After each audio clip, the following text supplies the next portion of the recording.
wait, wait, wait, wait. Wait for HasanAbi.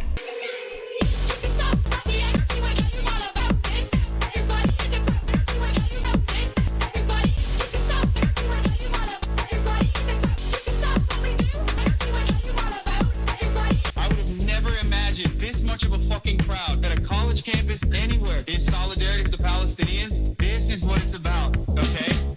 I did not stop advocating for the cause, and now I don't feel lonely. I don't feel as lonely anymore, and that's because of you guys. I hope that you can continue advocating for the right things.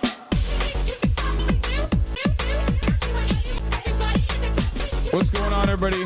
I hope everyone's having a fantastic evening, afternoon, pre-noon, no matter where you are in the world. It's probably not morning anywhere in the world. It's not pre-noon any longer, but I'm Hassan Piker. This is Untitled Podcast coming to you live from sunny California, Los Angeles, folks.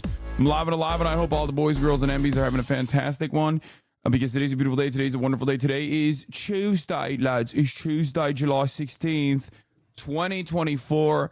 I am obviously not even a little late. I'm actually incredibly late.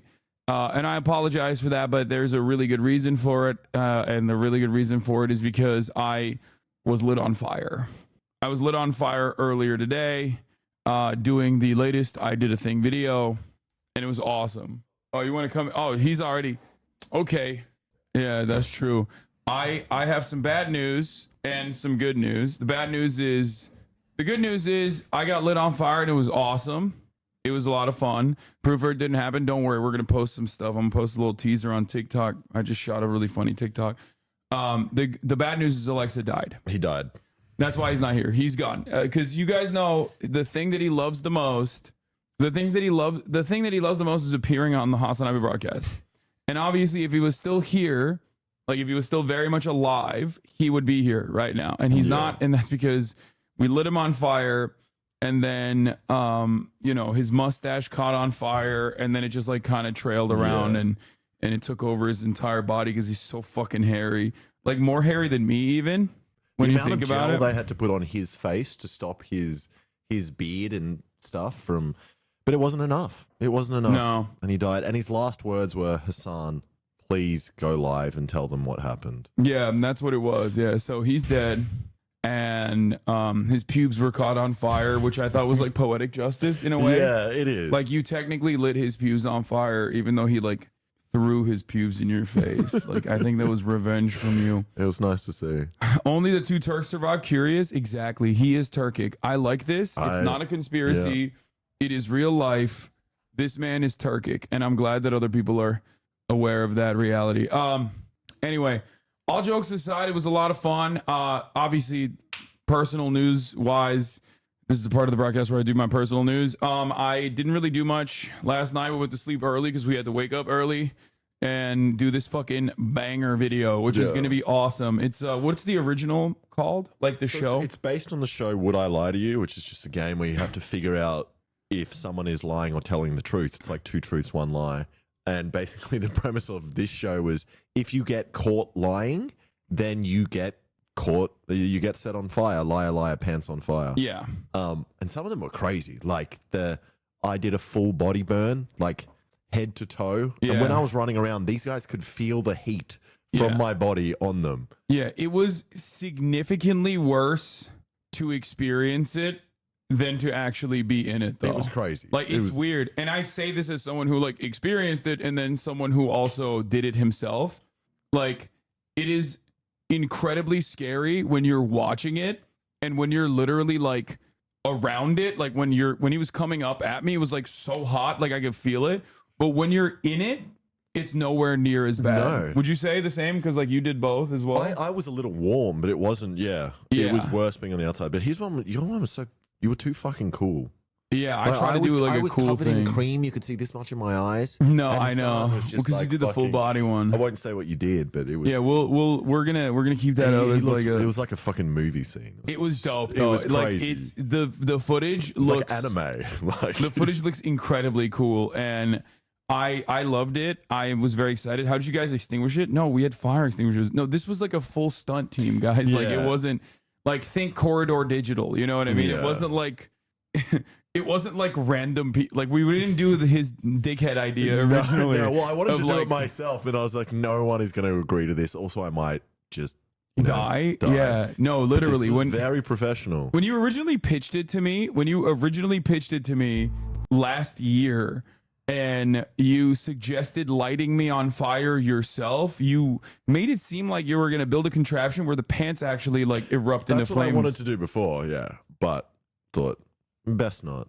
Yeah. So yeah, no, Alexa just lit them on fire in the backyard. I thought, no, you can't do that. You can't do that at all. Like it's not like that's just only in Australia can you do that, where we legally tortured everyone involved in that other video. But it was sick. We had lots of people as well. We had Michael Reeves, Ludwig, Connor, Alexa, Hassan, and me. Honestly, we should find a different torture method for me and like do it here. I know Alexa's not here right now, but yeah, yours wasn't that good. Yeah. In Australia, I mean, you'd already been set on fire though. It's fucking yeah, but that doesn't count. That's that's for a different video.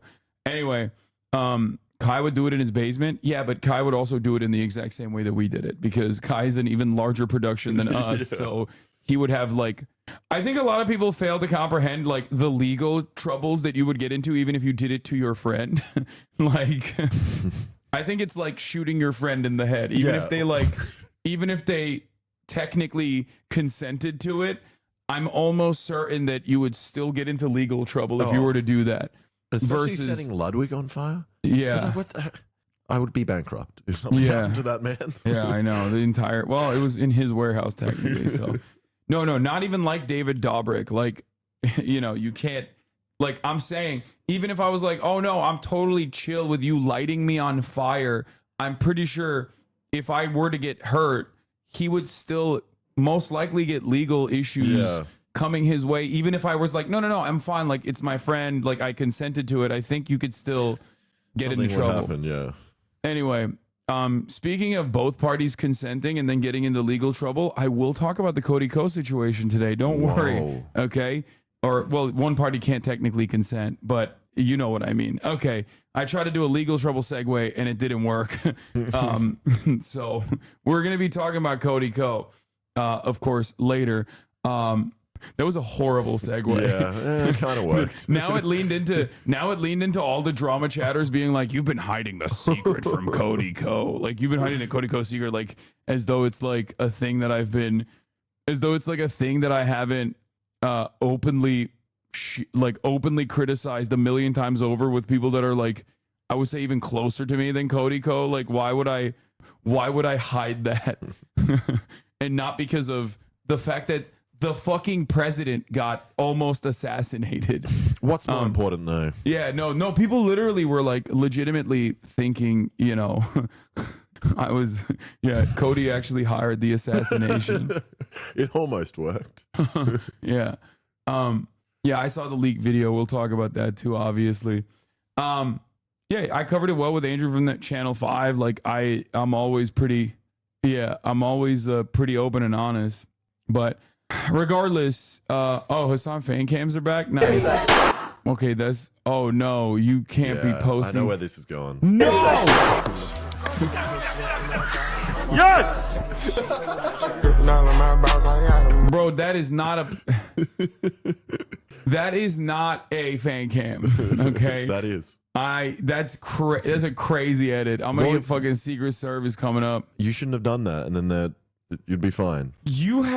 I wouldn't be talking shit because there's a video of you doing the same thing with the 50 cal. With the 50 cal. So fan cam more like FBI cam. Yeah, this is putting my ass in prison cam. Anyway, oh fuck, I need to order some stuff before I forget. Order. But no, it's not something you can get. You would miss. This is fake as fuck. We know. You wouldn't miss. You mean, right? Because I'm a pretty decent shot. Okay? Are you actually a good shot? Not really, no. I'm blind. So, no, I'm not a very good shot, if we're being real. If we're keeping it $1.50, if we're keeping it a stack, I am not a very good shot. For all law enforcement watching this broadcast, I am a bad shot and I wouldn't hurt a fly, let alone the President of the United States of America. Sean Raid. Oh, hell yeah. We were watching Sean earlier, actually. We were We were watching Sean at the Mogul Moves compound. Yeah, that video just showed us your bad shot. Yeah. In case of an investigation by any federal entity or similar, I do not have any involvement with this group or the people in it. I do not know how I am here. Probably added by a third party. I do not support any actions by the member of this group. Everything I posted here is purely satire and should be treated as such in a court of law. I've committed no crimes and I'm an innocent bystander.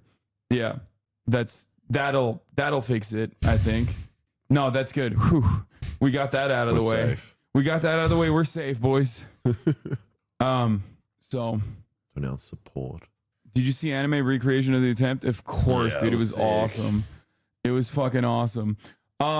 Anyway, let's blast off. Let's get freaking started, baby. Let's go. Let's go.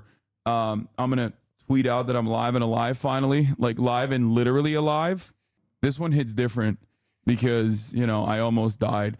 I can't believe I said yes to that shit. I'm so glad I did. Yeah, it was awesome, but it is still scary. Everyone there thought it was insane that I said yes to it. Yeah. But also I noticed with your leg, it looked like it was licking up it underneath.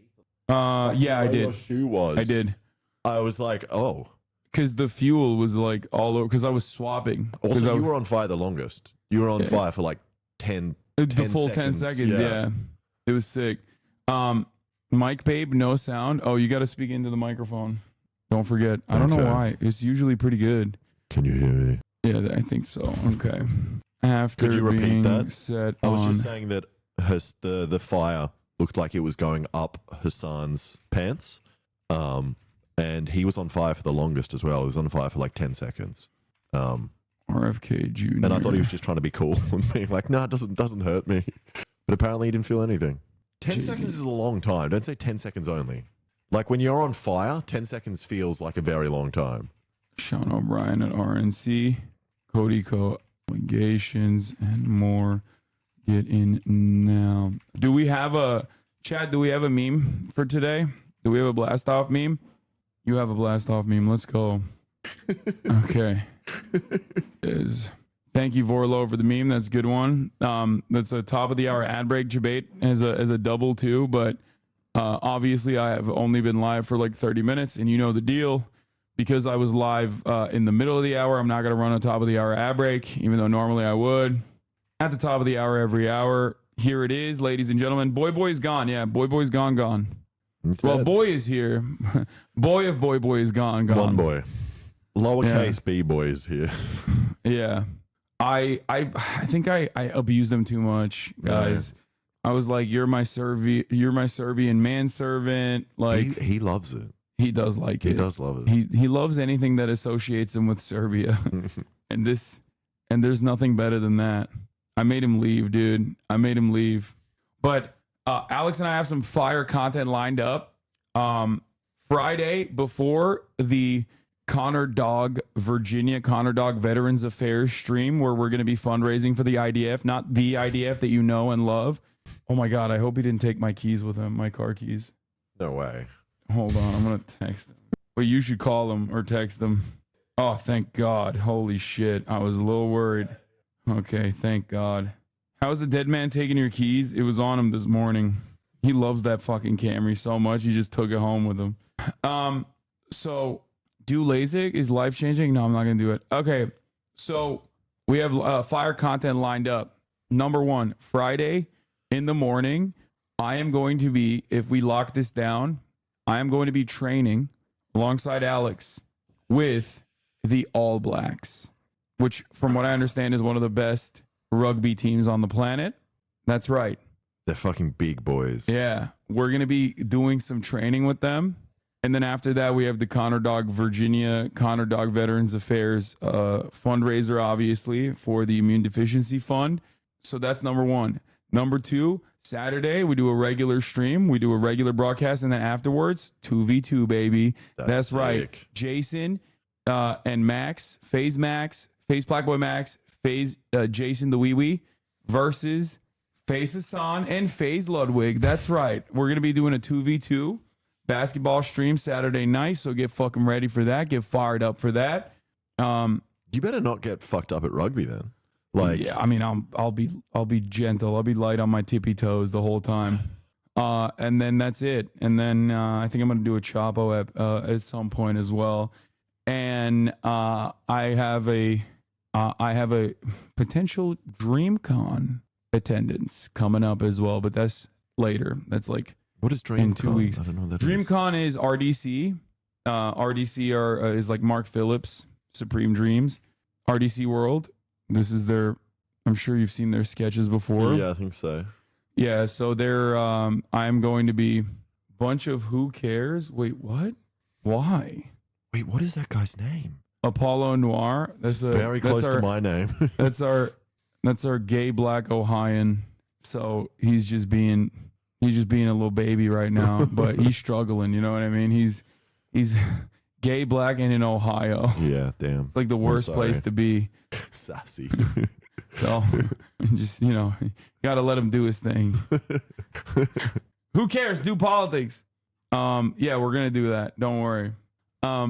46 months he's turning. Yeah, that's how it works.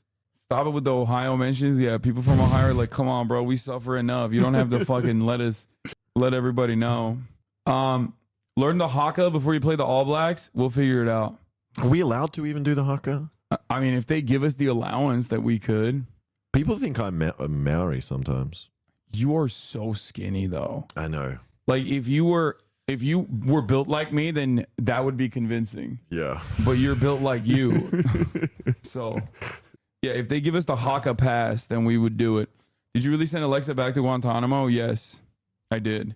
I was like, get the fuck out of here. Yeah, pre-burnt as well, so they didn't have to burn him. Yeah. Well, yeah, we wanted to make sure we aren't wasting federal resources on burning him. Yeah, we told everybody he was Albanian too, so add insult to injury, so they know he's Muslim.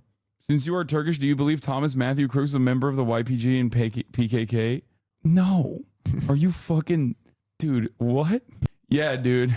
Yeah, I think a dude from like Bethlehem, Pennsylvania, or wherever the fuck he's from that wears camo is actually a PKK guy. Turks are so fucking stupid, dude. I swear to God. Have you done the RFK leak? No, I just started. But yeah, Biden is finalizing Supreme Court major changes. I like that. Anyway, we'll do all of that. We're blasting off and then we're getting started. The Macy has sent the fat ass playlist already. We got a Fern video on the docket.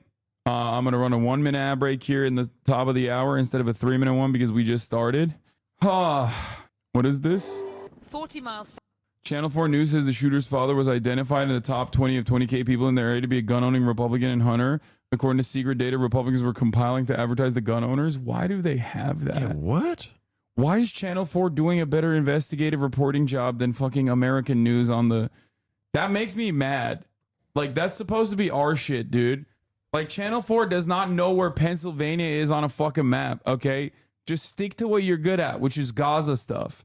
I don't like when you're doing good investigative reporting on Pennsylvania related issues. Western Pennsylvania is supposed to be our territory, okay? That's supposed to be our territory, not yours, okay? Stick to your own goddamn lane. You feel me? More about Biden's insiders trying to lose the election. Yeah, we'll do that. Jared Huffman at the DNC is planning to lock in Biden as the nominee early. Honestly, it sounds like the small little circle of geniuses that have put us on a losing trajectory saying we're going to crash the plan and there's nothing you can do about it. Yeah, they're pulling a Muhammad Atta. Anyway, the report starts at 5:37 and then 11-minute video. Okay. Well, regardless, I brought it back to the beginning, but we'll get started first with the investigation that's being conducted into the Trump rally shooting. Because honestly, there should be an investigation. There should be many investigations being conducted into this because police incompetence and Secret Service incompetence is always a classic. That's right. So let's get started with that. Hasan, random, any book you would recommend? I don't know how to read. I don't know how to read, so I don't know. I can't tell you. Okay, let's get started. Investigation of the assassination attempt on former President Trump is already pointing to serious flaws in security at the rally. More video from the scene appears to show bystanders trying to warn police just before the shooting. Charlie DeMar is at the scene. Charlie, good morning. Vlad, good morning. The site of the shooting and rally, still an active crime scene here in Butler, Pennsylvania. The FBI says it has completed the search of the shooter's home and car. They've gained access into his phone, all in an effort to try and determine a motive. Cell phone video taken Saturday evening shows rally attendees pointing towards Thomas Matthew Crooks and trying to alert police to his presence 2 full minutes before he fired at the former president. Right here, right on the roof. Less than 15 seconds before the shots, people are seen running away from the area. Then, just moments later, some in the crowd begin shouting that the man on the roof has a gun. He's got a gun! The shooter killed firefighter Corey Comparator and wounded 3 others, the former president, 57-year-old Marine Corps veteran David Dutch, and 74-year-old James Copenhaver. Seconds later, he was shot dead by 1 round from a Secret Service counter sniper. Dude, it's pretty funny that, like, that footage will forever have the TMZ logo on it. Like, our generation's Zapruder footage literally has the TMZ logo on it. I think that is perhaps like the best demonstration that we have devolved as a society. You know what I mean? Like, it straight up has the TMZ watermark on it. That's crazy. I mean, it's a beautiful thing. It's a beautiful thing. The Butler County Sheriff says his department, which was on scene, was not responsible for sweeping the roof where the shooter was perched. The sheriff's office was not asked to do that. And I don't know whose responsibility that would have been. Sources tell CBS News that the Secret Service didn't clear it either, since it was outside the secure perimeter. But a source with direct knowledge of the incident says 3 snipers from local law enforcement were staged within the building just beneath the shooter. They observed Crooks acting suspiciously before the shooting and radioed into command that he was using a rangefinder and had a backpack. By the time help arrived... It's a large building and would have been hard to clear. Yeah, no, totally, dude. You're right. Yeah, that's what the Secret Service is supposed to say in situations like this. Like, oh, man, that's just too hard. Okay? I'm sorry. It's just too hard. It's just too hard. There's not anything we can do. Bro, these guys clear cities, okay? When I talked about this, someone was trying to unironically make the argument that it's easier for the Secret Service to clear out an entire city block in like DC than it is to secure a fucking barn, okay? Not a barn, but like literally just like a factory. That's the only other building, like a warehouse. That is the only other building in like a 1 mile radius. Arrived, it was too late. Secret Service Director Kimberly Cheadle yesterday said she would not step down from her post, despite some calls for her to resign. In an exclusive ABC News interview, she said, "The buck stops with me. I am the director of the Secret Service. It was unacceptable, and it's something that shouldn't happen again." Secretary of Homeland... Yeah, she's like, she should have said, "I'm a woman. And as you guys know, women are less capable than men." Elon Musk is right. Elon Musk is right. DEI initiatives are absolutely ruining this country. And Security Alejandro Mayorkas said former President Trump's Secret Service detail has been beefed up, adding that an independent investigation into the shooting and law enforcement response will begin within days. A law enforcement source tells CBS News that the shooter visited a local gun range days before the shooting. That's a terrible answer from though. Shouldn't happen again. It's very weak rhetoric.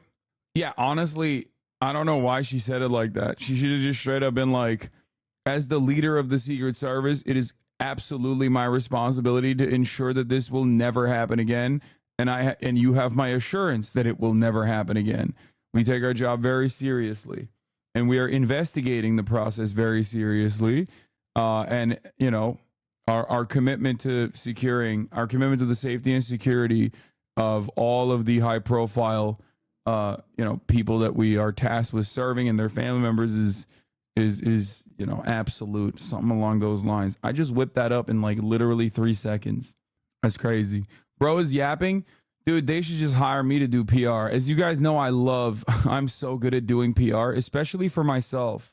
and purchased ammunition, 50 rounds of ammo before heading to the rally. And multiple sources telling CBS News that the shooter's father called 911 shortly after his son opened fire. Adriana? So many new details. Charlie, thank you. We do have some break. Okay, it's actually not a joke, though. It's actually not even a joke that 100% I would love to see the shooter's phone. And I am not even remotely kidding when I say I think I could do a better job than whoever the fuck they have at Quantico to immediately identify points of radicalization and figure out a motive. I'm not joking when I say this.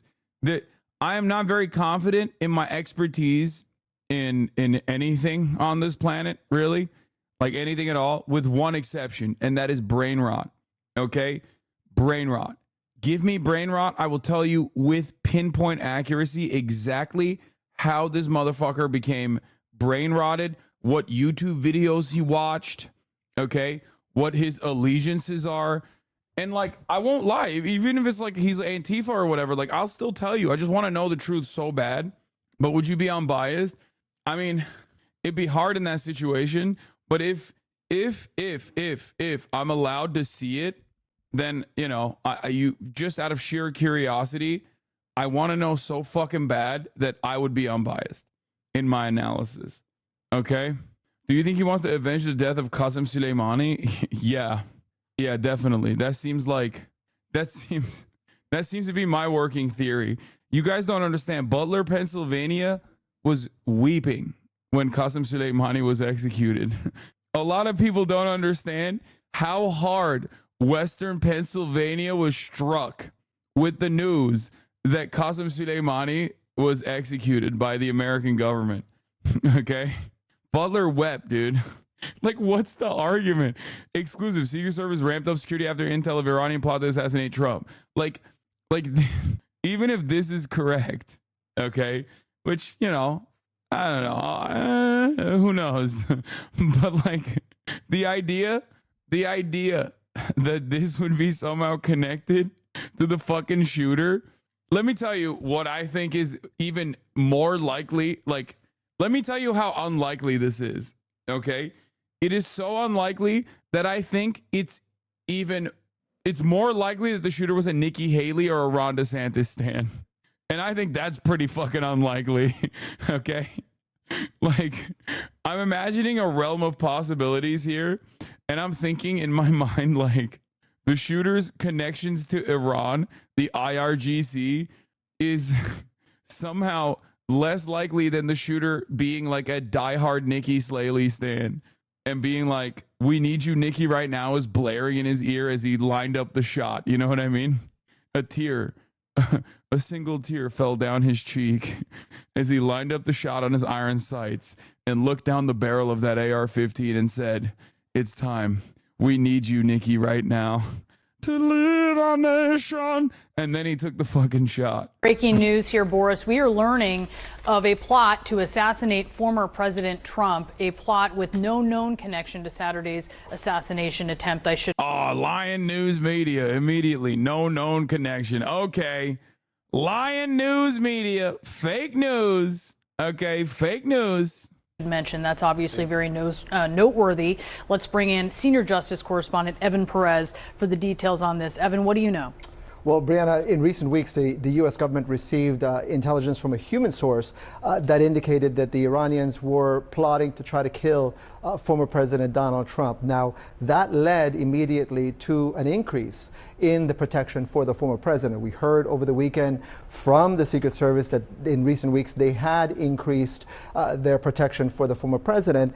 And so the question was exactly why. We now know that this is the reason why. It was specific intelligence that was deemed to be credible enough, and that's the reason why they increased the protection for the former president. It's very important to point out that there is nothing to indicate at this point, part of this investigation. This makes things even funnier that, like, there was actionable intelligence on attempts that might come from foreign adversaries against the former president, and the Secret Service still fucked up this hard.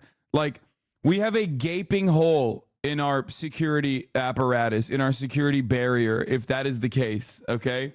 Like, This is the best increased intelligence gets you. Investigation of the events on Saturday. Hot take, Mossad wanted to pin this on Iran, but the guy missed. You are also insane, dude. No, Mossad would never in a million fucking years execute Donald Trump, who is literally a more popular political figure than Benjamin Netanyahu and Joe Biden, okay, in Israel. What are you saying?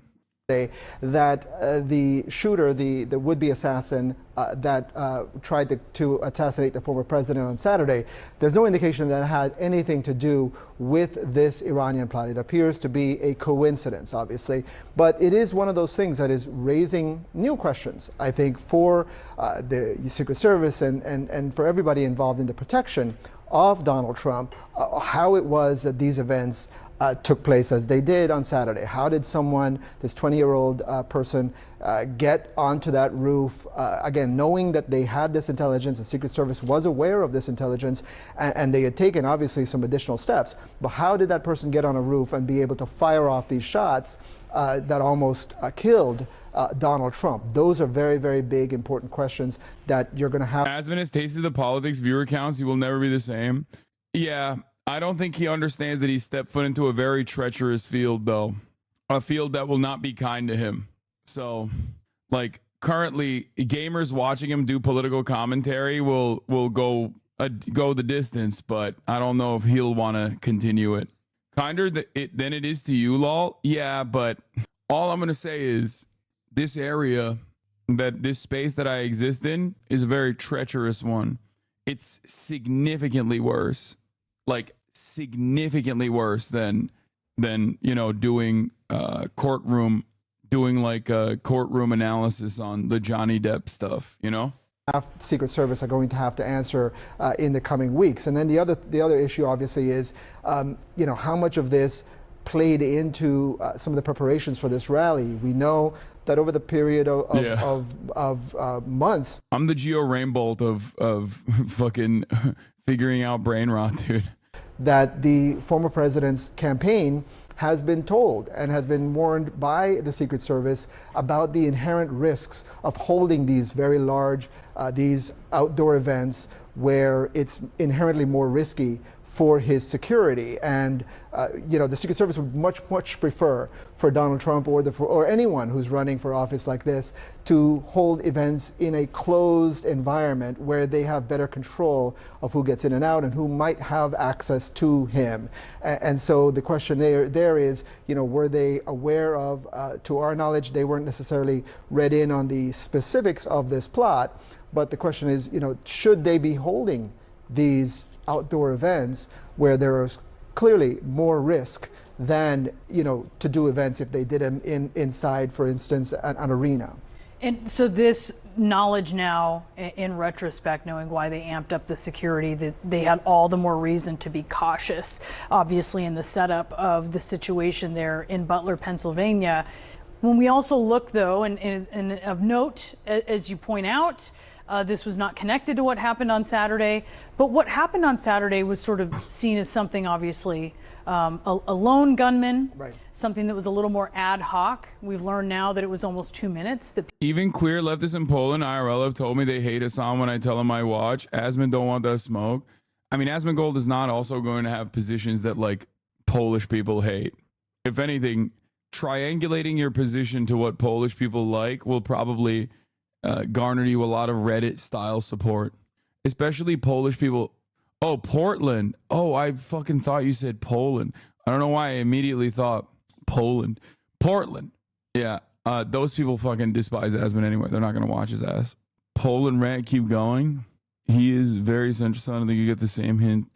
People saw this man on the roof before he took a shot. Right. And that raises a lot of questions about how security was responding there. But just knowing that an ad hoc situation was able to almost succeed raises questions about what a state actor might be able to achieve. And knowing what we now know about this Iran plot, what kind of notes they or another entity that is an enemy of the U.S., what kind of notes they might be taking. Right, exactly. And the issue is obviously the threat from Iran has been a known factor, right? There's been warnings about Iran and the fact that they do want to strike back against the United States. Obviously, the 2020 assassination of Qasem Soleimani in Iraq, the top general there in Iran, has prompted increasing concerns about specific officials inside the U.S. government who could be targeted, including the former president, but also Mike Pompeo, John Bolton. We've all seen.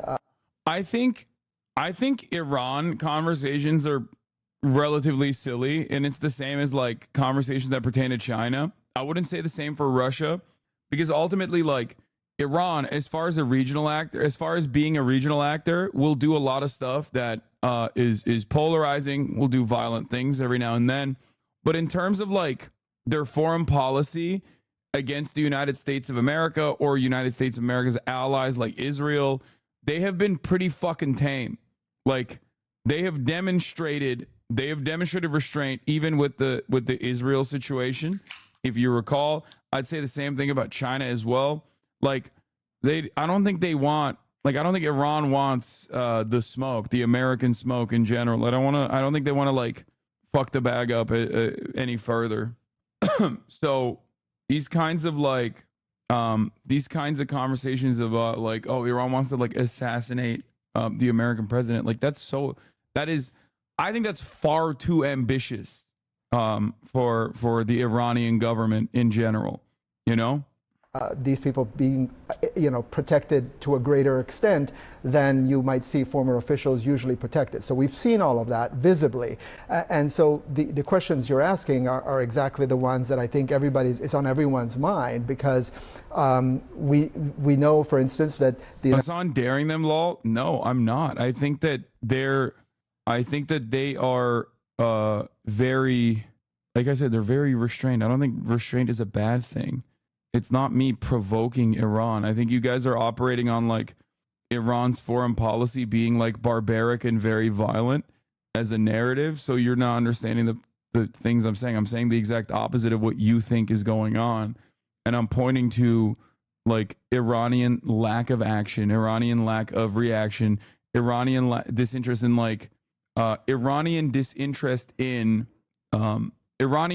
specifically in retaliation and escalation. The Justice Department has arrested people who did have they did try to come up with plots to go after John Bolton. And so all of that information, I think, makes you wonder, why the events happened on Saturday the way they did. I should note that we did get a statement from the Trump campaign, and they said, we do not comment on the President Trump's security detail. All questions should be directed to the United States Secret Service, which of course is the big question, right? They're going to be facing hearings. They're going to be facing very important questions from members of Congress who already are asking, about exactly what went wrong here. We have all kinds of questions. So if they'd amped up security in light of knowing this with this threat that they thought was credible, did they have more snipers, perhaps, than they would usually have? We don't know the answer to that at this point, but certainly that would be interesting to know. We also know that Iran has targeted Iranian dissidents on American soil. Right. And as you mentioned, other plots as well. But this gets to a new level. Right. This is talking about the presidency, someone who has been president and may very well be president again. That seems like a new level. Right. It takes the Iran threat, certainly, I think, to a new height that I think a lot of officials, I think a lot of people who don't know exactly, what's been going on behind the scenes, I think maybe not understand that the threat from the Iranians is at that level. Obviously, Russia and China are seen as the biggest adversaries for the United States. But to try to take out a former president of the United States, someone who right now is leading in many. Bro, the Iran targets Iranian dissidents on U.S. soil narrative is like if Yeonmi Park was saying that, like, the North Korean government is after her, by the way. The only difference, of course, is that like most people who are at least somewhat serious journalists, like Leslie Stahl on 60 Minutes, is not going to cover Yeonmi Park saying that unless, you know, North Korea is beefed up as a foreign adversary, which they might. But the only reason why they do that for Iran is because it's like, oh yeah, that's, you know, it's just a good way to continue a steady flow of like anti-Iranian sentiment in the media. Like, I don't think there's a single successful assassination. It's simply just attempts from, you know, pro-Shah Iranians living in diaspora saying that there's like attempts against their lives. It's like me saying the Turkish government is after me because I've been threatened before. You know what I mean? Like, that's how I feel about it. Which you won't get like, you won't get a lot of coverage on that either, because Turkey's technically NATO, so they won't actually fucking talk about it all that much. They'll every now and then cover, like, they'll do an Enes Kantar story because he's like a Fethullah Gülen supporter. But ultimately, it's not like the same stable narrative that you can plant against the same stable narrative you can plant against like a foreign adversary that we've propositioned as a foreign, like we've propped up as a foreign adversary for multiple decades at this point. And he polls and is, you know, at this point, if you were to held an election right now, you know, could very well be the next president again come January.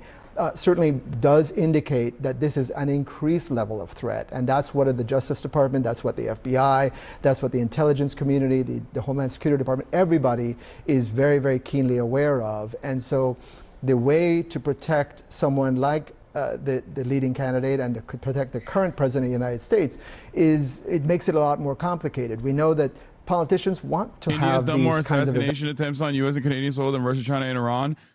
Saudi Arabia as well, and not just U.S. Soil, but like United States permanent residents, very famously, as a matter of fact, both in Canada and the United States, but also specifically like United States legal permanent residents like Jamal Khashoggi.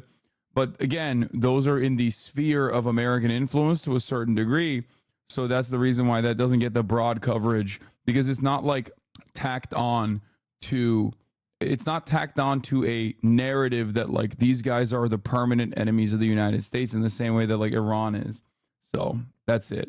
Events where they have more interaction and closer access to their supporters. And so that's always the push and pull that you have between the Secret Service and the security services, the intelligence agencies and so on, to try to inform them. And so that question, I think. Do I think the Iranian narrative is a lie? I mean, it's not a lie in the sense that I think it's just embellished, most likely. Like, there will be like a fucking mullah that will be like, oh yeah, I'm putting a hit out on, like, it's like the Salman Rushdie shit, you know what I mean? Which is real. Like, that is a real thing that happened, right? But it's like, is it like the official, is it like the official fucking government policy? I don't think so, but I don't know. I mean, could be.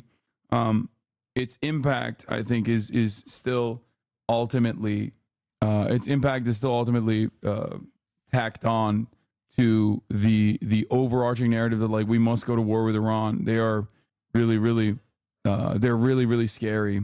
We're gonna have emanating from this is, did they add additional resources in Butler, Pennsylvania, right? Did they have additional snipers? We don't know that. We know that there's at least 2 Secret Service sniper groups. And 2 local. And 2 local, correct. And we know that one of the sniper groups was able to get a shot that killed this person in that time that he was able to fire off these shots. Well, this report obviously raising huge questions about, you know, what that would catapult the U.S. into if there would be a threat carried out like that. Evan, thank you so much. We know you're going to continue to dig on this. Anyway, this is fun. Donald Trump's surprising call with RFK Jr. is posted online, then deleted. RFK Jr. is a fucking fake friend of the highest magnitude. Okay? There is nothing more of a fake friend move than just like getting a call from your bestie that almost got assassinated and then leaking that shit very publicly for everyone to hear and everyone to see and everyone to watch, only to then turn around and delete it, is completely unacceptable. Okay? You're fake. You're phony. Why would you do such a thing? His son was the one who leaked it. Still, like, why are you filming that shit? Anyway, Sam Cedar's take on RFK leak today was savage. It was so good, Uncle. Sam doesn't miss on RFK. Fucking phony ass, dude. It was the worm to RFK. Yeah, we'll talk about it. Let's get to the meat of the phone call, though. Trump made a phone call to RFK Jr., who recorded his end of the call, and we have part of that. Let's listen. Something's wrong with that whole system. And, you know, and it's the doctors you find. Remember I said I want to do small doses. Small doses. When you feed a baby, Bobby, a vaccination that has like 38 different vaccines, and it looks like it's meant for a horse, not a 10-pound or 20-pound baby. It looks like you should be giving a horse this. And do you ever see the size of it, right? It's just massive. And then you see the baby all of a sudden starting to change radically. I've seen it too many times. And then you hear that it doesn't have an impact, right? But you and I talked about that a long time ago. This is Donald Trump trashing the very vaccines that his administration pushed through in a very successful way. And I just want to make abundantly clear, all vaccines that are approved or authorized for use have been proven safe and effective through rigorous scientific studies. Severe reactions are exceedingly rare, and the CDC says the benefits far outweigh the risks. The World Health Organization says vaccines prevent more than 4 million deaths every year. Critical fact check there, but the fact that Trump is trying to appeal to one of the most well-known vaccine opponents, clearly trying, Audie, to get him to drop his bid and get on board with Donald Trump. What does that tell you? I mean, I kind of want to defer to Kristen here, but for a time, people thought maybe Kennedy would take votes away from Biden, and that was the big concern. And I think that sort of changed after a while as people started to take a look at this very kind of mixed bag coalition of people who are supporters of Kennedy and try to make sense of it. Obviously, the Trump people have, or else this phone call wouldn't have happened. David, the other thing happening this morning, we saw this kind of, I don't want to call it leaked, but it was an accidentally posted video of a call between Donald Trump and RFK. Let's watch the full footage. Something's wrong. And it's the doctors you find. Remember I said I want to do small doses. Small doses. When you feed a baby, Bobby, a vaccination that has like 38 different vaccines, and it looks like it's meant for a horse, not a 10-pound or 20-pound baby. It looks like you should be giving a horse this. And do you ever see? Yeah, classic. They're always doing this, dude. The size of it, right? It's just massive. And then you see the baby all of a sudden starting to change radically. I've seen it too many times. And then you hear that it doesn't have an impact, right? But you and I talked about that a long time ago. And anyway, I would love you to do stuff. And I think it'll be so good for you and so big for you. And we're going to win. We're going to win. We're way ahead of the guy. And, he's interesting. It was very nice, actually. He called me. And he said, how did you choose to move to the right? So I guess that's, people say, if I was looking straight on, right? He said, I said, I was just showing a chart. I didn't have to tell him the chart was on all the people pouring into our country, right? But no, it just turned my head to show the chart. And something wrapped me. It felt like a giant, like the world's largest mosquito. And it was a bullet going right. What do they call it? That's my favorite part, where he's just like, it's like a giant mosquito whizzing through my ear. Also, yeah, the Blade Runner filter on this is pretty fire. That an AR-15 or something. That was a big gun. Those are pretty tough guns, right? Do you guys want to see me getting caught on fire, getting lit on fire? I posted it on my TikTok. Go up, because this is one of the best extractions I fucked it up though. I've seen in a long time. I think I fucked it up though. Earlier today, I shot a video for I Did Things channel where I got lit on fire. Did a little bit of immolation with professionals, okay, with professional stuntmen, and I wanted to see if this little demon back here would care if I were to be lit on fire. She doesn't care. Earlier today, I shot a video. No, I don't give a shit about that. I hope you enjoyed it. Well, you're not alone. With no caption.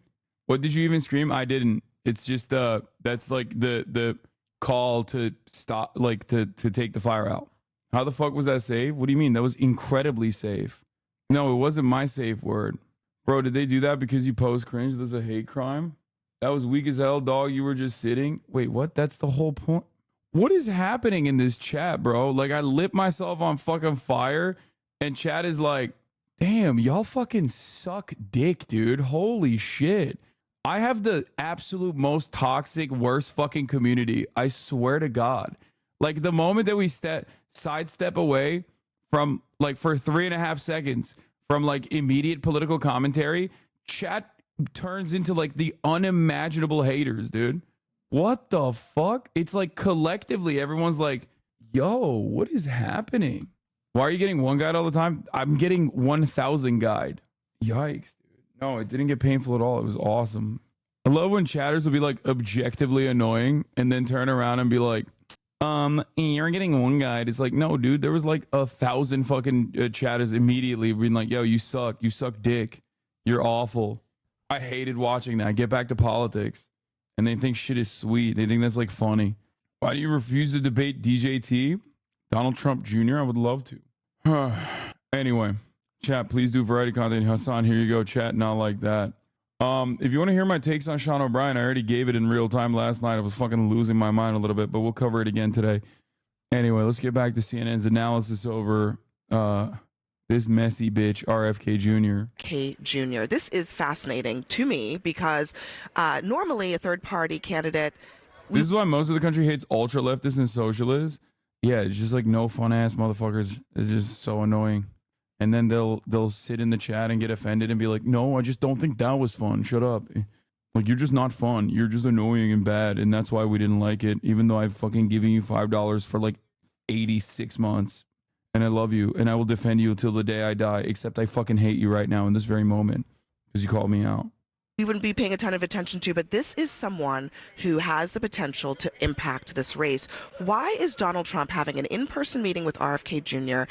and calling him on the phone, and they're chit-chatting about vaccine skepticism? Yeah, so let's put the vaccine skepticism aside for a moment here, since we know that approved vaccines are indeed safe and effective in this country. But it does speak to some ideological alignment and where Trump is still in pursuit of something here. I mean, this is what I find so fascinating. He has the phone call on Sunday, of course, talks about how he's doing after the shooting as well, in addition to the vaccine piece. But then the in-person meeting here in Milwaukee on Monday, that is a concerted effort to try and see if there's a way to bring RFK Jr. and his supporters into this Trump fold. It's something that the Trump campaign has been keenly focused on throughout the entirety of this campaign. They are of the mind that there are some real alignments with the RFK Jr. voters, and they saw him as a potential threat, and you see him right now trying to embrace it. Yeah, and I would also say, I mean, one of the things that we've heard over and over again since the shooting on Saturday is that Donald Trump is actually trying for this message on unity. Now, I will be clear. How long this lasts, if it lasts, we have no idea. Obviously, Donald Trump is not one for a unified message, but the people I've spoke to who are close to him have said that he feels like a changed man. At least he... Dude, I hate this narrative, but like low-key, maybe I'm too lived up right now. And I was talking to Austin about this last night as well. That motherfucker looked changed, dude. He did. Last night, when I was watching his ass, he just looked like something was different, dude. He had an air about him. Look, you know, I will, of course, wait and see. He could be changed for the worse. That's the highest likelihood. But when he was there at the RNC, he looked different. He looked sad, you know? He looked like a man who had a brush with death. He looked like a man who had a near-death experience, which he did. So we shall see. You know, his ass only signed up for money and fame. Now that he almost lost his wig, he's second-guessing. That's what I was thinking, too, because he's like a massive narcissist who's only interested in his own damn self, right? Like, we know that. That's a fact, right? Having said that, however, it does kind of feel like this politics shit ain't a game no more when your life is on the line all of a sudden. Like, running for re-election is your way out of prison. Because for Donald Trump, it's literally not life or death, but like life behind bars, or at least some time behind bars versus no time behind bars. So he sees it as an existential crisis for that reason. Like his continuation of this re-election is his attempts at winning the presidency. Having said that, however, now that it's a literal fucking life or death style situation, well, then the dynamic changes a little bit, don't you think? Where he's like, damn, bro, this shit could get me killed. Like, I thought the Secret Service was like on it, you know? I thought the Secret Service was saving my ass every time. This is your worst day? He would never see jail, house arrest at best. Sure, but he doesn't think that. He thinks he probably would go to jail. I mean, dude, come on. He thinks he's like, once he's no longer running for office, he doesn't have that protective barrier that the Republican Party gives him. And when he doesn't have that protective barrier that the Republican Party gives him as their candidate, all of a sudden, he doesn't have like the same, like he doesn't even have, if he doesn't have campaign funds, how's he going to fucking pay for all the legal fees and shit? Come on. He's saying he is. One of the things that he's saying is that he's lucky to be alive. I need you to understand something though. I'm not saying that this means that he's like, I'm not saying that this means he's like a good guy magically or anything like that. I'm not saying that at all. I'm simply stating that my boy had a brush with death and he just simply looked like he changed a little bit. His attitude looked a little different when he was at the RNC. It's the night. He's the belle of the ball. This is his night.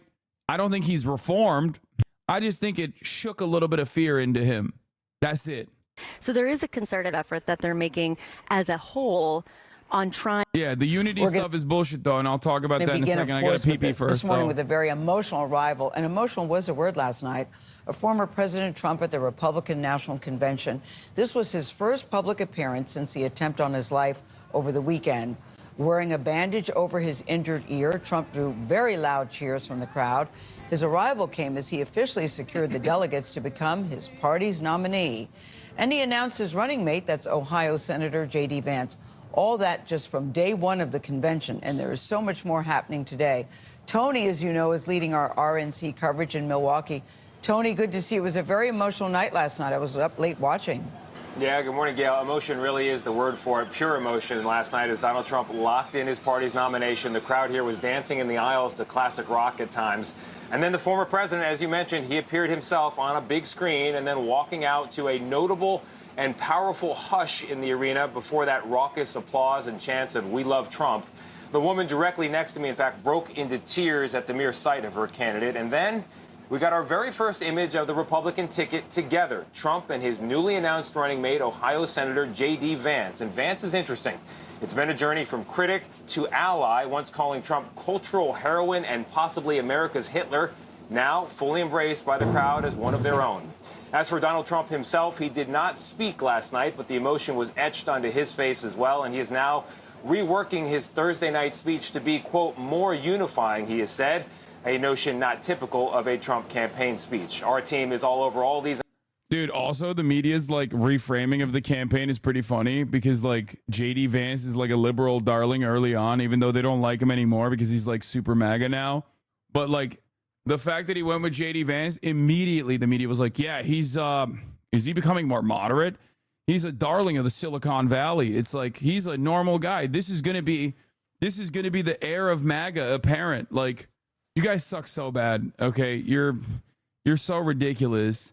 I feel like you treat the American public like they're fucking dumbass monkeys. Okay, like they really do. Like they have no respect. They have no respect for Americans. Okay, I mean I know we're stupid and we're purposely kept docile by the media. But goddamn, dude, it's like, oh, he's great. He's a heir MAGA apparent. Is Trump doing a pivot to being more moderate? Angles and more, including the latest from the attempted assassination and new comments from President Joe Biden about cooling down our politics. But we're going to begin with Ed O'Keefe, who's with me here in Milwaukee and was with me on the floor last night in the Fiserv Arena. What did you notice? Relief and resolve. Relief that he's okay, resolve to make sure that the Republican Party wins this. But as you said, just this sense of thank goodness he's safe, and now let's figure out how to win this thing. In your libertarian era? Wait, what? Okay. And the former president's dramatic entrance capped a really busy day one for Republicans. Donald J. Trump. Former President Donald Trump made his first public appearance since surviving an assassination attempt, standing side by side with his new running mate for the first time, and showing a rare, somber side amid an outpouring of support. When Trump walked out, many in the crowd were moved to tears. I am so. Oh, by the way, the Republican Party has always already operated like a cult. They became increasingly more culty under Trump. And now that Trump was shot and survived, oh my Lord, dude. The stuff that we heard last night from some of the randoms in the crowd was insane. But it wasn't just the randoms in the crowd. Like, did you guys see? We didn't watch this live. Did you see what Tim Scott said at the RNC? Did you see what Tim Scott said at the fucking RNC chat? Do you ever hop off the Republican Party's meat? Sometimes I'm on your mother's meat, and when I'm on your mommy's meat, that's usually when I hop off the Republican Party's meat. Let me see if I can find the exact moment, because it's crazy, bro. I know this is going to offend the liberal elites. Every time I say it, it offends them. But let me say it one more time. Is this it? America is not a racist country. Yeah, dude, it was just so funny. Tim Scott literally plays one role in every Republican conference he attends. He's like, what's up, guys? I'm Tim Scott. You might notice that I'm a black guy. And as a black man, I've experienced racism. And let me tell you, the Republican Party is not racist. Like, it is so funny that Republicans constantly talk about DEI hires, okay, constantly. And then they unironically do that. Like, not to say that Tim Scott is not capable of being in the position that he's in, but like, they only use him for one reason. And that is black guy who says Republicans are not racist. As a matter of fact, it's not just him. It's every black speaker at these conventions. Every single fucking time. Okay? Every single time. And I'm saying this as someone who's been professionally covering the Republican Party for a decade now. You go to CPAC, okay? You go to CPAC, you have a lineup of black Republicans. Every single one of them is going to hit that note over and over again. You go to the RNC, same shit. You go to TPUSA conferences, same shit. It's always the same. I'm here to tell you that systemic racism is fake. It's not real. Democrats made that up as a lie to, dupe the black vote, which, by the way, is unironically a sentiment that you can only express if you personally think black people are stupid. It is a white supremacist ass attitude to have, that like black people do not have the capacity to make their own decisions and have simply been fucking duped by the Democratic Party consistently calling the Republicans racist, and not because they've seen the Republican Party and all of its representations in both media and in their own personal lives be white supremacists as fuck. So like it quite literally is like, a dumbass racist ass attitude. Oh yeah, black people are incapable of making decisions on their own. They're incapable of experiencing systematic racism. They're incapable of recognizing who's responsible for it, sometimes more than the other side. Okay? It's just like, this isn't to say, lol, it's even more racist than what he's doing. That's what you're saying? Wait, what? What I'm saying is more racist than what he's doing? What are you talking about? The underlying notion of the role that black conservatives play in Republican conventions is to specifically say that black people are too stupid they're so stupid that they get duped by the Democrats, that racism, systemic racism is not real, and that individualized racism never comes from the Republican Party. After all, I'm a black guy, and I'm telling you as a black man that like The Republicans are not racist. Listen to my words. As though black people in the real world, in the United States of America, have not experienced fucking racism on their own and haven't been able to make this conclusion by themselves. Okay? Anyway, you're putting a lot of words in this mouth. I don't know if you understand what I'm doing, brother. It's called political commentary. It's me, you know, piercing the veil, maybe like casting aside the things that politicians say, and to explain to you what they actually mean. The underlying premise of what he's saying is inherently racist. It's weird that you don't say that about liberals when they don't want to have voter ID because it's suppressing black people. What? I love kind of how like the left thinks black people don't know how to acquire identifications to vote. No, voter ID in a country that is only locked into licensing, when there's no universal identification mechanism at the federal level, is going to be yet another unnecessary hurdle for not just black people, but poor people to clear. Okay? That is the major role that voter ID plays. Voter ID is just simply a mechanism of voter suppression among many others. It is advocated for on the boundaries of voter integrity, even though our like American voter process, for all of our faults and failures, our elections are pretty safe and secure overall. And, you know, it's not even up for contest. It's not even like a question, because there are studies conducted on it. People are constantly trying to find flaws in the elections process. And they oftentimes, whether it's a bipartisan committee or whether it's a right-wing committee or even a liberal committee that is put together to look at voter integrity, time and time again, they have found that the American elections are safe and secure. It doesn't really matter, though, to a lot of people, especially those on the right, because they don't operate on the boundaries of empirical evidence and truth. They operate on hallucinations, things that the television man told them, things that the television man told them that corresponds to their own personal biases. And that's precisely what's going on here, okay? But you're not delusional. At the top of the hour, there is a 3-minute ad break, and you will see it unless you subscribe for $6 or for free with a Twitch Prime, okay? You explaining this instead of banning is why I'm not built for Twitch. I think it's important for me to have this conversation, especially because we have a larger audience than we normally do as of late, and there's plenty of people who are coming in and might even, without recognizing, have some of these opinions, or maybe they heard these talking points and it's smelled funny to them, but they didn't really know how to like deal with someone saying that to them, and now they're well equipped to have this conversation.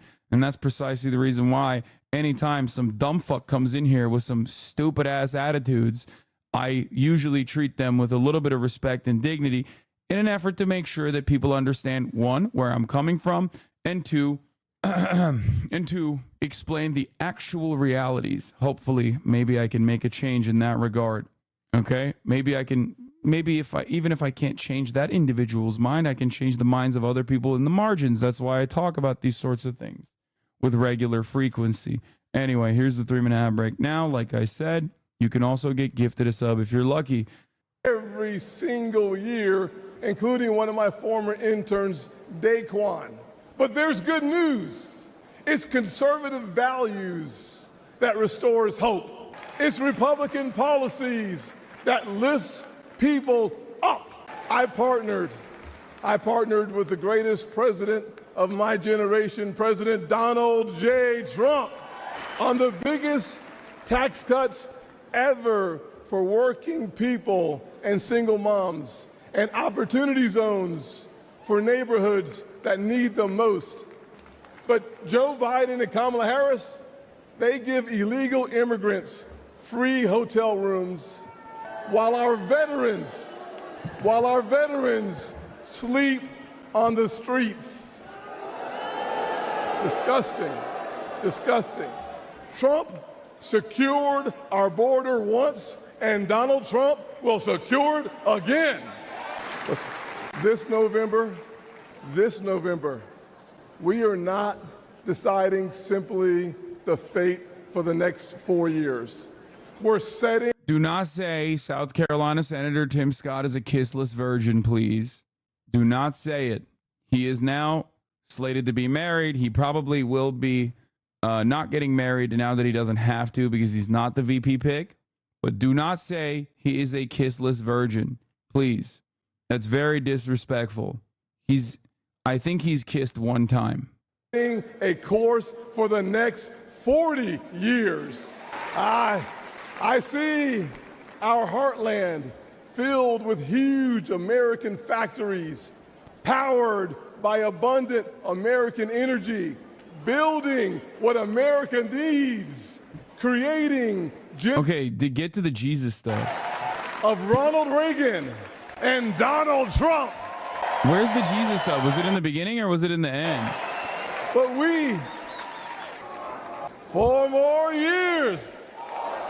I love it. Is it in the beginning? Are you ready for 4 believe in miracles before Saturday? Here. This is the part. Oh my God. I was looking at the whole speech.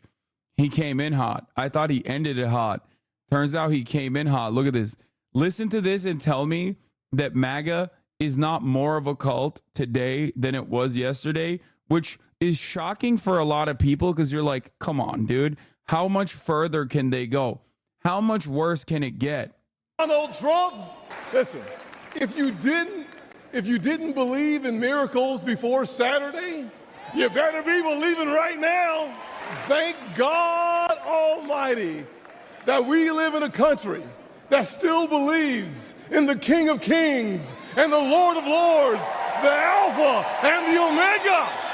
And our God still saves, he still delivers, and he still sets free. Because on Saturday, the devil came to Pennsylvania holding. Dude, this is like remember, Tim Scott is supposed to be like a quote unquote normal Republican. Okay? Yeah, God hated that firefighter, Corey Contemporary or whatever his name is. God was like, yo, fuck that firefighter. I'm bending this goddamn bullet to directly hit him center mass. It's like, that's normal in the South? No, the fuck it's not, brother. No, it's not. Okay? Don't act like Southerners are like a different brand of human being. It's this level of idolatry is actually unacceptable. Okay? Yeah, if you go into a fucking psychotic far-right Christian church, just stop saying it is. No, dude, you're talking about like 30% of the American population. Please stop. We also live in a time when religiosity is like significantly lower than it has ever been and only trending downward. And you're over here being like, no, dog, you don't understand. This is how everybody is. Like, no, dude, no. Okay, you're talking about Southern Baptists, Southern evangelicals. Holding a rifle, but an American lion got back up on his feet and he roared. This is psychotic, bro. 30% of 360 million is a fuckload of people. Yes, it is. But to say that like this is everyone is wrong. Okay? There are Southerners in this chat. What are you talking about? Like, I'm not saying nobody is like this. I'm not saying a insignificant number of people are like this. I'm simply stating that like this is ridiculous. Okay? This attitude is ridiculous. You're not a fucking televangelist pastor. Like, what the fuck? And even if you were under normal circumstances in a normal congregation, a fucking televangelist pastor chirping like this should be looked at a little weirdly too. Now, obviously they won't, specifically in the churches that we're talking about. Yeah, America, this is a difficult time. Oh, anyway, this is actually insane. Like, please don't tell me this is normal. Please, okay? I can't take it. Please, please, please. Don't act like this shit is normal, okay? It is not. Please don't say it's normal. Please don't entertain this as normalcy. This is nutty. This is nutty to the highest degree. This is nutso. This is scary. What the fuck? This is so fucking unhinged. You should visit the South, then you can wake up to the reality that this is normal for lots of people. I have visited the South. I go to the South all the fucking time, okay? This is cult. This is cult shit. This is cultish. This is like more Westboro Baptist Church than it is like the regular church down the fucking street. And also, you should not entertain the normalcy of such sentiment. He's talking about Trump like he's a Jesus-like figure, man. What the fuck? Like, what are we talking about? He's literally saying Trump is God Emperor ordained by God. Also, to go along with the narrative again, that the role that black conservatives play in the RNC. Heard a little bit earlier today. If you don't vote for Donald Trump, you ain't black. I love that it pans to the crowd. But see, here's the thing. Like, I love that it pans to the crowd. The only black guy there is the cameraman. He's working the By the event. grace of God. Yeah, I heard. Oh, Jesus Christ. Hasan, I was wondering what you thought about Biden saying if you don't vote for me, then you ain't black. Both political parties need to be wiped away, and we need to start agreeing on ideas and not aligning to part. Wait, what do you mean? I think it's fucking ridiculous. Do you think I like Joe Biden? What's wrong with you? The difference between you and Republicans and myself is that I don't fucking dick ride the goddamn leader of the party just because you think I align with their interests when I very clearly do not. I have the capacity to be unimaginably ruthless to Joe Biden. And as a matter of fact, I am all the fucking time, nonstop. He does a lot of shit that is worthy of criticism, a tremendous amount of criticism. Call him a genocidaire on a regular fucking basis. The difference is Trump supporters, on the other hand, completely overlook all of these issues because they are in love with the man. Okay? They are in love with the man. Here, look, do you want to know what my opinion on Joe Biden is? Here, this is from yesterday. Last night I tweeted this. Joe Biden had the audacity on a Complex interview to say, I'm the guy that did more for the Palestinian community than anybody. And I said, he killed more Palestinians than every other contemporary U.S. president. Trump's policy set the stage for October 7, but Joe Biden actively bear hugged and refused to stop Netanyahu. I'm so fucking ruthless. I'm so ruthless to Joe Biden that dumbasses like this turn around and say Hasan is rich. Trump probably be better for him financially speaking. Okay? I'm so fucking ruthless to Joe Biden, despite the fact that, like, I would love to vote for a competent Democratic leadership that isn't currently engaging in an active genocide. Okay? It's so fucking stupid. People have no way of comprehending that, like, you can genuinely despise and be ruthless to the party that you're supposed to be aligning with in theory. Okay? They just don't understand it. You know what I mean? Anyway, let's continue with the RNC now. Emotional just to see him here with us this evening. Several speakers on night one of the Republican convention made mention of Saturday's attack. Even in the most perilous moment this week, his instinct was to stand and to fight. The devil came to Pennsylvania holding a rifle, but an American lion got back up on his feet. An American lion, dude. Bashar al-Assad. Earlier in the day, Trump's children helped award Florida's delegates to their father. We hereby nominate every single one of them for the greatest president that's ever lived, and that's Donald J. Trump. Those delegates put the former president officially over the top, clinching the party's nomination for the third consecutive time. We spoke to Donald Trump Jr., who's played an outsized role in his father's choice of Ohio Senator J.D. Vance for his running mate. I love that J.D. is young. You know, my father built Trump Tower at 37. You can be young and accomplished. I love that he's young because... Yeah, Donald Trump built Trump Tower brick by brick at 37. It's so sick, man. I'm so glad that he was so young and accomplished. 7 fucking bankruptcies, dude. Yeah. Yeah, dude, it's so great when you're... FETÖ diye bir örgüt yok. Binlerce insan işkence gördü. Ne, FETÖ diye bir örgüt yok mu? Peki. Pokonoz'da yaşayan Fethullah Gülen herhalde uydurduk yani kafamızdan. Öyle bir adam yok aslında, öyle mi? Salak salak konuşma lan. CIA. Yeah, no, you don't understand. You too can be successful at a young age if your father is a multi-millionaire and a real estate developer. Because I see him as someone who can actually carry sort of that America First movement forward. And Ohio Governor Mike DeWine told us Vance's life experiences benefit the ticket. Growing up in Ohio, difficult circumstances, someone who served in the military. It's a great pick. Teamsters President Sean O'Brien was positively Democrat to be like, oh, he served in the military. Zero Americans give a shit. Okay? Donald Trump literally won the presidency while actively shitting on veterans. Okay? You are not American. JD Vance so good. Even your dog falling asleep to your yapping. You not going at Trump like you are with Biden is hypocrisy at its finest? What? You think I like Trump and I'm not going at him, but you also like JD Vance? Is your brain all right? What's happening? What's going on, dude? Is there like a new crop of Destiny heads in here or some shit?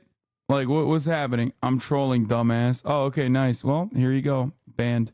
I like that the trolling is saying that, like, I'm not American. What's next, bro? You're going to fucking call me a sand N-word or something? I'm just trolling, stupid. Like, come on, bro. It's just a little light trolling, you know? Closed out the night, the first time a leader of that powerful labor union has spoken at a Republican convention. The Teamsters are not interested if you have a D, R, or an I next to your name. We want to know one thing. What are you doing to help American workers? So it's night 2. How on earth do you top that? Well, tonight's theme is Make America Safe once again, and the headliner we're watching for is the former United Nations ambassador and GOP rival of Donald Trump, Nikki Haley, who's set to speak. She was a last-minute ad. Big hope among Republicans that they can unify the party, somehow keep her voters in the fold, lest they... JD Vance is the only real politician standing up for the rights or workers and the people. You are a communist, psyop, populist scum. Wait, what? Why are you using populism as a negative here while you're simultaneously literally eating JD Vance's, like, light attempts at populism? None of this makes sense. Yo, what happened? Normally I can at least tell, like, what these guys, like, personal politics are. So it's, like, easier to identify and make fun of that way. But today we're hitting, like, the weirdest shit. Head for President Biden or a third-party option, or worse for Republicans, just stay home. Yeah, Ed O'Keefe showcasing some of those powerful interviews from the floor. Ed, yeah, JD Vance is in a group chat with young boys showing feet. You're out here fucking defending his ass. Begin this hour with the latest from the Republican National Convention. Donald Trump was on the convention floor in Milwaukee last night, his first public outing since the attempt on his life. So now he is officially his party's presidential nominee. And he's got a running mate, too, Senator J.D. Vance of Ohio, a one-time never-Trumper. Well, he has changed his tune a lot. Tony is leading our coverage in Milwaukee, and he was there when Trump arrived last night. Tony, I have to say, I was watching it at home last night. I felt the emotion sitting in my bedroom coming through the TV screen. I can't imagine what it was like on the floor. Tell us, what was it like? Yeah, Gail, it was really palpable, and I'll tell you what happened. I had climbed into the stands for my own better view of the moment, anticipating it, and I was in the box directly next to the president's, and it was electric there for the Trump faithful, more like a pop concert than a presidential campaign, and the president was there with that bandage on his right ear, which signaled to the crowd just how close they had come to losing him entirely. People were notably hushed at the first sight of the former president, then cheering, then chanting, including "Fight, fight." Also, another attempt at a political assassination of one of the most important, perhaps the most important figurehead in the Republican Party took place earlier today. It is a real shame that the media has not gotten around to covering it, but I have to. I can't hide this any longer. Here's Rudolph Giuliani, trigger warning. Ah! Dude, it's such a, like, comical way to fall. Look. Ah! Bro tumbled like the towers. If this becomes the MAGA hat, the new MAGA hat, I'll perish. No. Cinna, I heard you thought I was a racist white. I was just saying, I thought you were white. You know what I mean, Cinna? I apologize for my transgressions. Okay? It's not my fault. Vibe-wise, you're like, you know, it's just me not knowing about the South. Sean O'Brien endorses Hawley's sentiment that corporations are sold out to American worker, to the DEI and trans people. Yeah, I know. Sean O'Brien's a fucking hog. Okay. Still digging the hole? No, I mean, I'm saying I recognize that I'm wrong and that Cinna did not participate in January 6th. Okay. And that, you know, I was led astray. I was led astray that Cinna was a participant, an active participant, played a major role in January 6th, and I was wrong. There's video evidence she was there. Okay, see, chat has led me astray, okay? This is not a conclusion I came to on my own. This is a conclusion that chat actively played into. I saw her, I swear. See, yeah, I have a lot of January 6ers in this chat, and they said they saw you there. They said, I went to January 6th, and everybody knew you. You feel me? Say it to make amends. Well, yeah, I'm saying I'm sorry. I apologize. I was wrong. I mean, the clip of you saying the N-word did not actually do aside with my suspicions, but I meant say the word. Wait, no, yeah, okay, that's ridiculous. All right, let's be real for a moment. All right, let's get back to Donald Trump, Sinner's favorite politician. Words that Trump himself seemed to say moments after he was wounded on Saturday. And right then, right at that moment, I turned to the woman next to me, Brenda Leak, a restaurant owner from San Diego, because I noticed she was crying at the sight of Donald Trump. Take a look. There are tears in your eyes right now. Tell me what you're thinking. I'm speechless. I'm looking at a man who has sacrificed so much, been through so much, been scrutinized, drugged through the mud for this country. And all of these people are here for him. And the fact that he's here is just, I find it overwhelming and touching that he's not hiding, he's not scared, he's ready to defend our country and take it back. Brenda was not the only person that we noticed there in the audience with tears in their eyes, feeling those same sentiments, appreciating the fact that Donald Trump might not have been there. And that's a reality, actually, that has landed for the former president as well. He's talked about it. Quote, I'm supposed to be dead. That's what he told a newspaper on Sunday. I am not supposed to be here. You could see it on his face, Tony. I mean, he was solemn. I mean, he almost looked humble, which is not really characteristic for Donald Trump. It's not traditional for presidential candidates to appear at their party's national convention on the first night, but obviously there's so much that's unusual about these times. When is he supposed to deliver? He did. He didn't look humble, but he looked sad, bro. He did. I know the media can't get off his dick, but like there was a very different energy to Donald Trump. Maybe I'm being parasocial, okay? But he looked shook. I wouldn't say humble. Deliver his headline remarks. Yeah, you know, presidents didn't appear at all at their conventions until FDR in the 1930s, and they definitely don't appear typically until the final night, and that's when Trump is slated to speak. That's Thursday, closing night. That will be his first major address since the attempt on his life, and what he is going to say on that evening, that is also in flux. He says he's ripped up his old speech, which was a humdinger in his words, and surrogates and the president himself have said that they intend to make a more unifying message. What if he hears a loud noise during the delivery of his speech, and then he gets scared and like ducks down? Flight. They want to strike a different tone in the wake of this assassination attempt, and amid really widespread calls to cool down extreme or insightful political rhetoric on both sides. Now, what exactly is that going to sound? We will see, because there are still real differences, of course, between the two parties. Huge differences. Tony, thank you so much. Welcome back to Milwaukee, where it was a big day for former President Donald Trump yesterday. His official nomination as the candidate in this 2024 Republican side of the race, and his announcement that Senator J.D. Vance. Frogan's here. Hold on. I got to grab something. Frogan's here for a second to deliver me the basketball from the charity so I can sign it, which will be up for auction at the IDF charity, the Immunodeficiency Fund charity, that will be happening on Friday at Connor Dog voice actors stream. Hold on. This one? Yeah. Hi, Chatty. I came here for Kaya. For little Kaya. I'm just going to sign it here. Okay. Thank you. Chat, that's being auctioned off for Connor's charity event. So if you want it, you can buy it there. Yup. No, Frogan's not allowed to steal her. I would steal her. I'm allergic to dogs. You know Everyone says that they would steal Kaya. She's such a good dog, Chat. I don't think you realize. Well, thank you. Thank you, so Frogan, much for coming. Of course. All right, please. All right, bye. Hold on 1 second. Sorry.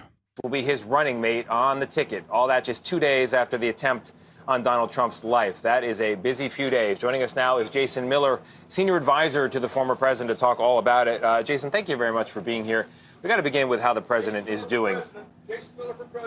You've got some fans here apparently in Milwaukee. We have a good option right now. Don't get me fired. What are they trying to do? It's like You're not on the ticket, but you are advising it, and you've spent time with the former president. How's he doing? He's doing very well. And as you saw that moment when he entered the arena last night, I mean, that was a combination of a revival meeting plus a UFC entrance. It was really something only President Trump could do. But to be literally less than 48 hours after an assassination attempt and to come in and just feel that energy from the crowd, it shows you the love for President Trump. And I think really where this movement is going into the fall and even beyond. I want to look ahead, but just for a moment, look back. Does the president think that the head of the Secret Service should step down in light of what happened Saturday? So they're going to be Jason Miller, the baby killer. Uh-oh, Jason's in town. Everybody cover your drinks. True. Real and true. Legally protected in a court of law, too. In a state of Florida, as a matter of fact. That's how true that shit is. I can't believe this fucking creature is still a prominent figurehead.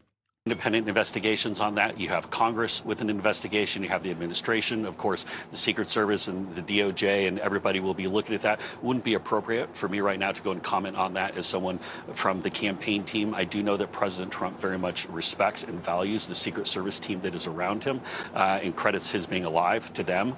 But I don't want to go into the politics of it right now. A wait and see on the director. Let's talk about J.D. Vance, the pick for vice president. When you went with J.D. Vance, when the campaign did, you knew that Democrats could reach into a grab bag of anti-Trump quotes and throw them around like confetti. Well, that confetti is all around us now, and yet you still thought it was worth it. Why was it worth it to pick this former critic?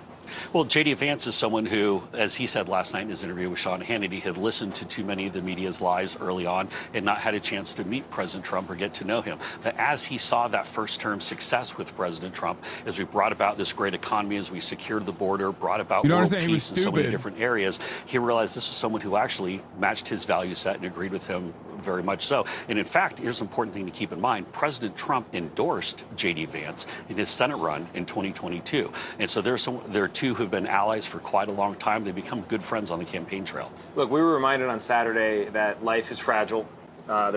Technically, he didn't endorse J.D. Vance in the primary. He endorsed J.D. Mandel, which was J.D. Vance's first name. And I forget what Mandel's first name is, but like the person running against J.D. Vance's last name, Josh Mandel, which was a really funny moment too. Are Republicans going with the he hated him, but no, he's his friend narrative? Republicans are going with whatever narrative they can go with. They're just basically saying like J.D. Vance is like changed his attitude on Donald Trump. Maybe they're gonna try to say like, and so can you, you know? He fell for the media lies, dude. Because like, you can't say the truth. You can't say the fucking truth, which is that J.D. Vance is a rat fucker who obviously was getting a lot of clout amongst liberals. And in that process, while he was getting a lot of clout amongst liberals, like liberals were looking for like a never Trump Republican. And he filled that role so perfectly, only to turn around and recognize that if he wants a future in politics as Peter Thiel's blood boy, an insider in the Republican Party, he has to suck Trump's dick. So he, of course, turned around and started sucking Trump's dick.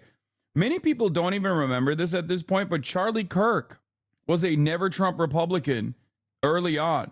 Like, I'm sure there's footage of this out there. I know because I fucking debated him. Not back then, but I remember the change that he quickly went through. But yeah, 2015, 2016, Charlie Kirk was literally anti-Trump. Ben Shapiro was anti-Trump. Most of the Republican Party lineup was anti-Trump. Years have passed since then, so it's like kind of forgotten, but these guys literally despised Donald Trump. So if you're looking for a Republican Party lineup that is like been pro-Trump from the start, it's going to be pretty hard. The difference between J.D. Vance and other Republicans is that he was anti-Trump even after Trump was a candidate. Even after Trump was like, you know, the president, as a matter of fact. That's what's unique about it. He called him Hitlerian. The president is a man of a certain age, and so J.D. Vance is looked at as somebody who's not only a potential future leader of the Republican Party, but as vice president would have to be prepared to step in. And I'm old enough to remember when Barack Obama ran for president, young man, only 2 years of experience in the Senate, Republicans said, this guy's not ready. You think J.D. Vance is ready? Absolutely. J.D. Vance. Yeah, bro, he's white. Hello? Like, the reason why Republicans were saying Barack Obama's not ready is because he's black. That's it. is ready to step in right away. And as President Trump was making his decision, yes, he has the time on Capitol Hill, but look at J.D. Vance's life experience. Look at his experience of serving in the Marines. Look at his experience of coming from Appalachia, of someone who knows what it's like to come up from that working class, from the Rust Belt. That experience and his experience in the business world, much more important than a couple extra years on Capitol Hill. Let's also talk about unity and positivity. I know there's supposed to be themes going forward here, but I'm also old enough to remember that we've talked a lot over the years of Donald Trump taking a turn, a soft. We get it, bro. You're old, okay? Jesus Christ. A gentler Donald Trump. Now, obviously, this is a different level of experience, what happened on Saturday, but are you confident that the turn to unity is really going to stick this time? Well, yeah, and I'd point you to President Trump's True Social post from Sunday morning when he talked about our need to be resilient in our faith, but also be defiant in the face of wickedness. This is the time where we have to unite America. We have to come together. And Tony, I'll tell you, I was a little bit dismayed on watching some of the various Sunday show media coverage, and even yesterday, of how many in the media and how many on the political left where they would start off by saying we need to bring the country together, but then they'd immediately pivot to some aspect of whataboutism or into, well, does rhetoric on either side have to contribute to this? Here's the reality: is America is a. Wait, what? Oh, so when conservatives say we need to bring the country together, they mean like don't criticize us ever again. Cool, got it. I didn't realize it was like that. I'm glad I now know what's like permissible, what's acceptable, what's appropriate, Well, I don't know if Jason knows this, but there's an election going on, I personally think it's pretty valid to criticize your political opponent in that situation.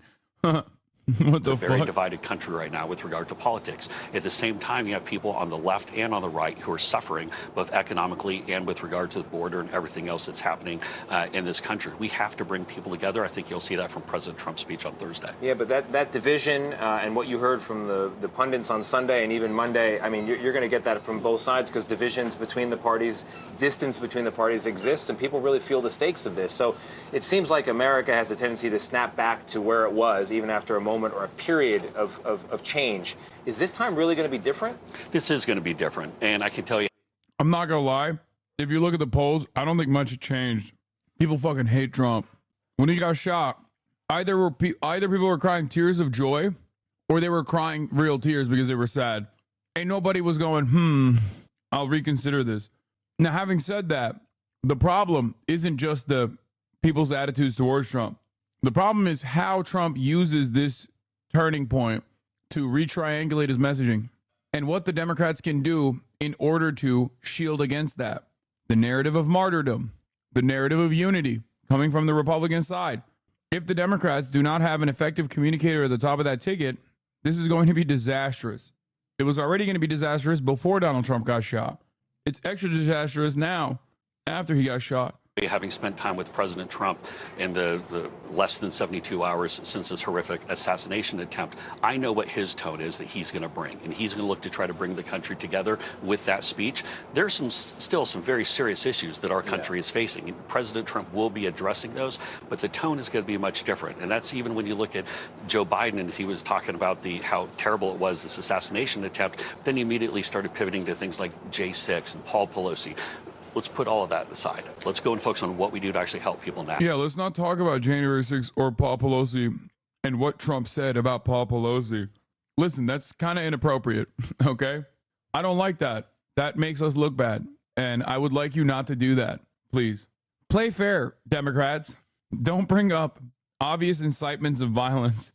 Is the former president going to get out there and campaign at rallies in public after what happened Saturday? He's committed to that? Well, we're certainly going to have as many big rallies and get-togethers and things possible. As far as the security details and logistics, I imagine that'll be a decision between the Secret Service and from the campaign, so I can't speak to all that right away. He still wants to do it, though. He still wants to be out there, absolutely. Jason Miller, thank you very much. Appreciate your insights this morning.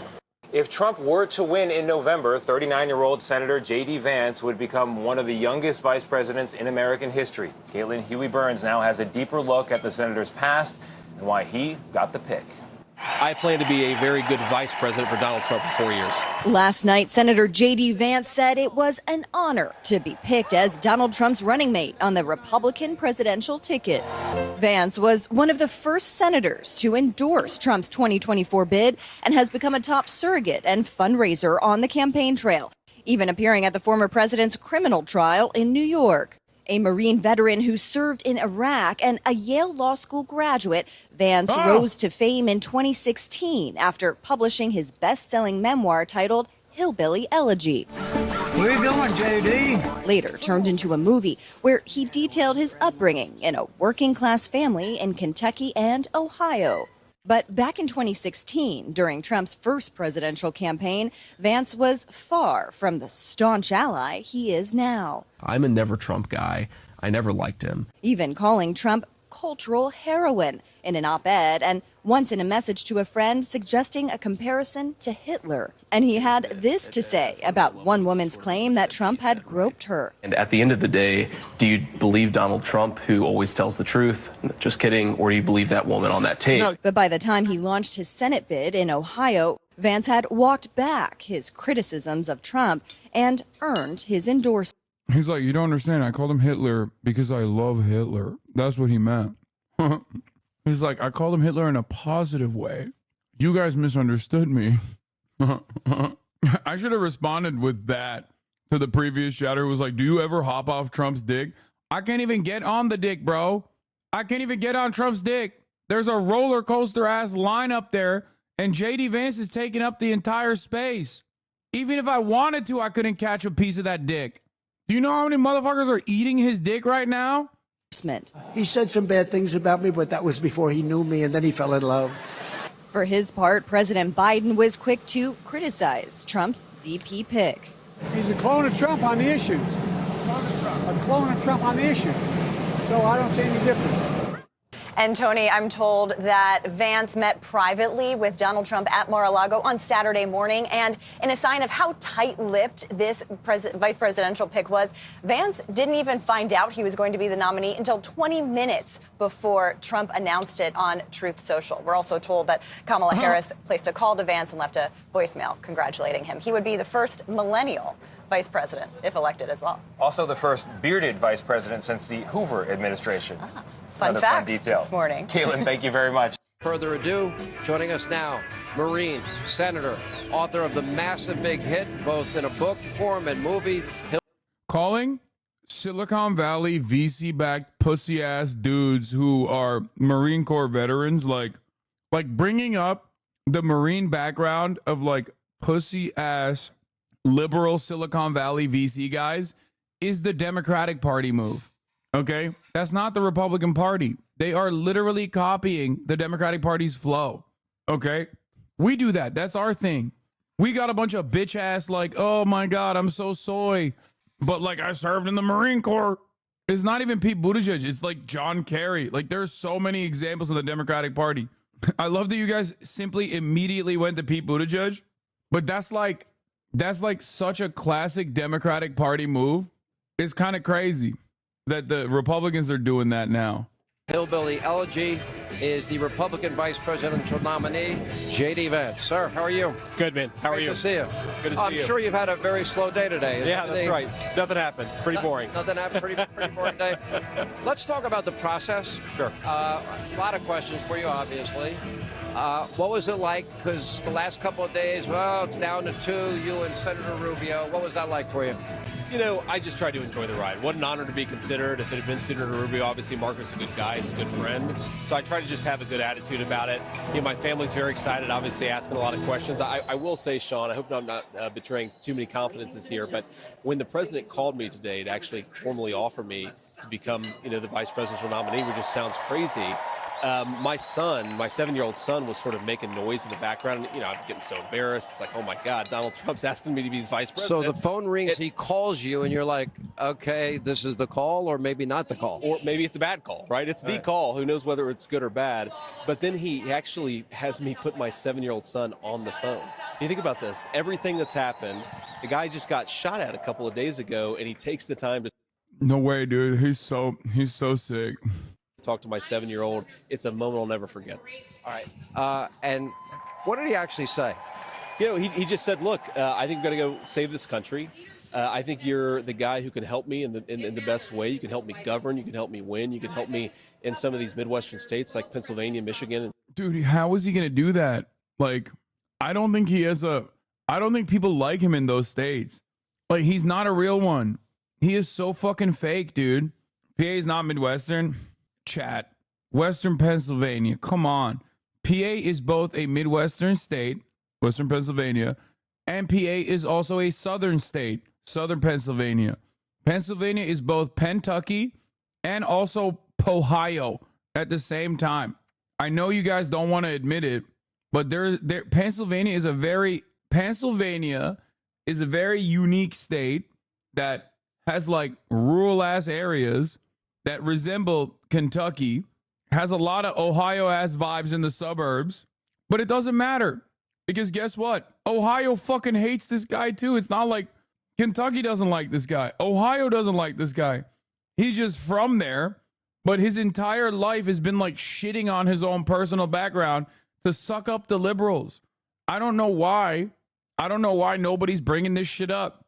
Like I suspect it'll ring alarm bells in the minds of many Americans. Not that the VP pick matters all that much, but like I suspect that it'll be an issue for a lot of Americans that, well, one, yeah, he's a miscegenation guy, but also I think they just don't. I mean, he's got no riz, he's got no aura, he's got no charisma, he's got nothing, and he also sucked up to libtards for his like before he decided to turn heel and become like a right-wing I'm a right-wing guy. I love Ohio, born and bred, baby. Like before he did that, he was like a VC guy, and he still is in many respects a VC guy. He's Peter Thiel's blood boy. He's a fucking Yale graduate who has genuine disdain for the working poor from these fucking areas that he's supposed to be campaigning in. No shot. Neither did Pence, true. But Pence's job wasn't to bring fucking Pennsylvania and Ohio, or, Wisconsin. And so forth. And he said rightfully that we have been very, very close for a long time, but especially since I endorsed you in 2022. And I would not have won that race without Donald Trump's endorsement. And the president's trust then and his partnership since then has been something I value a great deal. Let me ask you, this happens all the time. You get announced and incoming begins.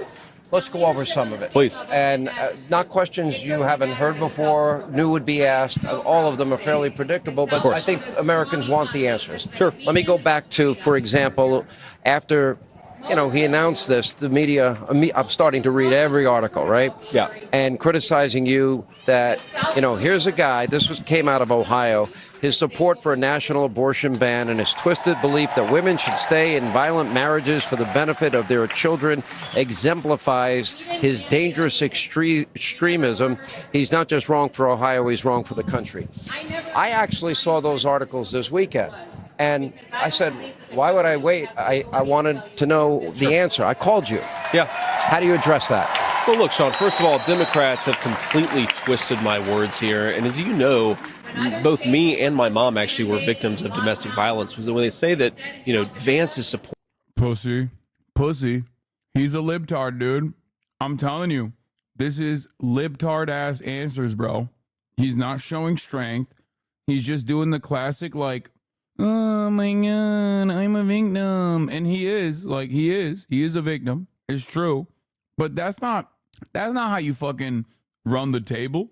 Nah, no shot. And Harris is better. I mean, I'm not saying Harris is great, but Harris is a Democrat. That kind of sentiment is actually, that probably will work well in the Democratic Party. If a Democratic Party candidate came out and was like, I was a victim of domestic violence, like this is unacceptable, blah, blah, blah. Democrats would be like, oh my God, I love that. Tell me more. You're so brave. Republicans don't give a fuck that you were a domestic violence abuse victim. Like, get the fuck out of here. He's like, wow, when you say this to me, you're saying this to a domestic abuse victim. It's like, what are you talking about? You're literally running for the domestic abuse ticket. Like, Trump is the president on your ticket. The fuck do you mean? You can't be out here fucking whining. What? You should be like, libtards are gay and they make up the issue of domestic violence. It's not a real problem at all. The real problem is men aren't strong enough to knock out their wives or some shit. Like, you're a Republican. Like, men have become more soy. Back in my day, they used to end it all with one hit. supported women staying in violent marriages. I think it's shameful for them to take a guy with my history and my background and say that that's what I believe. It's not what I believe. It's not what I said. And I think, Sean, it's evidence of the Democrats' complete inability to talk about the future. What are Republicans running on? Delivering the peace and prosperity that Donald Trump already delivered in his 4 years. What are Democrats running on? Lies and complete distortions of people's records. That is something I think the American people are going to reject. They're too smart for it. You know, I said on January 2nd when the year started, I said, let me tell you what this year is going to be like, and I try to give a perspective. I'm sorry, you can't tell me this dude is not like a little bit better equipped Ron DeSantis. Like, he's just so lame. To my audience, it's not my first rodeo, That's right. JD. And I said, the Democrats are going to try to make this election about, quote, democracy in peril. How often have we heard that? Meanwhile, they might want to disenfranchise every primary voter that they had. What did I want? What kind of question is that, dude? What did I want on the Republican ticket? Doug Burgum. I'm a motherfucking Burgumaniac, dude. What? Don't come in here and ask me silly questions like that. I love Doug Burgum, North Dakota's finest. My goat, my king. Beautiful eyebrows, handsome look, strong jawline. Don't know a single fucking thing about his positions, but it don't matter. It's vibes based. Bill Gates' blood boy. I don't want Peter Thiel's blood boy as the vice president. I want Bill Gates' blood boy as the vice president.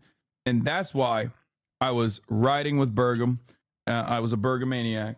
He still could win if you vote for him. And they wanted to get Donald Trump off the ticket in some states. Another example, it'd be about January 6th. It would be about abortion.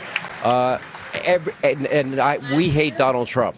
Exactly right. Can they run on the issue, is the country better off than it was 4 years ago? Of course they can't, Sean. They can't run on that at all.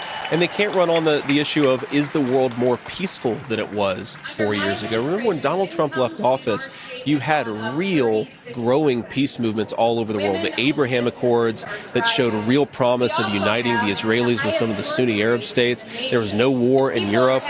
Asia looked like it was under pretty good control. And 3 years later, it seems like we have a conflict in every corner of the world. And Americans are poor, Sean. You know a little about my background. I grew up in a poor family. I remember when my grandmother, who raised me, she used to negotiate with the Meals on Wheels people to give her additional food so that she could feed me. How does a family like that deal with Joe Biden's grocery price inflation? How does a family like that deal with gasoline and energy price inflation? It's gotten more expensive just to live a good life in this country.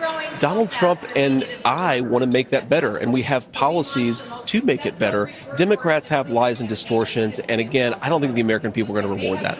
You know, I had an opportunity to talk to Donald Trump, and I knew this question would come up actually for almost every person that was under consideration. Sure. And that was past comments. I think J.D. Vance has been pandering to liberals for so long that, like, this kind of sentiment plays well in this audience and perhaps plays better in this audience than it does in the broader Republican audience. Does that make sense? Like, I think he's too liberal coded for these people to listen to him and go, yeah, I trust that guy. He has that exact same Democratic air of insincerity that dumbass Republicans are able to usually avoid harder than the top of the hour ad break. Like, what do I mean by this? Like there are a lot of Republicans out there who, in my opinion, do a better job of, like, presenting themselves as, like, hoorah, I'm a man of the people. I think he's too lib-coded. He's too much of a libtard because he's been pandering to liberals for too long. Anyway, don't get dunked on by the top of the hour ad break and subscribe for $5 or for free. And then here's the 3-minute ad break now. That you had made about him, and when I'll tell you after what his response was, but sure. you didn't have the nicest things to say about him back in 2016, which seems like a long time ago now. You know, you literally said, you texted a friend that Trump is a cynical a-hole like Nixon who wouldn't be that bad and might even prove useful, and that he's America's Hitler, and you compared him to a cultural heroine in the Atlantic Monthly. And I'll tell you Trump's response, but you said that then. What do you say to people that say, well, wait a minute. Sure. What did he mean? Well, Sean, I don't hide from that. I was certainly skeptical of Donald Trump in 2016, but President Trump was a great... I love that because it's like, Yeah, dude, I was really stupid back then. I was duped by the media, you know, when I was like 35. Very different from now. You understand me?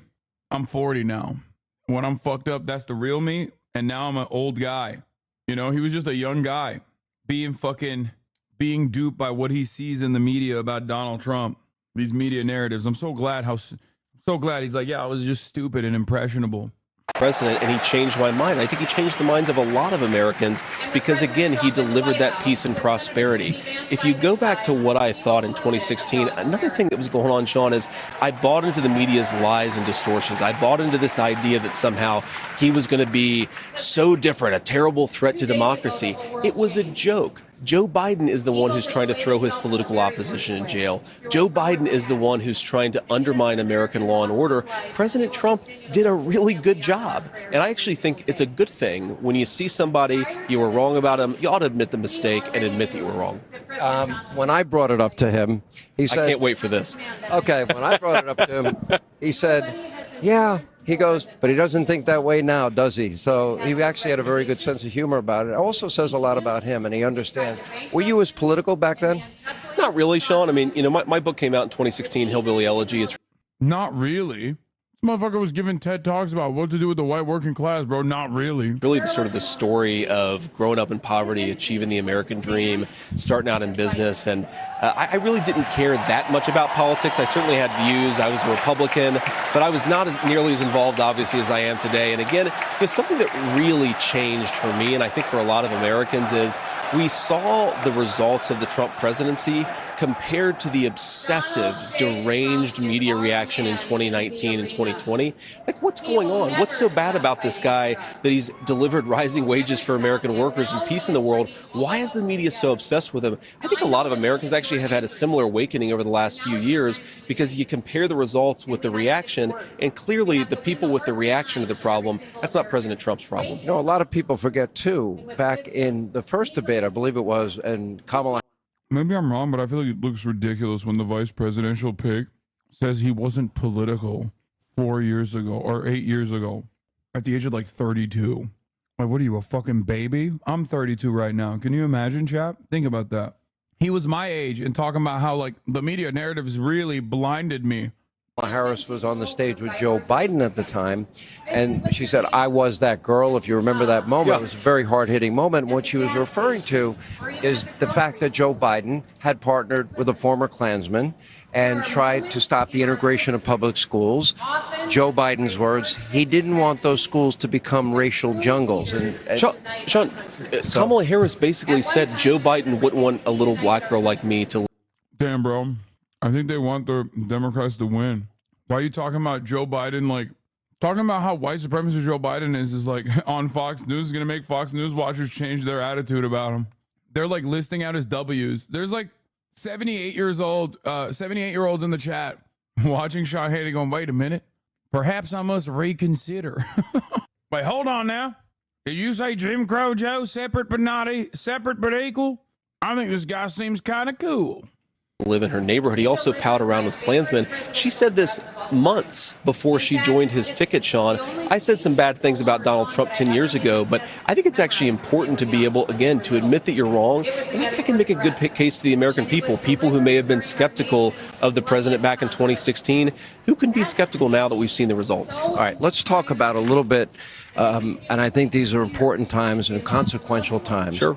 And we see what's happening with the border, for example. I think it's now become the #1 national security threat. Oh, absolutely. And we have nearly 11 million unvetted Joe Biden illegal immigrants in this country.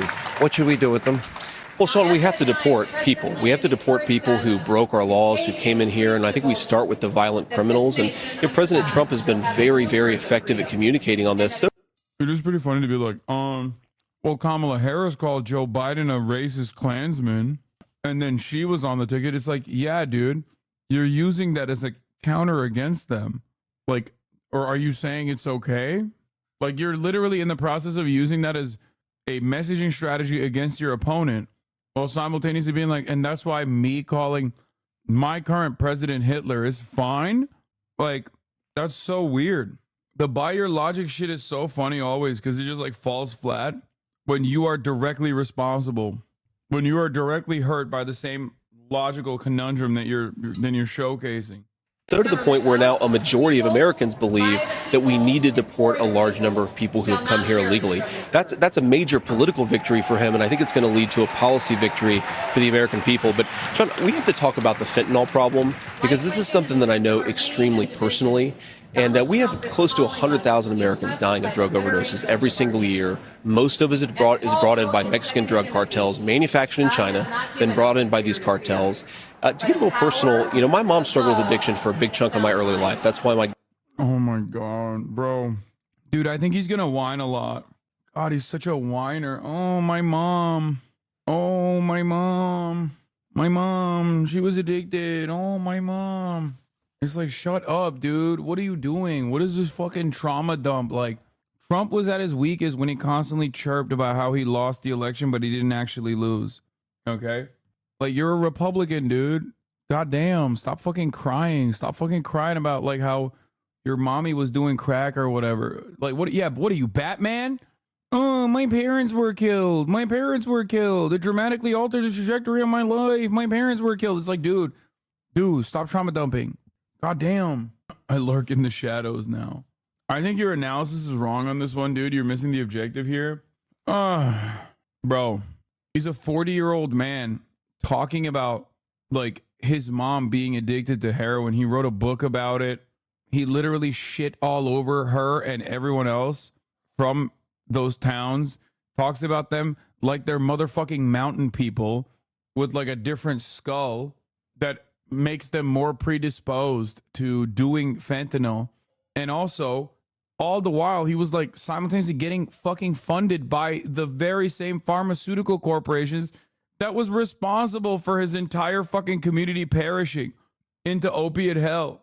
Okay? Do you understand what my frustrations are with JD Vance? Do I have to spell it out for you? Also, the very fact that all of you pussy-ass liberals in this fucking stupid-ass chat are actually crying at a sob story is indicative of the fact that this is not good politics for the Republican Party. Yeah, dude, this is what I mean. This is exactly what I fucking mean. He's too lib-coded. He's too used to telling his sob story to fucking Chris Matthews on MSNBC and have him go, oh my God, you're telling me you couldn't get upward social mobility? Oh my God, that's so sad. Like, I'm telling you right now, I don't think Republicans respond like this. Okay? You guys are soy as fuck. Of course you love this shit. This is a sob story that appeals to you. Conservatives literally look at addiction and go, oh, that's a moral failure. You're a fucking moral failure. Your mother is a moral failure. That's the way they operate. Okay? And he's like, oh my God, at the age of 40, I'm so struck by by my mother's, like, drug addiction. They look at that and they go, you're gross, dude. What the fuck are you talking about? You probably also have drug addiction problems, because I think that shit is genetic, and I think the moral failure is genetic. You're genetically wired to be a fucking moral failure. Republicans loved Hillbilly Elegy. No, the fuck they didn't. Democrats did. Democrats loved Hillbilly Elegy. That's why he wasn't on fucking Fox News promoting Hillbilly Elegy. He was on MSNBC every goddamn night promoting Hillbilly Elegy. No, Democrats love treating fucking white working class Appalachian people like they're like a different breed of human. Also, yeah, Republicans don't read. Or when they do, they read like Bill O'Reilly books. Like, you're wrong. He got so much play from fucking suburban wine moms who was like, how could Donald Trump become president? We must understand the mind of the mountain person in rural Appalachia. And then, like, the entire message in the book is that, yeah, mountain people are different, okay? They're a different kind of white. They have a different cultural inferiority to the good, liberal kind of white people that you see in the cities. And the bad mountain people, well, they sing songs and they dance and they have this, like, different bone in their brain that causes them to be addicted to fentanyl. And it has nothing to do with the pharmaceutical corporations absolutely pumping and offloading a shit ton of drugs to these communities with, like, no real valid way of doing any kind of meaningful healthcare reform in these areas. We shouldn't do that anyway, because my donors would hate that. And also, simultaneously, those mountain people have, like, a uniquely inferior culture of not being self-reliant, not realizing that they can change their own destiny. Why aren't they Why aren't they succeeding? Well, it's because they didn't listen to the right podcasts, okay? I don't think a single goddamn person gives a shit about where he's coming from, and I think they just like Donald Trump, okay? They like Donald Trump. They think Donald Trump is macho. They think Donald Trump is hot. They think that all of their anger and frustration that they experience on a daily basis is not born out of their material circumstances that they were subjected to, okay? Their fates sealed centuries before they were ever alive by hyper-capitalist exploitation and a lack of interest in actually uplifting these people. And instead they think, who's making me feel this way? The homosexuals in the media, the liberal elites. Who looks like a liberal elite? JD fucking Vance, because he is a liberal elite. Anyway, they do like Donald Trump. They like Donald Trump because Donald Trump has pure, real resentment towards the liberal elite. He has real resentment born out of the fact that the very same liberal elites, which Donald Trump is a part of, never actually accepted him into polite society because they think he's too crude. Having said that, however, Donald Trump is very good at channeling that frustration towards the liberal elite and making it like a universal resentment that everyone else feels. That's why he can talk about like Graydon Carter being a sissy or whatever, and hogs will still eat that shit up, even though they don't know what the fuck the Vanity Fair party is. Okay? He's telegenic in a way that is, unfortunately for the Republican Party, not replicable. Okay? Donald Trump, and this is why I say, this is why I repeat myself all the time, Donald Trump is Obama for white people. Okay? Obama is a once-in-a-lifetime candidate that was uniquely charismatic. He was a neoliberal and his policy agenda was dog shit. He cast everything aside. He ran on a progressive platform and he won by insane margins. And then he kept up that popularity because he was singularly charismatic. Think about it. A black man as the president of the United States of America, a country that's found on slavery and white supremacy. Okay? Who the fuck could do that? And the Democrats have never been able to recreate that, okay? They look at it and they try to recreate it, but of course they can't recreate it. That's like a uniquely telegenic man, okay? A uniquely charismatic man. Donald Trump, in many respects, is born out of the resentment and frustration that white supremacists had towards allowing a black man into the highest position, okay? And Donald Trump is, much like Barack Obama, uniquely charismatic to his own base. He's telegenic, he's charismatic, he's very sassy, he's a petty bitch who's messy and loves drama. Okay, he's practically a homosexual man, okay, in like the best ways, even though I do believe that he's ace. The Republicans can never have another Donald Trump. It's just not going to happen. Yes, someone in the chat said lightning in a bottle, and I agree. Do not put us together. Come on, Joby, be for real. Donald Trump is incredibly messy, okay? He's incredibly messy, he's incredibly petty, and he has a penchant for drama, okay? It's true. He makes phenomenal television, and people eat that shit up. They love watching it. And the reality is, this motherfucker comes on TV and tries to do that shit, it's not going to work. To be fair to him, he's not even trying to do the Donald Trump shit. He's trying to do his own shit. Ron DeSantis had even less charisma than JD Vance and tried to do the Trump shit, and everybody turned around and was like, whoa, I'm changing the TV channel. I don't ever want to see this ever again. Grandmother, who I call Mamaw, raised me. But the coolest thing, maybe the greatest blessing of my life, is that my mom is about to celebrate 10 years sober. I don't want to see a 40-year-old man talk about me, ma, mama, bro. Come on. You went to Yale. Shut the fuck up, me, ma, mama. And she is able to celebrate 10 years sober, frankly, because the poison that's coming across the border now wasn't coming across in such large numbers 15 years ago. We are depriving Americans of a second chance with their loved ones. You cannot keep on doing this. You're orphaning an entire generation of kids. Go to Pennsylvania, Michigan, Wisconsin, Sean. You have thousands of grandparents raising grandchildren that they weren't expecting to raise because of the poison Joe Biden let it come across the border. President Trump is the guy to stop this. And if we don't stop it, we're going to lose a generation of young kids. You know, when I saw you in Atlanta. He doesn't even sound angry. He sounds like a bitch. Do you see what I'm saying? Like, he literally, he doesn't even sound mad. When Donald Trump talks about this shit, he's like, I fucking hate those immigrants. I fucking hate them. They're bringing drugs across the border. They want to kill your mother. They want to kill your father. They want to rape your daughters. What is he even saying, lol? He's trying to do the Trumpian shit where he's like, yeah, fentanyl addiction is happening because Mexicans are crossing the border, which is objectively false, but it doesn't matter. It's on fucking Fox News. Saying truthful things on Fox News is probably the worst thing you can do. It's never going to happen. You're running for Republican office. You're going to lie. That's fine. You know, we know that already. We've moved past that. Okay? It's just that when he's talking about it, he's not even fucking angry. He's not even like, oh man, I'm really fucking mad that like this immigration stuff, like it's actually really running rampant in the country. He's like, oh no, if we let Mexicans in, my mama is gonna get fentanyl addicted again. Like, shut up, dude. You can't on the one hand fucking say unimaginably reactionary shit while simultaneously crying about your mima and mama and papa. Okay? Just be racist. That's it. He's trying to lib code racism. I said I felt a little embarrassed because I was one of the few Americans, because most people knew Hillbilly Elegy. It was a massive bestseller that became a movie. And I literally read at least a book a day researching. I know you do. Radio and television. And so I decided, fuck off, watch the movie. And when I saw you, I did ask you, is this really what your life was? Appalachia? And this is the history of your life. Appalachia, you become a Marine. And by the way, your mom was a drug addict and an alcoholic. Your father, not exactly the greatest father in the world. And you grew up poor, and you had an amazing grandmother that came out of your life too. That's right. But then you joined the Marines, you served in Iraq, you came out of school, you went to Ohio State, you went to Yale, you prospered at Yale. Then you went on to be successful in business, which, by the way, Democrats are criticizing you for.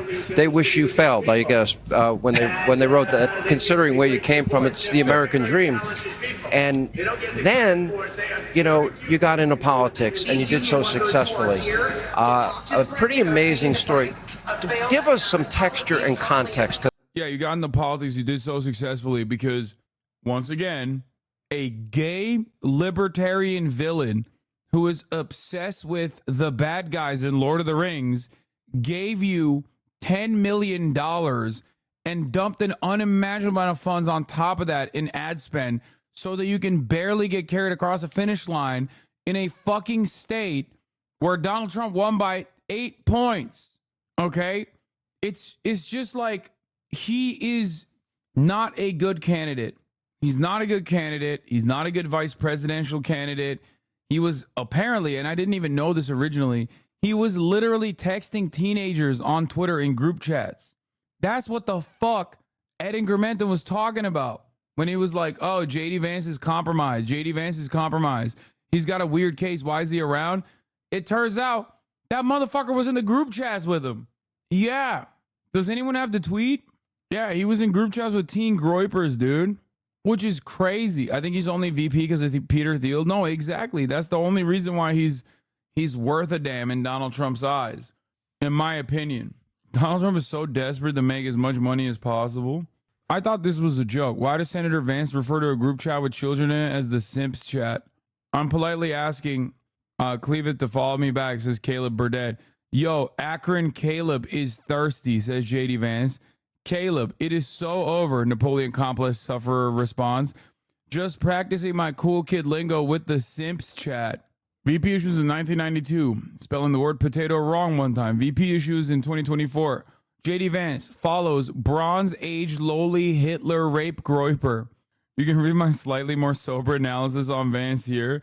Also on my Substack is this assessment for Vance last year. Vance isn't much better than Blake Masters, but I couldn't put him in the same tier when one of them has actually gotten elected. Pros, has won an election.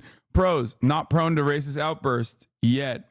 Pros, liked by the National Republican Party. Pros, able to use the services of Cum Groyper 1488 if needed. Cons, not loyal to Trump. Cons, lacking any wedge issue or movement to represent. Cons, has long list of enemies. Cons, and perhaps this is the worst con of all time, adult Catholic convert! Are you fucking kidding me? Dude, you know how I feel about the zealotry of a recent convert. You know how I have all the smoke about adult converts, born again Christians specifically. But god damn, there is nothing funnier There is nothing funnier than just like looking at all the religions out there and being like, the one that is famous for pedophilia, that is my shit, dog. Oh, you know he DMs the Red Scare girls? Oh, 100%. JD Vance once wrote that he convinced himself that he was gay when he was a kid. Oh my God. Dude, no way. Dude, wait, what? No fucking way, dude. He came in like this.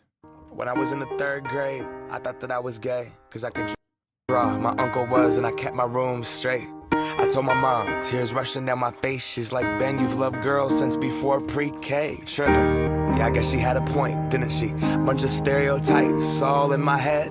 I remember doing the math, like, yeah, I'm good at Little League. A preconceived idea of what it all meant. But those that like the same sex had the characteristics. Biden, huge Macklemore fan? You mean JD Vance? You're laughing? This song ended homophobia and you're laughing? Donald Trump humiliated JD Vance. Former President Trump held a rally last night for Ohio Senate candidate JD Vance. Yeah. And here's what the Trump endorsement looks like these days. Let's listen.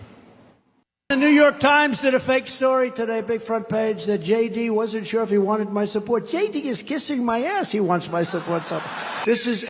What? No. Why, you want to be in? Oh, you want to join for that? Okay. Why, is your fan base also yelling at you and saying that you're secretly hiding the truth about Cody Co? Yeah, that you haven't made a video about it yet? Yeah. Alex is asking because he wants to join in on the Cody Co video. Shut the fuck up. Dude, it was so crazy. There's like the fact that there is like a decent amount of people in this community that were like, seems sus that you still haven't covered Cody Co. Alex and I are gonna make a joint statement. We're gonna apologize for only covering lame shit like the election cycle and not important shit. a great person who I've really gotten to know. Yeah, he said some bad things about me, but that was before he knew me, and then he fell in love. Yeah, Barbara, I mean, what do you think? Was that helpful to J.D. Vance at all? I thought that was an in-kind contribution to Tim Ryan, the Democrat.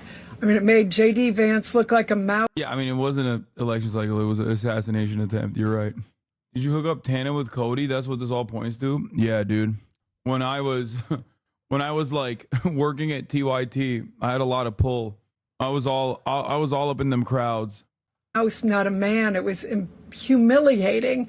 And that rally last night, it was a QAnon fest. It was playing this strange QAnon music. They were all sort of, bowing to, I think Marjorie Greene was there talking about the one true leader they have to be loyal to. And it actually was not very well attended. It wasn't the usual, so I think this is the last gasps of a dying cult, not I do think this is an embarrassment. And if I were, J.D. Vance is really a shell of a person to be there bowing and scraping to somebody who he rightfully attacked, just a few years ago. And those liberals are so ruthless when it comes to a guy like J.D. Vance, who they personally thought was one of them. You know what I mean? It's just that's not a liberal, that's a Republican. Statements are out there publicly, and I think that's a never Trump Republican. Best thing for Tim Ryan would be and therefore put his that's a never Trump Republican. Therefore, they're fucking liberal. Prior statements where he attacked Donald Trump, and then Donald Trump. American politics is just liberalism and more liberalism. Okay. It's just liberalism and more liberalism. Liberals everywhere. And then sometimes fascists. Okay? It's liberalism light versus liberalism hard versus extra liberalism, which is when you're a fascist. Extra liberalism, which is when you're a fascist. What is this, bro? Okay, dude, I gotta run this back again. I'm sorry. The right-wing conservatives think it's a decision, and you can be cured with some treatment in religion. Man-made rewire. Bro, what is this, bro? What is when this? I was in the third grade, Pause! I thought that I was Pause! Pause! Mr. Trump commented to the allies on how good Mr. Vance was looking, how his beard appeared more groomed, how his suits fit better, and how he'd lost weight. Mr. Vance had been working out and going on long runs. I'm good at Little League, a preconceived Mr. Trump was impressed. He told his allies thought Mr. Vance was smart and handsome. Those beautiful blue eyes, he said repeatedly. Great on TV. You can be cured with some treatment in religion. Man-made rewiring of a predisposition. Yo! Hey, yo! I have to reiterate the former point that I made about Donald Trump being a gay man. Okay? Where are my haters now, dude? He's beautiful. I would like to have sex with him, but I, of course, I'm ace aromantic.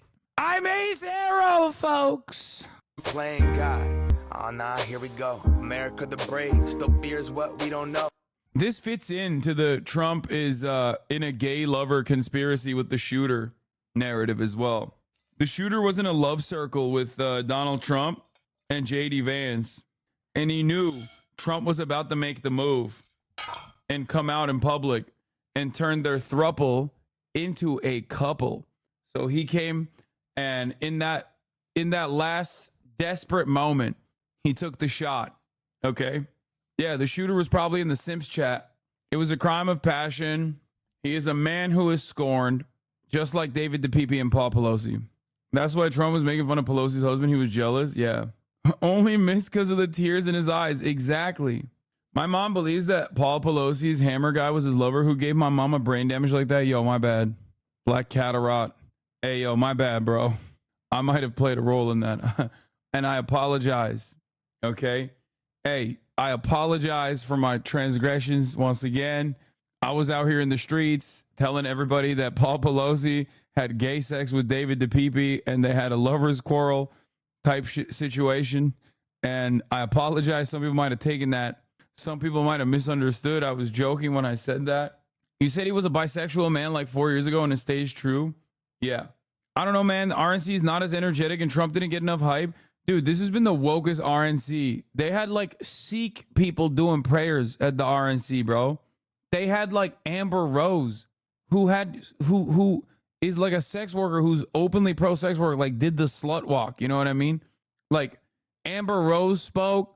They had bald representation, bald union leader representation. What the fuck's going on? Unacceptable. Completely unacceptable. They're doing DEI, dude. Yeah. JD Vance's wife is Indian. JD Vance is doing miscegenation, bro. Are you rocking with that? Are you rocking with miscegenation when the Supreme Court is about to ban it? Huh? Just saying. Yeah, they have sex worker representation, labor leader representation, every marginalized identity you can find. I'm just saying. And JD Vance and Donald Trump might be gay lovers. Huh. To that life. That's a tough life you had. Yeah, Sean, it was tough in a lot of ways, but blessed in a lot of ways. And I think you've got to sort of accept the good with the bad. I wouldn't see the world the same way that I see it without that experience, and I really do see it as a blessing. I mean, the grandmother who raised me was such an amazing person. I mean, she was a woman of deep Christian faith. She cursed like a sailor. I mean, she had a mouth that would really make a Marine Corps drill instructor blush. But she was so loving and so disciplined, and I really think that all the opportunities that I've had come directly from her.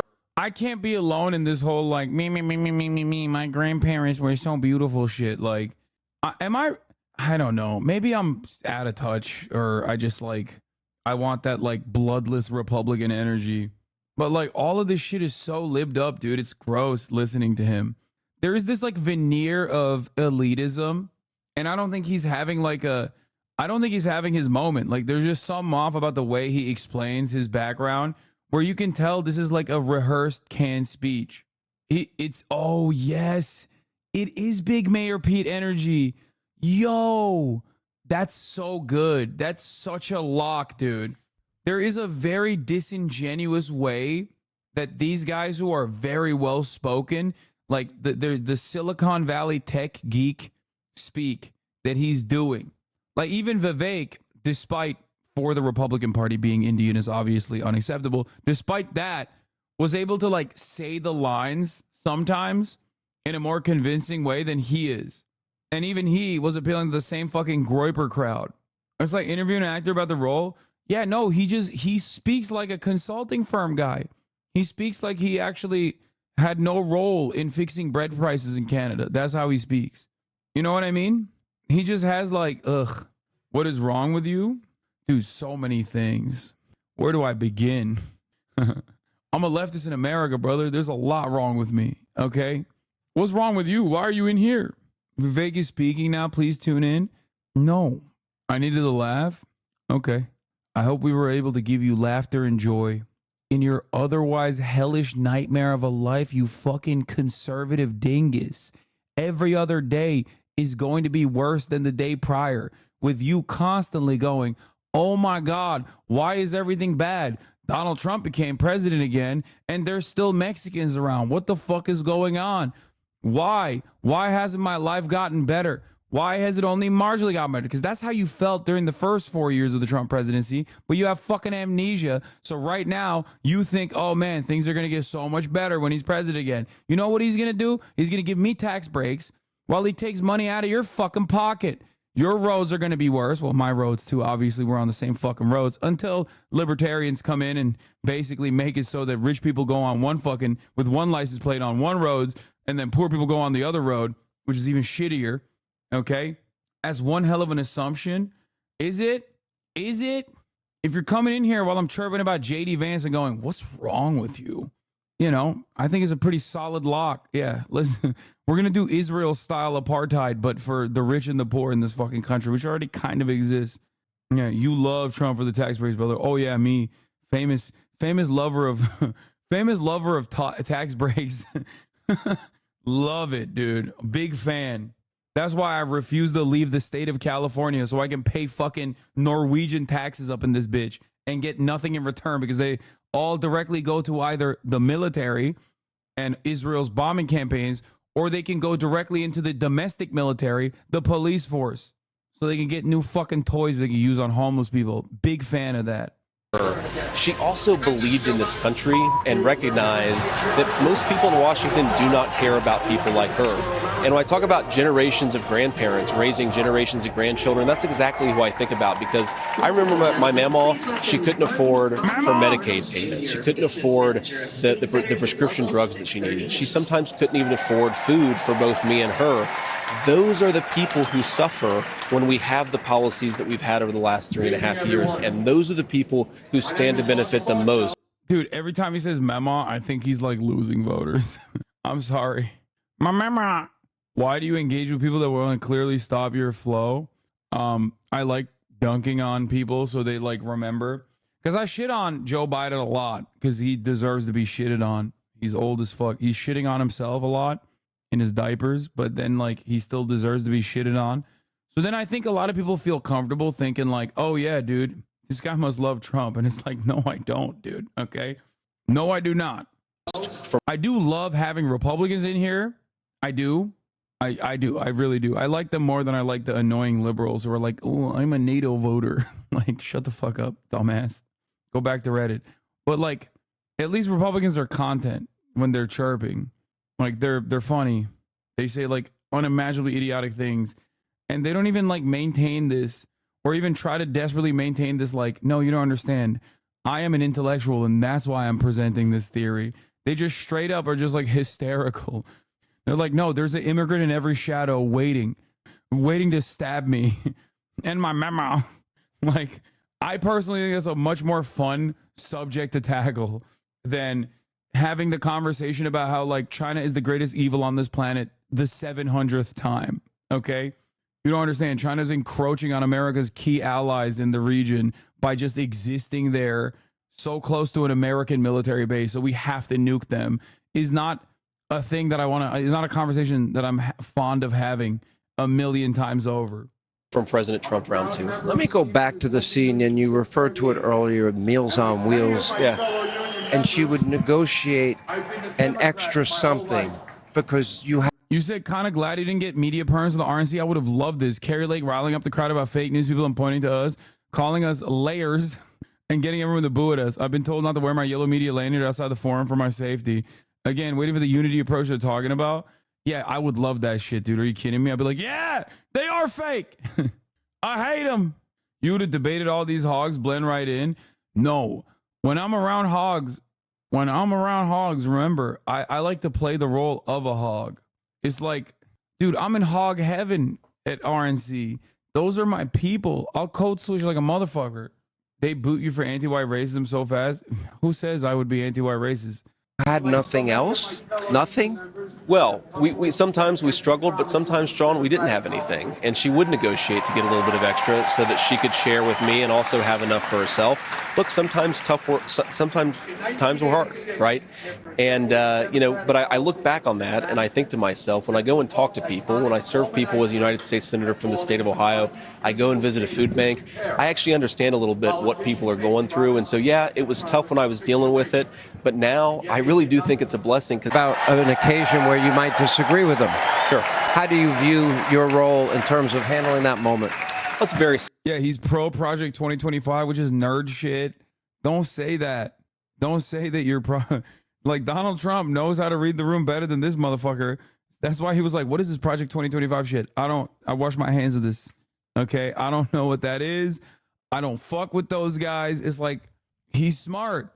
Simple, Sean. I think that you owe it to the president to be honest with him if you don't think that he's doing the right thing, if you disagree with him, but you do it in private. You offer your counsel in private, because a lot of the vultures in the press, they will blow up every public disagreement. So you've met my colleagues while you're here. I call them state-run media. No, they absolutely are state-run media. In fact, they're so state-run that even after President Trump was shot and he showed a remarkable... In light of recent events, we decided now is the time for healing and unity. So this week we wanted to reach across the aisle and invite popular far-right conservative content creator Lily Petru on the podcast to share her opinions. Out everywhere now. Thanks for the invite. Super cool you're able to listen to people outside your godless liberal echo chamber and invite a small conservative content creator like myself. Makes me think the woke mob isn't too bad, but you're all still going to hell anyway, lol. Oh, did you guys watch the last episode of the pod? It was a banger, right? I told you. Why wasn't it uploaded yesterday? Because fucking the wokes canceled because we didn't do enough gender. We didn't groom enough children and we didn't do enough gender in the pod. So the wokes fucking canceled the pod. They demonetized it instantly. So we had to wait until there was a human, a patriot at YouTube who watched it and then said, okay, never mind.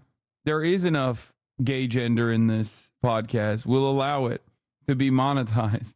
Except you're trying to do a 30-minute personality of this, thinking that's good content. I thought that would have been a banger content, but it was too long. 30 minutes was too long. They wouldn't believe you that Austin was gay. Yeah, I kept telling them, no, we have a gay one. We have a gay one on the pod. We love gender. Chat, what is the I survived thing? I posted it on my TikTok. Go watch it if you want to know what I survived. Who keeps deleting my comments about wanting to stop euthanizing healthy dogs in U.S. shelters? Wait, are you being serious?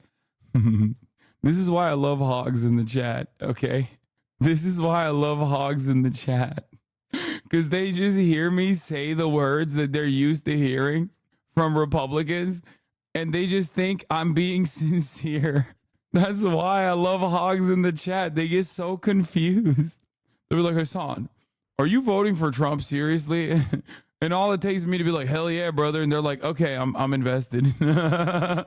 Oh, that's a white woman who just got here. That's a white woman who's a Trump supporter. Don't make fun of them. No, it's fine. It's fine. As long as I keep shitting on Nancy Pelosi, they'll keep coming back for that good shit. Okay. Remarkable amount of unity and defiance and calmness.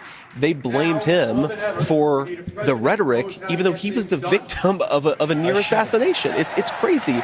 But I think it's really important that you don't have Republicans who blow up disagreements so that they can win points with the media, who are never going to treat Republicans fairly. The job is to help enact the agenda. And why does that matter? Because that's what's going to make people's lives better. Let's talk about, I'm sure in the course of this process, it had to go through your... Miss Riz, XOXO is not the person I was thinking of. This is a different person. This is not a hog. I apologize. I'm not deleting your comments about the dogs. I am a dog lover.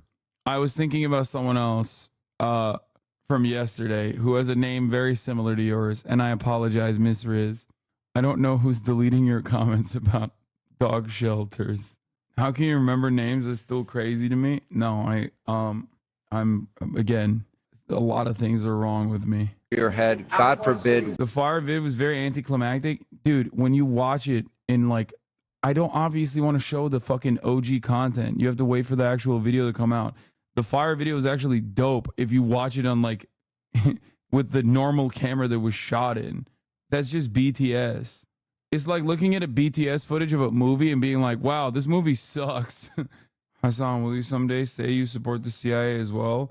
I want to be able to show you to my parents. No. What if we saw this on Saturday? President Trump, a millimeter, if he didn't turn his head, we would be having a very different conversation tonight. We would. And I certainly believe in God and faith, and it's an important part of my life.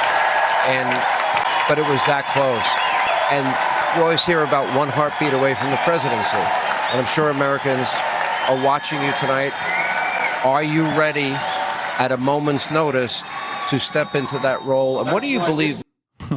Yeah, there's enemies all over the place for Donald Trump. He could get shot again in the ear. You know what I mean? Are you ready when the time comes? Most qualifies you for that? Well, Sean, the answer is yes. And I have to say, you have to have some humility about this. It's the biggest job in the world. But I served my country successfully in the United States Marine Corps. I had a successful business career. And I have the vision and the agenda aligned with President Trump to make the American worker better off, to bring peace to the world, and to actually advance an agenda that's good for American citizens. I think the experience that maybe most Americans would care about, it's not that I spent 2 years in the Senate, and I think I've had a very successful 2 years in the Senate. It's that I came from nothing, became a United States Marine, and succeeded in business. That's the experience that I think gives you a fresh perspective. You combine that with the ability to get things done. Bro, I can't listen to him. It's so boring. Am I crazy? Oh my God, he's so fucking boring. He's no content, dude. Meanwhile, let's go to Bill Malush. Before we get to the other stuff that was happening, RFK came out and said, when President Trump called me, I was taping an in-house videographer. I should have ordered the videographer to stop recording immediately. I'm mortified that this was posted. I apologize to the president. We're also gonna show an awkward moment between Congressman Matt Gaetz and Speaker Kevin McCarthy. What night are you speaking? Are you speaking tonight? Or one person? No. Hey, you're not. If you took that stage, you would get booed off of it. You would get booed off the stage. Dude, I love when they're being petty bitches. To which Kevin McCarthy actually responded with a banger. One who's not coming back, and then the other part that you have, and the other part you have is one person who raised the issue. He's got an ethics complaint about sleeping with a 17-year-old. So that's the way they would go. So this side of the story is pretty fire. Like, who do you think looked better in this? I mean, listen, I'm a never Kever myself, but the forever Kevers won this night. Okay, I mean, trading haymakers. Are you kidding me? It's like a dude. This is the nuclear bomb versus coughing baby. Okay, Kevin McCarthy is on CNN saying Matt Gaetz tried to fuck a 17-year-old and got an ethics complaint for it. Meanwhile, dumbass Matt Gaetz is on the other side like, people don't like you here. Like, are you kidding me? Are you fucking kidding me? Kevin McCarthy also had sex with Marjorie Taylor Greene. Who's the winner of this situation? You know what I mean? I can't believe I said that. Like, even as a joke. Shut up, Gaetz. Don't be an asshole. Dude, I don't even know who you are. It doesn't fucking matter. Don't be an asshole. Yeah, I'm just standing here. I don't even know who you are.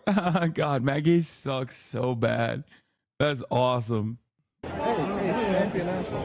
Dude, I don't even know who you are. It doesn't fucking matter. Don't be an asshole. Yeah, I'm just standing here. I'm just standing here. He's such a bitch. Yo, he is such a bitch, dude. He is such a fucking bitch. Oh, I'm just standing here. I don't know who you are. Booed off the stage. Shut up, Gaetz. He said, "Shut up, please." White people are so funny. This is when white people crash out. Okay, shut up, please. Oh, he says, "Shut up, Gaetz." Oh, my bad. It's still funny. Shut up, Gaetz. Shut up, Gaetz. Don't be an asshole. Why are you being an asshole? Yeah, you're on thin ice, buddy. Yeah, it's the white person crash out, dude. You're on thin ice, buddy. Newsflash, bucko. You better back off, pal. Why I oughta. I got a knuckle sandwich with your name on it. Oh, now you've crossed the line. Oh, this is so good. Dude, I don't even know who you are. It doesn't fucking matter. It's probably an asshole. Yeah, I'm just standing here. I'm just standing here. Come on. You can't do that. You can't pop off and then like just go, I'm just standing here and run away. You can't do that. Take a hike. Oh, dude, this is great. I'm just standing here, bro. Calm down. That can't be your final words. Okay? Like, that can't be the last thing that you say in this scenario. Okay? Take a hike. You would get booed all. Oh, this is so good. Good stuff. Yeah, man was arrested with an AK-47 around the RNC, which, could be just a regular old Republican. But to be fair, seems like a lot of registered Republicans are acting different lately with their weapons around Donald Trump. So what is this? Elon Musk, who everyone's favorite billionaire, just the best guy ever, is committing to $45 million a month to Donald Trump. With what's on the agenda for the day 2 of the RNC. He's in that building right behind us. Hey, Bill. Hey, good morning to you guys. Well, former President Trump has said he wants to be more unified as a result of this attempt on his life on Saturday. And that begins with a speaker who'll be joining the stage tonight. Take a look. You guys were just bringing this up. Former UN Ambassador Nikki Haley will be speaking here at the RNC tonight. We all remember it was a brutal primary with Trump. They were heavily criticizing each other. He repeatedly called her bird brain. He was upset she stayed in the race as long as she did. We were in the room with her the day she dropped out of the race in Charleston back in March. It was tense in there. She didn't endorse him at the time. She urged him to earn the support of her voters. Well, she has since told her delegates to vote for Trump, and she will be here tonight. A sign some of those bridges may finally be mending. As for former President Trump, take a look at this. It was remarkable. He showed up here at the RNC last night, his very first public appearance since he was shot on Saturday. He received a huge wave of applause, cheers, with some of the crowd chanting, "Fight, fight, fight," a nod to what Trump said himself after he had been shot. And then take a look at this. Wall Street Journal reporting that Elon Musk is planning to donate a staggering $45 million per month to a new Trump-aligned super PAC. Musk endorsed Trump on Saturday after the assassination attempt. Trump was also recently endorsed by billionaire hedge fund manager Bill Ackman. And then take a live look at the Fiserv Forum here. Tonight's theme for the RNC is Make America Safe once again. A heavy emphasis on crime and a topic we have covered relentlessly here at Fox News, the southern border. Earlier this morning, a mom who lost her son to a fentanyl overdose spoke out on Fox. Take a listen. Donald Trump wants our community and our world and our national, whole country safe. And safety is why we're all here and why there's thousands and thousands of people, specifically with our story with fentanyl. Yeah, it was so safe under Trump. Wasn't there already a shooting outside the RNC? I don't know.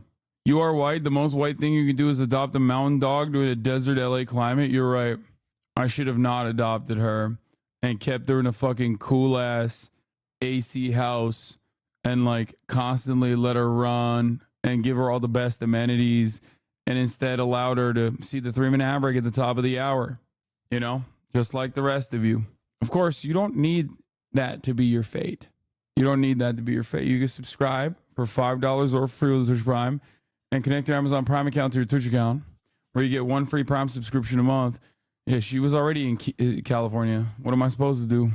Or you can get 1 free Prime subscription a month, or you can also get gifted a sub if you're lucky. Here's 3-minute ad break now. Okay, Alex is here, and that is because we're gonna be covering the Cody Ko situation. Now, I just want to start off by apologizing for hiding the truth, sheltering you from the truth for so long. It's not gonna be a funny thing at all, by the way. I don't know why you wanted to be a part of it, but D'Angelo Wallace had a good video on it.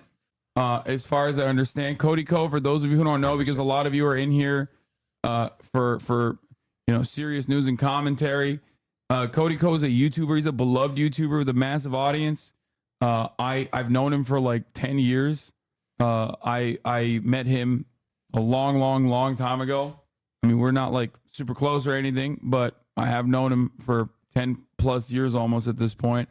And something that I did not know about him was what he apparently did when he was 25 years old to a 17-year-old, also very famous at the time, content creator, Tana Mojo.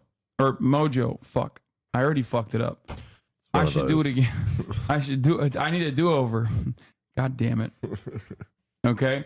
Anyway, let's let D'Angelo Wallace take it away. All right, Cody, let's have an uncomfortable conversation. Someone has been alleging for years now that you, one of the largest commentary creators on YouTube, knowingly committed a crime against her when she was a minor. But YouTubers and viewers alike are ignoring and discrediting these allegations solely because the person making them happens to be an unlikable woman online, Tana Mojo. And you... Okay, first of all, right off the jump, I disagree. I don't think Tana Mojo is an unlikable woman. I think she's very likable. You guys should watch the episode of the Fear and podcast that we had with her.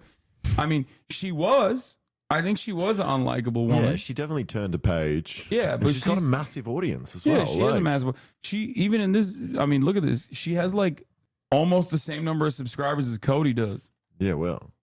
She was definitely a very controversial and very unliked person for some time, but I don't think she's like that anymore. She's actually grown up quite a bit. What was annoying as well when everyone hated her, she was like exactly the same as Jake Paul, like that same kind of annoying person. Yeah, but everyone just hated her more. Like, well, that's because she was a girl. Yeah, I think that's probably what it is. And you know that also she said the N-word, right? Isn't that what it was? And then iDub said the N-word to her. I was gonna say, wasn't that iDubbbz? No, I think she like originally. I think she originally said the N-word, and then like iDubbbz was like proving a point to her by saying the N-word as well. But like it was, of course, unacceptable completely. And you know, a lot has changed since then. People are ignoring this because nobody is working harder to bury the story than you. And you're getting away with it because commentary YouTube has a serious problem. I can't blame any of your viewers or my viewers for not hearing about this because you've done such a good job hiding it up until now that I only found out about it recently. The situation has been talked about by smaller channels, it's been discussed at length on other platforms, and it keeps almost hitting the mainstream, like with this Rolling Stone article or this H3 podcast discussion. But the reason it hasn't caught on yet, despite all of this, is that none of your friends, nobody on your level, nobody in the commentary niche with enough pull is willing to admit that this situation makes you look terrible. A lot of people. I suspect this is the reason why people were saying like, Hasan, your silence is deafening on the matter, as though like this is in my purview. You know what I mean? Yeah. I suspect that was the reason. People like him a lot, and they really are like doing any kind of. Shouldn't this be a legal issue and drama is a stupid way to approach actual legal claims? I think, as far as I understand, and I'm not like the most knowledgeable on this issue at all, but as far as I understand, I think the statute of limitations is probably passed, even though, given the age of both parties involved, Tana Mojo being 17 at the time, Cody Ko being 25 at the time, and knowingly engaging in what is known as statutory rape on a minor, okay, it's still a crime. Despite the fact that the statute of limitations is most likely passed at this point. Having said that, obviously it could be, Cody could still be open for civil litigation, but the way that I've seen Tana talk about it seems like she just wants closure rather than like pursuing him with any kind of litigation. Now, I don't want to put words in her mouth. I'm just simply reacting to what I have seen since everyone was like, you have to talk about this, you have to cover this story, and I like looked into it a little bit. No, the age of consent is not 17. What is it in America? It varies state by state. Some states have like Romeo and Juliet laws, which like give allowances to people who are like in a relationship within an age range that is like a little bit more appropriate. Okay. But in the state of Florida, it's still 18. Yeah, well. Yeah. And like I said, a lot of those a lot of the Romeo and Juliet laws like don't matter when it's, you know, when you're over the age of 21 usually. It's immoral. He was 25, she was a minor, period. Yeah, I mean, I don't think a single person is going to argue against that. This is not a libertarian community. Okay, no one's gonna be like, hold on now, wait a minute, what? Like, no, it's yes. Yeah, I think everyone agrees on that. Yeah, this is not the Republican National Convention, chatter. We were just simply watching the RNC. We are not in the RNC, so I don't know. You weren't presenting there? I thought that's what you were doing. Yeah, I wanted to really bad, but then they heard my opinions on age of consent, and they were like, no, you can't do that. This happened in Florida, and it's 8 years civil and criminal since she turned 18. We looked into it on stream, so it just passed out of limitations. Yeah.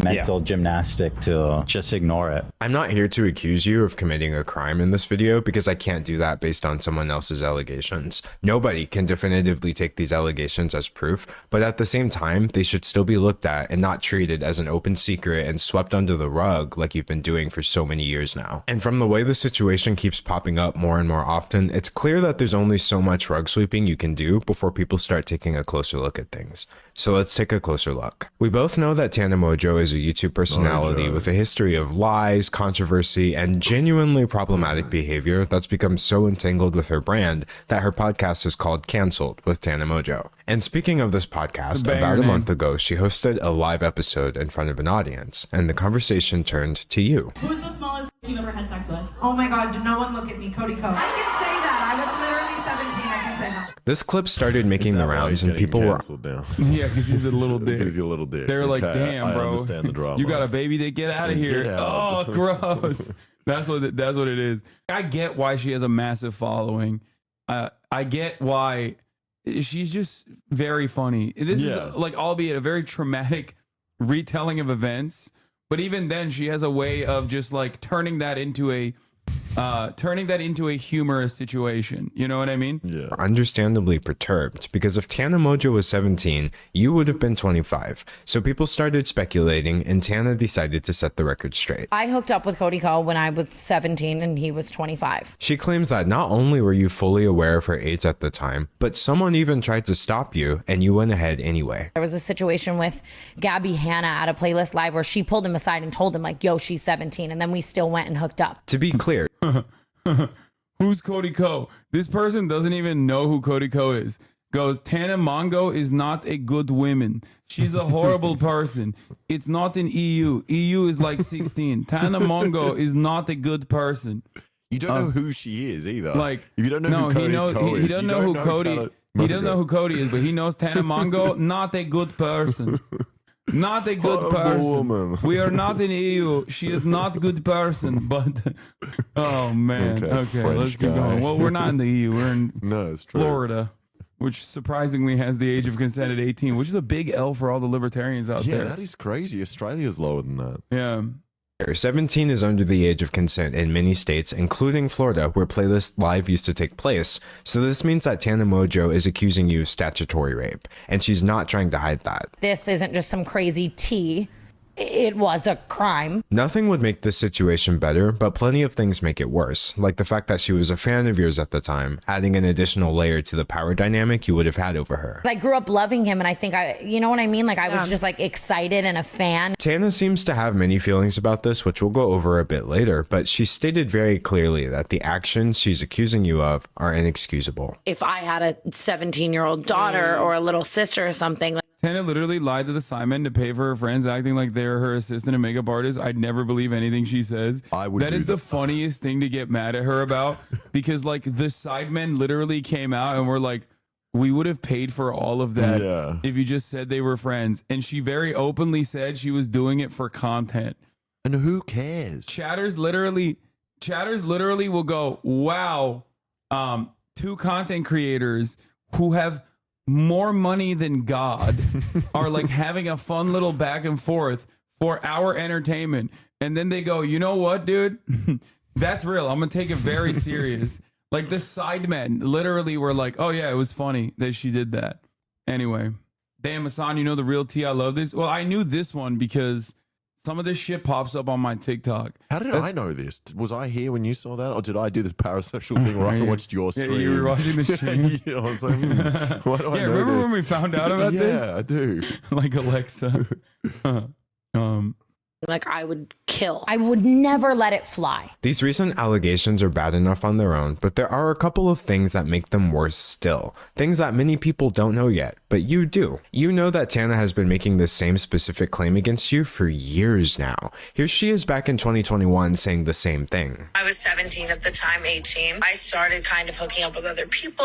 Tana at 17 is not a 17-year-old American girl. Get real. Tell Tana 17 not to do blow. Tana is not the same normal 17-year-old. She was a millionaire who grew up way sooner. But Cody Ko was also a millionaire. Yeah, who was older like than 25. her. Yeah, what the fuck? Dude, your brain is busted, Chatter. What the fuck? Like, famously, notoriously, people who get famous at an early age are never predated on. You know what I mean? By also sometimes other more famous people. By older men in the industry. Yeah, that is not like a story as old as time, you know? So it's good that the Chatter chirped about that. But if she's drinking in the club, she's already underage though, so she's committing a crime herself. Bro, I heard she also jaywalked on the way to the club, dude. It cancels out. Yeah. It cancels out. Yeah, Double that's jeopardy right. law. That's it. You can kill her now, actually, legally. Legally, you can commit murder. Your Honor, you don't understand. She was drunk. You're calling her a victim, but also, yeah, you're calling my murder victim a victim, but did you consider that she was jaywalking and had many parking tickets? It's like George Floyd. Was that his name? But this time they're doing it. They're doing the George Floyd thing, but this time the Tenant Mojo. Yeah. Oh my God. Well, shout out JC Kalen, shout out Cody Ko. But what lends the most credibility to Tana's claims, and what is really the most damning thing for you, Cody, is a clip that you might not have even seen yet. See, I read the Rolling Stone article, I watched the YouTube videos about this, and they all missed something. And I understand why. The clip I'm about to show you is extremely hard to find. The original has been lost to time, and it's a wonder we have this on video at all. But if there was anything to give me any more clarity about these allegations before I formed my opinion, I was going to find it. Remember how Tana said that fellow YouTuber Gabby Hanna tried to stop you before everything allegedly went down? Well, did you know that Gabby is actually on record telling the exact same story several years? Say that? Tana literally killed her dog and wrote a book about it and went on a media tour saying it was a good thing she killed her dog. Are you talking about Kristi Noem? Are you talking about South Dakota Governor Kristi Noem?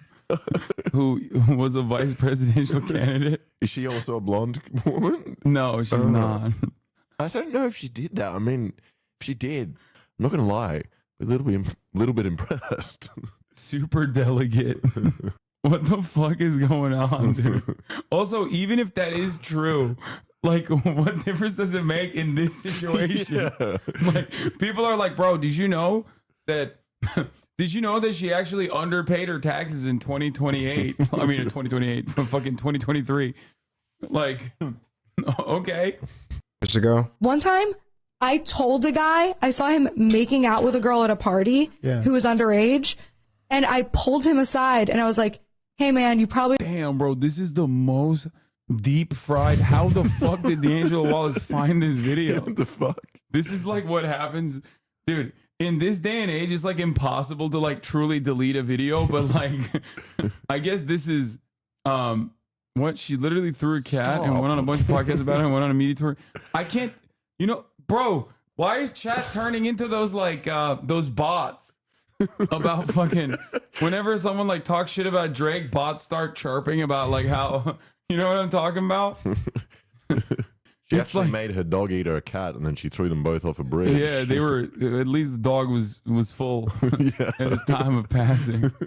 Chad was like, yeah, she was underage, but she was a truant from school that day, so who's the real criminal? No, I don't even know what the fuck Chad is saying. Chad sounds like those fucking bots that who were they shitting on a lot? The bots would like constantly on Twitter, they would like write stuff about random rappers and shit. The Drake hate bots, yeah. We don't know. Oh, Pusha T. Yeah. It was about Pusha T. Pusha T ate his cat, like shit like that. I know she like looks a little older. She's underage. Watch it. And he's like, oh my God, thank you for telling me. And then he This is really bad. People make accusations all the time, specifically regarding things that are very difficult to prove or disprove, unfortunate as that may be. But when somebody makes an allegation and they say they have a witness, and that witness can be found telling the exact same story years before any of this came out, that's not something I can just ignore. In a situation that cannot be proven, corroboration by a third party goes a long way. And frankly, Cody, the allegations against you seem to have been corroborated. But instead of researching to find these answers like I did, many of your fans seem far more interested in— If Tana was making those claims, then why did she pursue it legally? I don't fucking know. Maybe she didn't think it was weird at the time. What are we talking about? Like, this is a very common thing. Also, she said she didn't want to press legal charges. Yeah, it's she way still easier doesn't to just talk about something and then going to the police. Yeah. Also, she still, like, as far as I understand, she still is not like, oh, I'm trying to press legal charges or anything. Like, now that the statute is passed, it's become drama. I hate this shit. It's actual investigations need to happen. Otherwise, it's spitting at the wall. I fully believe this shit happened. By the way, just the way it's going on now is so immature. She's capable of pursuing it. No, she's not. Statute of limitations is passed. What is statute? That's the time period you have. Yeah. and attacking your accuser. I have seen so many comments, but what was she wearing? It's Tana, so who cares? Well, it's Tana Mojo. The reaction to this has been unsurprising, but incredibly disappointing. Demanding proof that they know she can't provide, acting like she's only doing this to gain clout or ruin you somehow, despite the fact that she's never once put your name in a video title over this. Or worst of all, implying that a 17-year-old could have truly consented to any of this. But let's be clear about one thing. That is not the case. Yeah, those are you people. I don't understand. I don't understand. 17 is too old, actually. Yeah, that's disgusting. Why is nobody talking about that? No amount of retroactive age calculations or what-if scenarios change the fact that what Tana described would be, objectively speaking, a crime. A crime which you've said absolutely nothing about. And even if this wasn't illegal, you remember being 25. You would have known then, as I currently know at age 25, that nobody this age should need an explanation for why a 17-year-old is off limits. Because you remember being 17 too. Now, thankfully, Tana... This kind of makes the Dr. Disrespect situation even wilder because he was like 35 with a wife. Insane. Like, you know, I mean, it's across the board fucked up. But it's just like, you know, not to bring that back, like, Jesus Christ. This personal experience with this isn't one of trauma. In fact, I've seen people defending you by saying, Tana said she doesn't care, so why should any of us care? But that's not exactly what she was saying. I don't associate or hold it with trauma because I am such a comparative person where I'm like, so many worse things have happened to me. And even if something isn't consciously internalized as an identifiable source of trauma, Tana didn't say it was consensual. She was 17. It doesn't matter. There's no like, you know? Yeah. It doesn't work that way. Body keeps the score. I know things manifest in ways other than me directly feeling them. Like maybe I don't feel traumatized in certain aspects from certain things, and other things I do. But, you know, maybe they just manifest in ways other than directly feeling. The answer to why any of us should care is that a person has tried to come forward about her experience and has been met with the most vitriolic victim blaming I've seen in years. You believe any nasty that's European. Flag with a gaper? That's so European. In ways other than directly feeling. The answer to why any of us should care is that a person has tried to come forward about her experience and has been met with the most vitriolic. You just believe any nasty slag with a gaper that says whatever, I guess? Oh my God, British people. Oh my God, British people. What are you doing? Oh my God. Crazy. Nasty slag with a gaper. Oh God. Oh my God. Taking a lot of shots against the EU today. Yes, that's what happens when I talk about this thing called the age of consent in the United States of America being 18. Victim blaming I've seen in years. She's been dismissed, discredited, and disbelieved before anybody ever gave her a chance. Because it's Tana, which sets a horrible precedent that if a person runs out of goodwill, they lose the right to come forward with their experiences. The most traumatizing thing of all of this really was seeing how many people like don't believe people or don't believe me. I feel so bad for all of these young girls because then they see that and then it makes them not want to come forward. And you, Cody, are part of the reason she's been met with this reaction. Your status as one of YouTube's golden boys has made it possible for you to ignore a situation that almost anyone else would have had to respond to by now. I know for a fact if you swapped out Cody Ko with someone that like people didn't like that A lot of people, by the way, they were like, "Oh yeah, I knew he was always like this." Like dude, I've known this dude for 10 years. Like we've done content together in the past. Like I've been on his podcast and shit. I had no fucking idea. He never gave off the vibes that he was like a creepy person that would do a thing like this at all. Like I had no fucking clue. So if I didn't know, I'm shocked that Chatter has picked up on it from behind the camera when you're watching these people like put their best face forward. Yeah. You know? Anyway. Much. Oh my God. I would be receiving so much more sympathy. I find your silence on the situation to be uncomfortable because I know that if Tana's allegations are true, then silence would be your only option, since telling the truth would be tantamount to confessing to a crime, and lying would put you at risk of being contradicted by a... Especially because like this juxtaposition is more glaring because he is like, him and Noel have a pretty progressive audience. Yeah. I've often like held them up as like, you know, content creators who are pretty progressive that don't, you know, make their politics immediately known. And I think ultimately like they have cultivated an audience that is also like-minded, progressive, and probably like a big chunk of their audience is women too. Yeah, I was gonna say, I'm sure it's very high. Yeah. So it's just like his wife seems like a nice lady. Yeah, Kelsey is a wonderful person. Like it's odd. It's also just weird he hasn't addressed it. Like this first came up, what, 3 weeks ago, 4 weeks ago? Yeah. And he's just still uploading the same videos. Yeah. Is the law really an issue here? Like they're both in a state in a country, the age of consent was 17. This would still be problematic. Yes. I think it still would be creepy. Yeah. Yeah. It would still be weird. But I think beyond that, it's like weird that he hasn't said anything about it. He hasn't like, you know, it's just weird that he hasn't said anything about it at all over all these years. He hasn't like tried to make amends or anything like that. You know what I mean? Because like, I'm not the type of person who thinks that like, you know, people are impossible to redeem.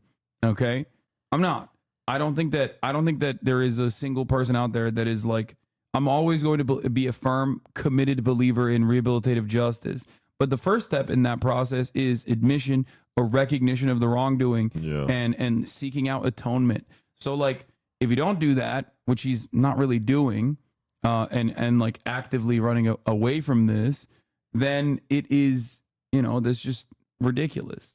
A witness. And like I told you, how can you say that? Chatters who have just never been in here before being like, wow, how can you say that? It is like he should be shot. It is a foundational it is a foundational principle that I hold on to for everything. At the beginning, I'm not accusing you of committing a crime, but even if what Tana says is false, your silence is still grossly incompetent at best. Why are you choosing the path that would be your only option if you were guilty? Now, some seem to think that you're not obligated to speak up, and maybe that's what people around you are telling you as well. But from one creator to another, you absolutely have an obligation to, at the very least, call out the misogyny, the victim blaming, and all manner of cognitive dissonance that's coming from your audience in the name of defending you against allegations that you're too cowardly to address. And to be clear, this is cowardice, because you demonstrate it whenever there's controversy afoot. Tana's further claims make it sound like you're terrified. I said something about it online and it was starting to surface, and he texted me like, are we good? And was like, I said, yeah.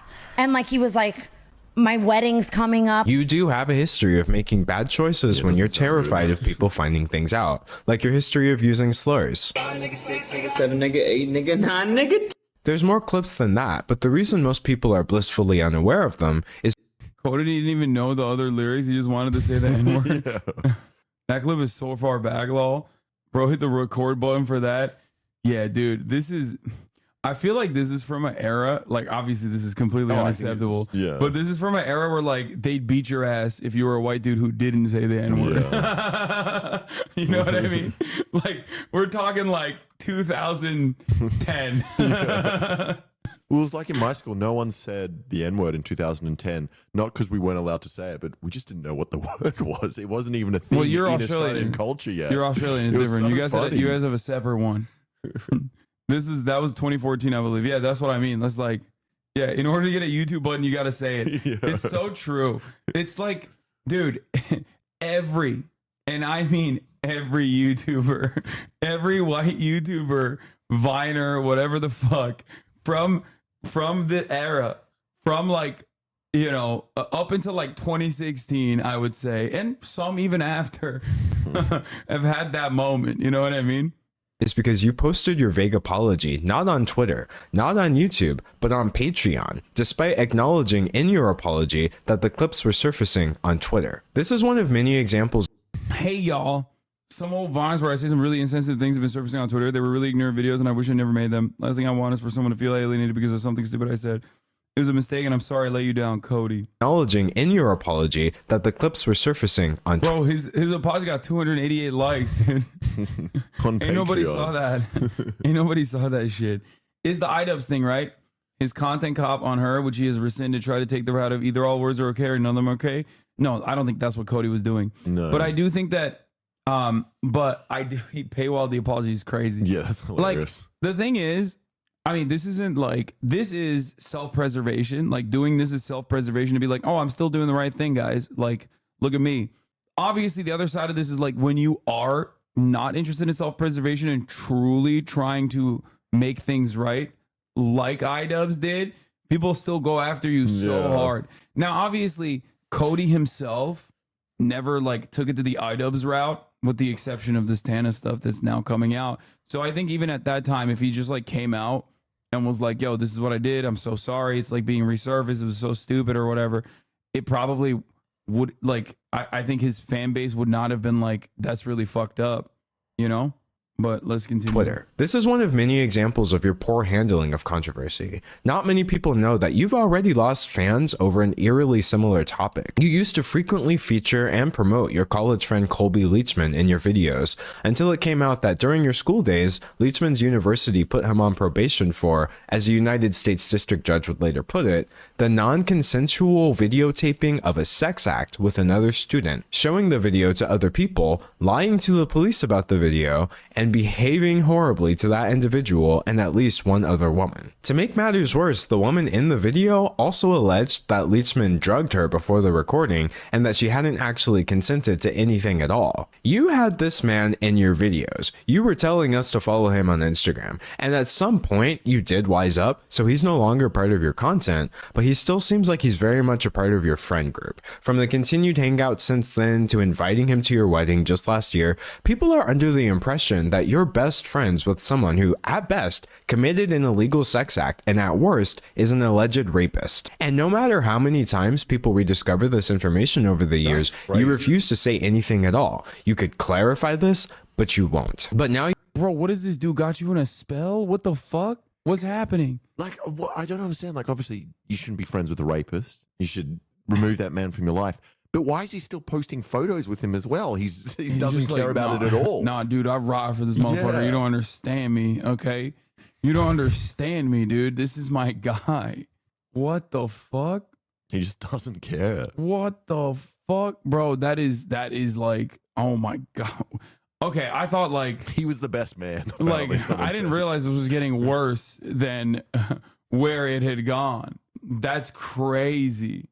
Your cowardice has reached a new low. You've tried speaking and you've tried silence, and now you're choosing censorship. On your YouTube channel, where you've been pumping out content nearly every day now, I couldn't find a single comment on your last video about this situation. Not even one. Comparing that to the comment section on your Instagram, where every single comment I saw was about this, it's clear that you're heavily censoring your audience on YouTube.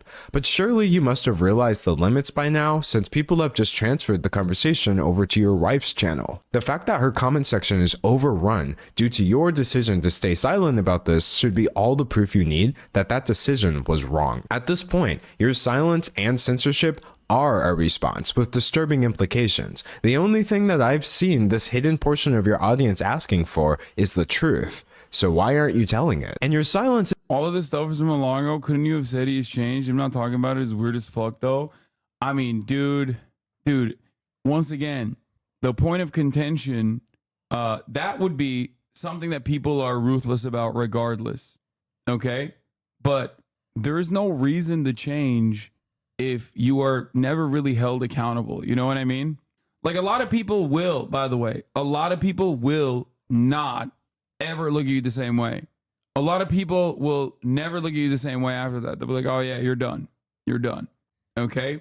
Problem is, if there's never a point where you take accountability for it and you sweep it under the rug, then there's never been a moment for atonement. There's never been a recognition. You know what I mean? This isn't the only one that's bothering me either. All these Reddit threads, like if my name's on any thread, it's all getting deleted. I witnessed the heavy-handed moderation of your subreddit in real time as I researched this video. I would refresh the page and posts would suddenly be unapproved by moderators after racking up hundreds of comments, removed because they could, quote, instigate drama, or more commonly, just locked and or removed with no reason given whatsoever. I'm sure whoever is doing this thinks they're helping you, but you should probably tell them that they're making things look 10 times worse. But it's not just your moderators, it's your friends and fellow YouTubers too. It's no coincidence that with the exception of the H3 podcast, I haven't seen a single channel over 1 million subscribers do so much as acknowledge that this situation exists. And I'm not talking about channels that never would have discussed something like this either.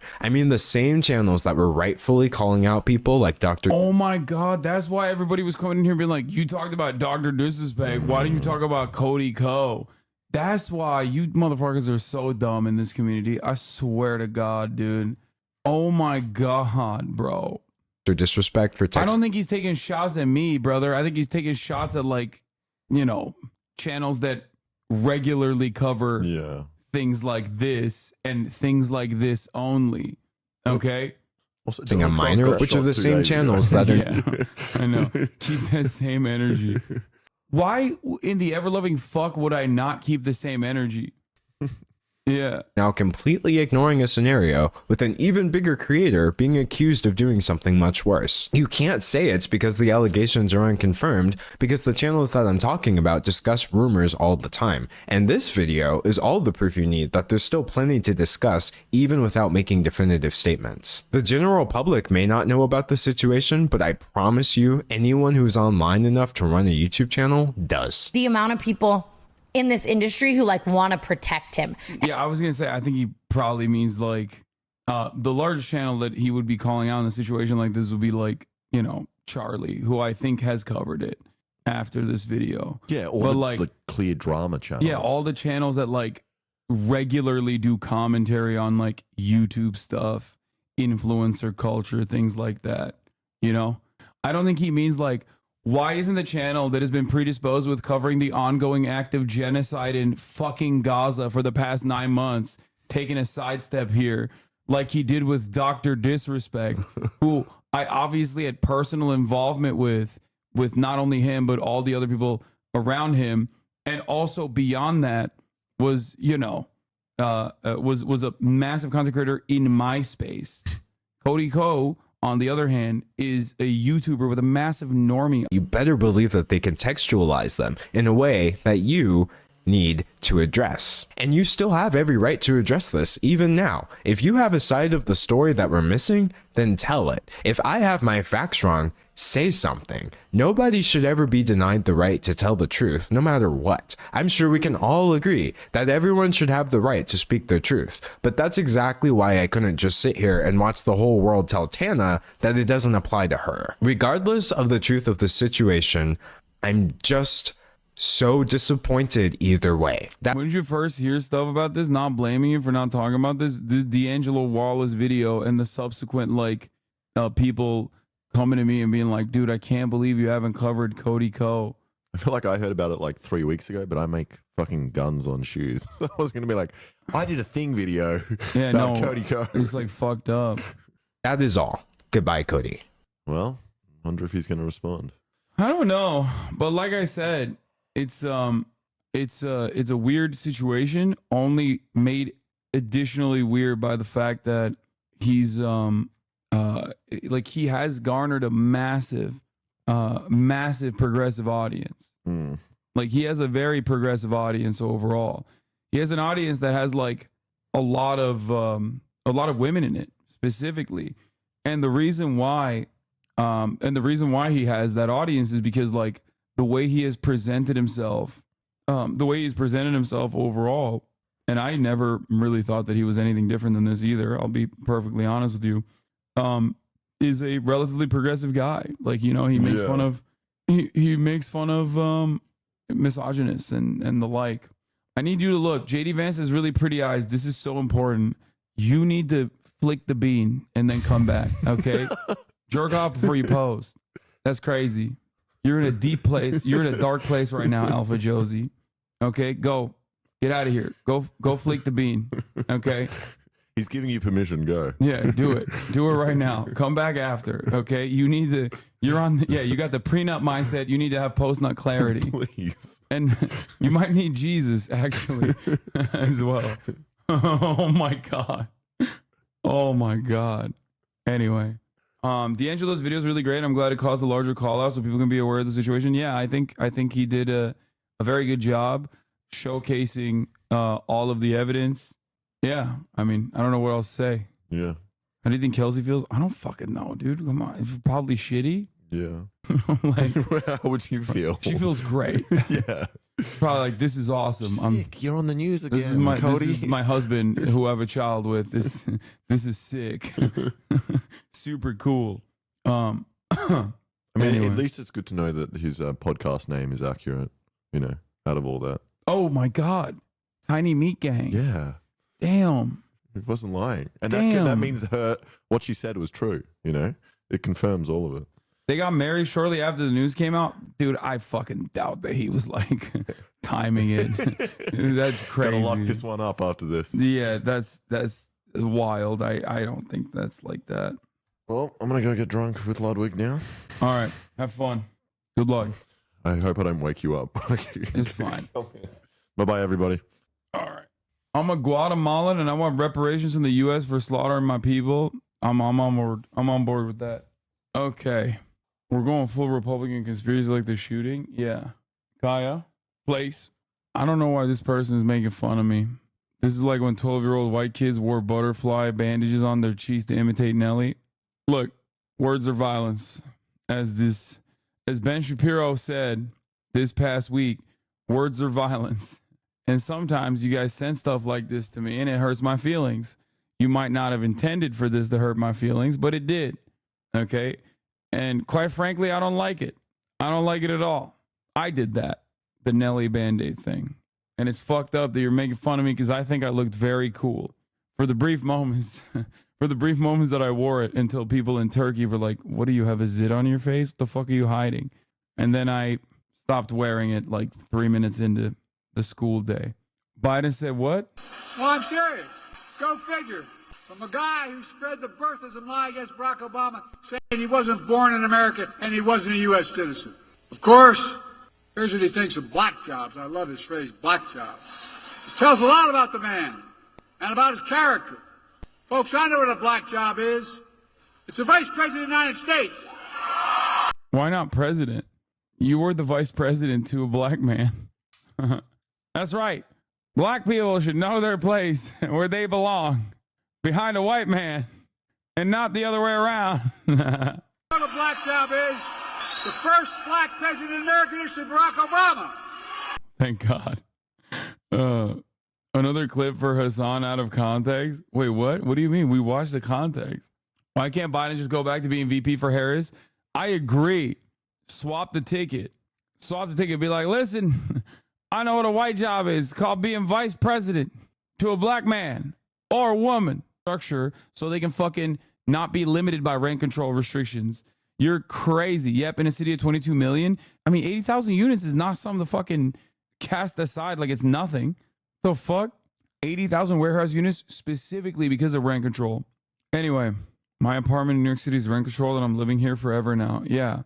So 0.0004%. First of all, New York City, I don't think New York City is 22 million people. Okay. And the units that we're talking about, I'm pretty sure is my bad on the 22 million. You're dropping 0.004%. I'm not saying it's the end all be all. I was simply pointing to the fucking warehouse units specifically as it pertains to rent control. Those units are warehoused because they're rent controlled units. Okay. Also, you're off by like a lot. Ultimately, What do you think about landlords simply not renewing a lease so they can charge a new tenant more? I mean, there's so many different ways that people try to avoid these restrictions.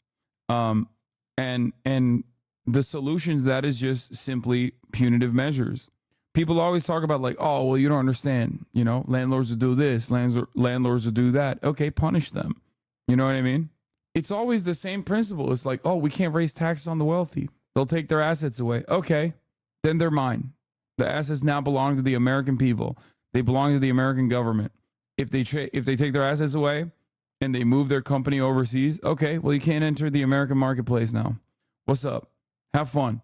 We have all the smoke for Chinese EVs because they're going to outcompete our domestic electric vehicles, but we can't do that same to like American tax-paying corporations that don't want to pay taxes in America. The fuck's that about? It's completely beyond the pale. Like, people just don't even consider that. That's not even up for consideration. Oh, you're going to do something against the wealthy? Get the fuck out of here. Easy for you to say, let's see you let some immigrants live in your house and one of them never wears shoes. Both of them never wear shoes. One of them plays with his toes, though. Anyway, rent control is not the end all be all. It's just one of many different facets where you can make it impossible to be a landlord. That is the ultimate goal.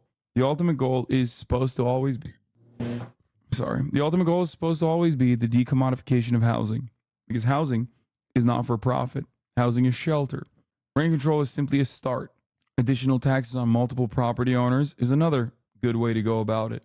The entire point of this is to make it so that people find it very... Did you just fart from my mouth? You heard me burp with my mouth and go, sorry. And you thought, did you fart? Yes, I farted from my mouth. It's called a burp. The entire... What are we doing here? I'm trying to have a fucking conversation about decommodifying housing, and chatters are saying the dumbest shit. Okay, listen. The ultimate goal should be to, like I said, decommodify housing. Okay? That's the goal.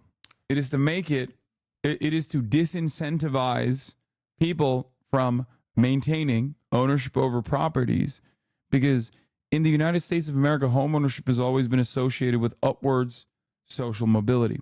It's a way to retain wealth. It's a way to generate additional wealth. You can take liens on your property. You can take mortgages off of it. And that has been quite fortuitous for many. Okay? Historically speaking, that's the American dream. You buy a house, and then that house becomes your nest egg. That house becomes your retirement. That house is something that hopefully, if you don't fucking die, because nobody dies anymore, holy shit, people live to like 800 fucking years old, is what you're supposed to give to your children. Except you don't do that because nobody dies, like I said. But anyway, God damn it, modern medicine has gone too far. But that's a totally separate subject. I am not an RFK Jr. voter, but holy fuck, dude. Old people have all of the wealth in this country and it's pissing me off. But that is besides the point. Again, I'm going to dial it back. I'm going to lock in and I'm going to talk about fucking housing in this stupid fucking country. Okay? That is the reason why a lot of people have been able to take advantage of the many different tax incentives and also deregulation surrounding the maintenance of housing, the maintenance of houses in general, and landlording. We have so many people that own multiple properties. Not only that, but also we have so many people that also own their own homes and treat it as an investment vehicle. Okay? As an investment vehicle. That's a massive problem.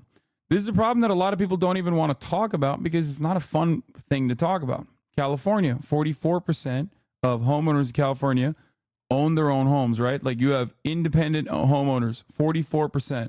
That means there's a gigantic chunk of homes in gigantic number of Californians, 60%, 60+%, that are actually renting. Having said that, however, that 44% votes. So obviously, doing anything that would lower housing prices in this country would actually hurt them, would hurt their pockets immediately. That's a big chunk of voters that you'd be pissing the fuck off. So there's no easy way out of this problem, okay? The reason why I said 60+% is because I don't know the exact percentages. I don't know if it's 44% in California or independent homeowners, or if it's, 45 or 47. I don't know the exact percentage off the top of my mind. I think it is 44 though. Now, that's a big deal because those people those millions of people, those tens of millions of people that live in the state of California, for example, rely on that home ownership as an investment vehicle, as a future for their children, as a way to have an asset that they can fucking take debt off against, right? And any kind of housing initiative is going to end up hurting those people's wallets, or at least the way that they analyze the situation. This is the real hurdle to clear in terms of fixing housing in this country. Now, the good news is that, like I said, the majority are renters. So having said that, if the majority are renters, the majority will still vote on behalf of initiatives that lower housing value and housing prices because they're fucking renters anyway. And California is a perfect example of this because it's a state where people have done that time and time again. Having said that, however, there is no initiative from our governor nor any of our state legislators to follow the agenda, to enact the will of the people.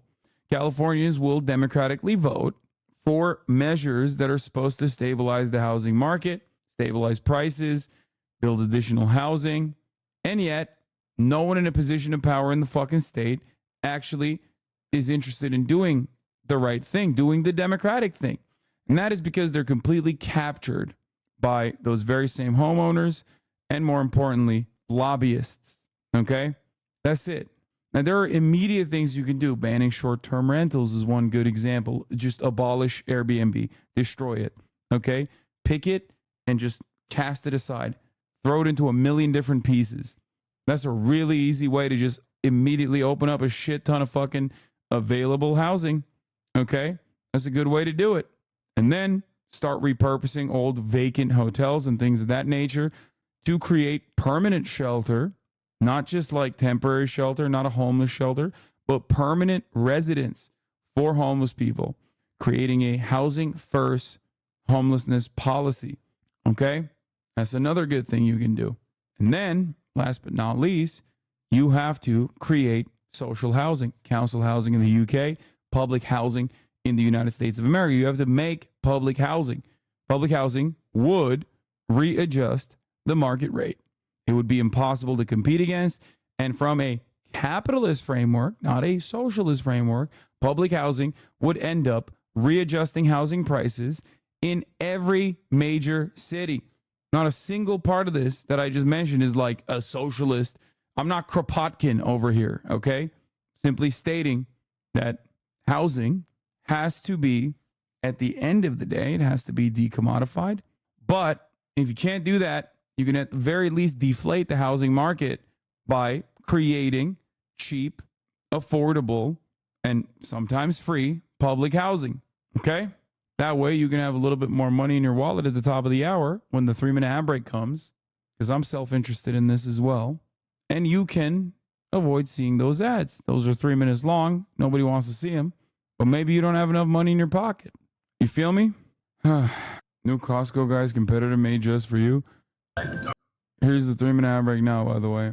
Majora is 94. Thank you for the 5 tier 1 gifted subs. Koi Cadaver, thank you for the 10 tier 1 gifted subs. Isn't it freeing and refreshing for you to be able to just be open and honest about your biases and interests? It seems like it would be. No guilt needed. I mean, yeah. Like, but the problem is people think I'm lying. They're like, come on, you're a rich guy. There's no way you believe this. So I don't know what to say. Why not normalize living in parents' house? It's a funny thing to tell me. My parents live with me, big dog. What are we talking about here? Oh, anyway. Do you think people would take you more seriously if you weren't such a piece of meat? No. I'm a man, so I don't think men get. Once decommodified, who would fund the construction of new housing? Once decommodified, who would fund the construction of new roads? Once decommodified, who would fund the construction of new bridges? Once decommodified, who would fund the construction of housing in any of the fucking countries where there's like a decent amount of public housing? How does that work? I don't understand. Improving illegal immigration would help too, right? Less people, more space. Yeah, no, totally. If there's something that America is lacking, it's space, famously. I'm always thinking about that. I'm always like, damn, we just have no space for these migrants, man. No, dog. Improving illegal immigration if what you mean by that is like processing migrants so that they can also participate in the American economy with the right paperwork, then yeah, I'm right there with you. We have the allowance, we definitely have the space, and we also have the need. Okay? Like, America is a nation built on immigration is one thing, okay? But the real truth of it is that the more developed a society becomes, the older they become, okay? And if it weren't for a fucking steady flow of migrants coming into this fucking country, America would be running into the same problems that Japan is running into, same problems that China might even run into, okay? So, like, that is the major way that migrant populations have actually saved this fucking dumbass country, even though every single old racist doesn't understand that. Do these people think Mississippi has conquered homelessness because no one wants to move there? Yeah. Do you have doubts about anything you advocate? You come off as an arrogant person when you don't highlight the possible downsides of said policy. No different than a dumb conservative. Also, shit, the top of the hour already passed. Bro, why did you write that whole thing when you know I already served the 3-minute ad break? The fuck is wrong with you? He was like, no, that's such a banger bait that I'm just, instead of saving it for the upcoming hour, I'm just going to fire it off. I'm going to fire it off right now regardless. He was like, it's too good to waste, man. So stupid. You just gave up, chatter. You could have tried. Women L'Oreal Paris 香烟舒服消费。我们是王是那样当然，生是应是享受，生是买 2 song 3。我们是 Walgreens 那样当然，Women Dater 是就几样当然。我们是 Walgreens 那样当然，我们商人对张是 Mr. Goodbar。我们是 Walgreens 那样当然，我们是露西方铺。我们是 Walgreens 那样当然。Bro, if you show this to your 75-year-old parents or your grandparents, they're literally gonna have an aneurysm and immediately call a congressperson to ban TikTok faster. This is what congresspersons think is going on TikTok, okay? No, they won't die. They'll just have an aneurysm and become more reactionary. They'll John Fetterman harder than you've ever previously thought was possible. You're instantly able to learn Japanese or Mandarin. Which do you choose? That is an insane question. The answer is Mandarin every time. What are you talking about? Like, I love Japan, but one has so much more practical application in the future. And even now, like, yeah, I think I'm going to go with the one with 1 billion people. Bottom line to every single thing to score. This is Jim Justice, Governor Jim Justice, okay? Candidate for U.S. Senate Jim Justice. Also, grandfather of Big Justice. He's a Costco guy. Going on in this great country today is one thing. We become totally unhinged if Donald Trump is not elected in November. Boom! I want to. Yes! Oh, I was not expecting that. Bro, that was awesome. Oh my God. No way. Wait, what the fuck? Dogs look like their owners, part 157. If Donald Trump is not elected in November. Yo, okay, that's fire. We should become unhinged if Donald Trump doesn't become elected. Yo, that's awesome. He's sick. Oh my God, I'm so simple. Look at this dumbass. Just standing there. They look the same. They stand the same. Oh my God. Look at how fat he is, dude. It's so cute. I can't. Oh my God. I wish there was a longer pan. Like, I wish it just stayed on them for longer. What the dog doing? Bro, look at. Oh my God. Oh, such a fat dog. Oh my God. He is so big. He's so portly. Oh my God. What a chonker. Oh my Lord. As the world watches, you didn't really expect that, did you? No, I didn't. He's right. I didn't. Oh my God. I did not.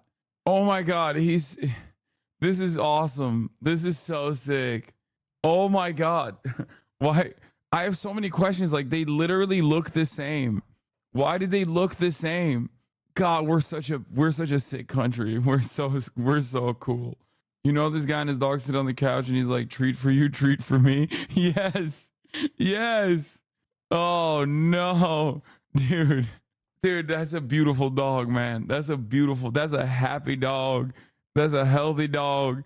Look at him walking around. He's like, nah, I'm going away. I gotta eat treats. And then he gets picked up.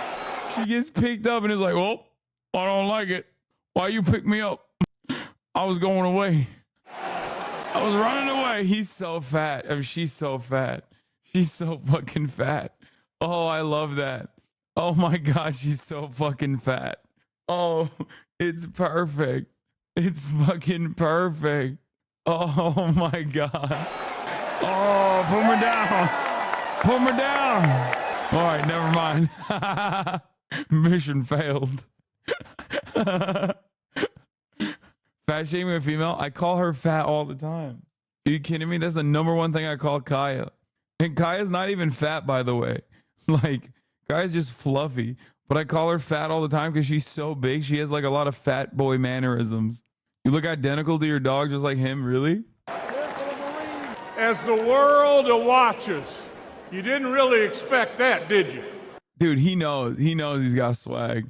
That's just my baby dog. That's just my baby dog. That's just my baby dog. That's just my baby dog. That's just. Dude, I'm not gonna lie. This literally instantly humanizes this fucking demon. Okay, like straight up. No, I love this. I love him now. I love him. I love baby dog. Like millennial ass shit. What? Nah. Come on, bro. Zoomers are not that fucking gross. Okay. Don't be like that. Oh man, I can't believe he's bringing his dog everywhere. What are you? Zoomers are like, I'm sorry. Some of us has dog allergies. Why would you do that? Don't make me turn into one of these like Gen Z's trying to cancel Eminem as millennials right now. I will fucking pop off on you real quick. You understand? That's just my baby dog. That's just my baby dog. That's my baby dog. Look at her. Look at her. Come on. Look at her. Look at her. They're both so fucking fat. Oh my God. It's so perfect. Oh my God. Oh my God, they're both so fucking fat. It's so funny. They're fat in the exact same way. Just my baby dog. Like her fatness and being so cute almost makes this dumb motherfucker cute too. Baby dog. Like, do you see what I'm saying? Like, it humanizes him immediately. And he's at least more of a human being than the Satanist he's replacing Joe Manchin. Absolutely low, absurdly low bar even for Fatso like Justice to go under. I mean, I don't know if he's better than. Doesn't take much to be better than Joe Manchin, but I doubt he'll clear that bar even then. Baby dog. That's just my baby dog. That's just my baby dog. Yeah, they are rotund, okay? While the governor spoke, CNN put up a graphic declaring that baby dog's chief interests were her owner, chicken nuggets, and napping. I know that a lot of you want to meet my little buddy. So if baby dog could come on out here. Like, even the little, like, hind legs kicking a little bit, but she's too fat to resist. You see this shit? Oh my God. I would nuzzle so hard her belly. I would go brrr. Oh my God, what a cutie pie. Oh my Lord. Like, look at her little foot kick. She ain't got no juice, okay? She can't do nothing. She's so fat. Baby dog says we'll retain the House, the majority in the House. Boo. No, she's not saying that. Stop. Governor Justice, you better stop it now. She doesn't care about that. We're going to flip the United States Senate. Yeah! And overwhelmingly, we're going to elect Donald J. Trump. Okay. Wait, CNN put up a fucking... that dog just asked me where I'm really from? Dude, I'm in awe. Oh my God, I'm in awe. It's so beautiful. Allegedly, he turned down a Fox interview at the RNC because they wouldn't give the dog a chair. Respect. That is exactly the energy I bring to the table. I bring Kaya everywhere I go. And Kaya is objectively larger than baby dog. Kaya is the size of a human being. And I bring her everywhere with me. And I don't give a fuck, okay? She's very well behaved, except for when she shit in Ludwig's back room. Because I left her alone for literally 10 minutes. And she is a anger shitter. and it pisses me off, and I didn't catch her, I would have dealt with it appropriately. No, don't say Ludwig deserved it. He did not deserve it. It's fucking unacceptable, and she was a bad girl today. Favorite things: Jim Justice, chicken nuggets, riding in desk, suburban, and napping. Here's Jim Justice telling the businesses during the pandemic. And I encourage all businesses that are allowed to open to do so only if they can follow the guidelines to keep West Virginia safe. And I encourage all businesses that are... My friend's dog had surgery last week, and now she's farting constantly when we walk. It's so funny. God, the bar is so fucking low for Republican governors. It's crazy. Like, hey, this governor didn't kill everyone in the state. Congratulations. Like, what are we doing here, man? What's going on? Like, that's what it takes? God damn, the bar is so low, bro. We're like, wow, based. Based. He didn't assassinate everyone over the age of 65. Oh, the platform I'm running on is dog. Why'd you start late today? I was lighting myself on fire, and that might come across as a joke, but it is not a joke. I literally did that. Okay, I'm done with that shit. Wait, hold on. Actually, is there anything good on this docket? Is there anything good on the agenda here? Texas Republicans literally leave the country anytime there's a natural disaster in their state. Yeah. Dude, I don't care that Destiny was banned off Kick, brother. Like, what are you talking about? Like, why would you come in here with that shit? Like, yeah, dude, they don't ban anybody over there, okay? They're gonna unban him tomorrow. Who gives a fuck? With you because me. Does anyone else think Japanese and Jewish people should team up and combine our rich folklore traditions and famous monsters? Godzilla and Dybbuk's in the same universe? Yes, please. I get stuck with you because nobody else wants you. You're a coward, Reagan! You're exactly what I... What is this?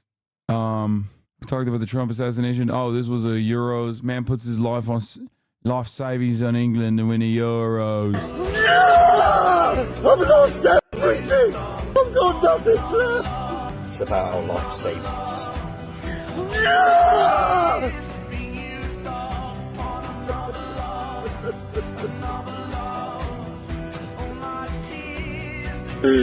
I've lost everything! My favorite is this guy. That's an actor. Thanks, chatter. We thought this was a real guy that was going through this real emotion because he really put his life savings on England to win the Euros in 2024. How dare you? You watch this man who's lost everything, who has killed 158 of his children, okay, over a time span that is like 2 years. Nobody knows how he got so many children. Nobody knows how he got them all kidnapped or murdered or killed. Okay? This man is not an actor. He is not a method actor. He is the method. Okay? Other actors fear that if he were to come to the silver screen, that they would never win an Oscar ever again. Do you understand me? If there is a role where the ugliest British man you've ever seen needs to cry in any movie, okay? People look to him. People look to him. They study the way he brings those tears, and they try to do it. Daniel Day-Lewis has talked about this man as his #1 inspiration. Did you know that? Ethan had him on H3, and the guy said that if he doesn't do ugly snot crying, his followers complain not enough tears, not enough spit. I've got nothing left!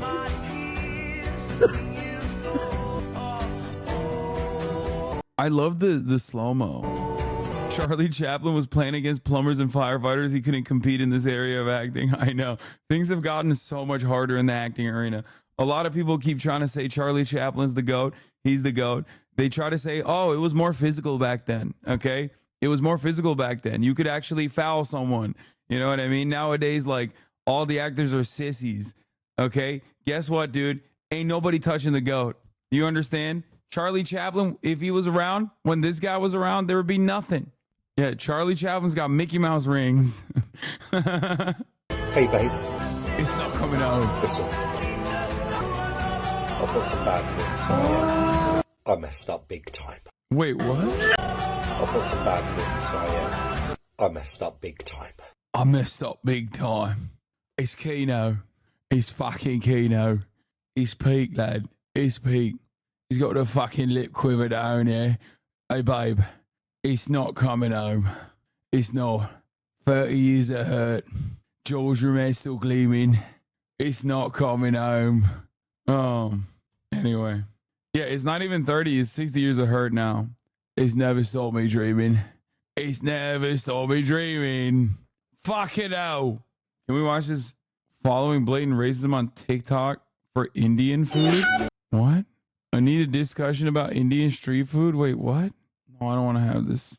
I don't want to watch this. Okay, let's see this fucking Gen X shit. For those Gen Zers out there that don't understand the Gen X rise, let me explain it. The Gen X folks are the toughest people that currently exist in our world today. Nope. They are emotionally tough and they are physically tough. Nope. I am the oldest millennial. I was born in 82, but I had an older brother, so I was raised as a Gen X kid. And let me tell you a little bit about how we were raised. Nobody was watching us. Nobody catered to us. Nobody gave a flying flip where we were or what we were doing. We had to be home when the streetlights came on. And, you know, our parents just kind of expected that we would show up. Southern white girls on TikTok do numbers. Yeah, that's why I'm always thinking, like, maybe it's not a Chinese op. You know what I mean? Because, like, why the fuck? There's a lot of, like, right-wing shit on this dumbass platform on TikTok that bangs. And it always makes me feel like maybe it's not a fucking Chinese op to, like, instill Maoist thought in the youth. You know what I mean? And whatever happened in between, as long as we came home alive, good to go. We climbed water towers. We hopped fences we shouldn't have. We committed crimes and nobody knew. We were 4 neighborhoods over. Shouldn't have been there, okay? Hanging out with people we shouldn't have been hanging out with. Doing crazy stunts on our bikes and falling down and hitting our heads because we didn't wear a helmet. It was a true F around and find out situation. And let me tell you, natural consequences are the best way to learn life lessons. So Gen X is smart. This is so cringe. Why do people do all this? Like, why is she doing too much? She's doing too much. Like, the generational warfare stuff is so stupid in general. It's always cringe. It's cringe when the Zoomers do it. It's cringe when the Millennials do it. It's cringe when the Gen Xers do it, I guess. It's also like Gen X is the lead paint generation. So, you know, it's like one of the more uniquely violent generations out there. So I don't know why the fuck she's like chirping about this shit. You know what I mean? I also don't think she understands, like, people on the internet call everyone a boomer. Like, people on the internet call everybody a fucking boomer. Like, so she's a boomer. I'm a boomer. All those knocks on the head made me smart. That's why footballers are the smart people. Smartest people. They are mad street smart. Mad street smart. But the craziest part about them is that they stay completely unbothered. And so through all this mess that we call our world, they have stayed largely unbothered. It doesn't seem like you seem unbothered. Like, it seems like you're very much bothered. Why is she doing this video? I don't understand. Is she like memeing? Put like, their head down and take care. What the fuck is happening here in the comments? Is this the same Gen X that asked me when what? For those Gen Zers out there that Is this the same Gen X that asked me if they remove the card when it's beeping? This is how my Gen X parents raised me, absent and selfishly. The one-sided beef is insane. That'll show them. Girl, who are y'all fighting? You gonna cancel me, yeah? Gen Z me, bruh? Gen X should be a political party. It is. We jumped fences we shouldn't have. Proud. We committed crimes nobody ever knew. Cool. Mad street smart. The millennial pause is killing me. I tripped a couple days ago. Does that make me Gen X? Listen. Remember when Biggie said bad boys move in silence and violence? That's Gen X. We beat the absolute living crap out of each other when we were kids. And we didn't tattle. We didn't go tell our mommies that somebody hurt us, that somebody hurt our feelings, or somebody, you know, bruised our ribs, you know, or broke our wrist when they were twisting it and giving us an Indian burn just a little too hard. No, if the swelling... Can't even call it an Indian burn any longer. Now you got to call it First Nation burn. Because the wokes, you got to call it indigenous burn? No, thank you. Oh, this is awesome. Listen, I don't give a fuck if you don't like it, okay? I crack myself up. That's what matters. Didn't go down in 3 or 4 days, then they might take us for an x-ray. They learned the best life lesson. What is going on? Why is she using this as like a flex? She's like, my daddy beat the shit out of me. You understand? And then my uncle did too. And so did my mama. Everybody kept beating the fuck out of me. I never questioned it. I never thought, why am I getting my ass beat by all my relatives? It was good. I got so much brain damage as a consequence of adverse childhood trauma. All woke words I've learned from some gay Zoomers. What the fuck? If you're gonna be dumb, you gotta be tough. And if you play stupid games, you win stupid prizes. But because they're also so freaking chill and they mind their business, they haven't done anything yet, but they're starting to. They're rising up and saying, okay, it's time for the Yeah, finally the Gen X are rising. They were quiet for too long. smartest generation, the toughest generation, the most unbothered, the most resilient generation to get up and start saying something and doing something about this crap that we see going on right now. I don't think we're fully prepared to see what that generation is going to do. Why does everybody talk like school shooters now? Like everybody thinks they're Sephiroth. Everybody's like, oh, watch this space. You don't know what I'm about to do. It's like, what are you going to do? Drink more Franzia? Like, what the fuck? Yeah, you better, you'll know when I get behind that wheel, okay?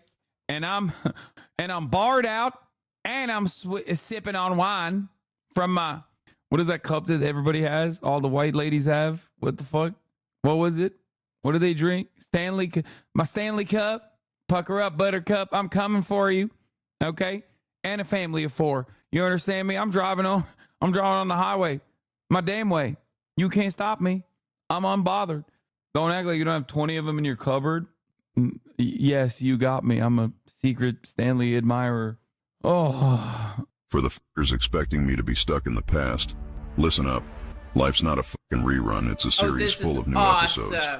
So if you're still waiting for me to be the same person I was 7, 8, 9, or 10 years ago, guess what? That ship sailed, idiot. That's awesome. Where is the Gen X? Where do you find these Gen X TikToks? This is why Gen X is so dangerous. We lived through different generations. We thrived without technology. Invented it and mastered it. Change is coming. Be ready. What is happening? Are they trying to do stochastic terrorism, but like generational? Yeah, Gen X is finally coming. Yeah, well, dude, once they... Dude, listen, you don't understand. And now I got to look up the Gen X... Oh my God. Oh my God. This is the greatest thing I did. All right, here. Drink this. What is it? Shut up and drink it. No. I said drink it, bitch. Some feelings are gonna get hurt. The fuck? The fuck are you trying to do? Get us canceled. Hey, yo. Fuck blind people. What? And deaf people suck. Stop. So do cripples. Whoa. Dumb quadriplegic fucks with Christopher Reeves' luck. Whoa. Shady Jesus, what the fuck? Oh, here comes Marshall to try to clean this up. Shut up! What's the matter, Marshall? Your penis tucked? Oh, the big bad rapper just get his feelings hurt. Let me go, you bitch. Or what, genius, huh?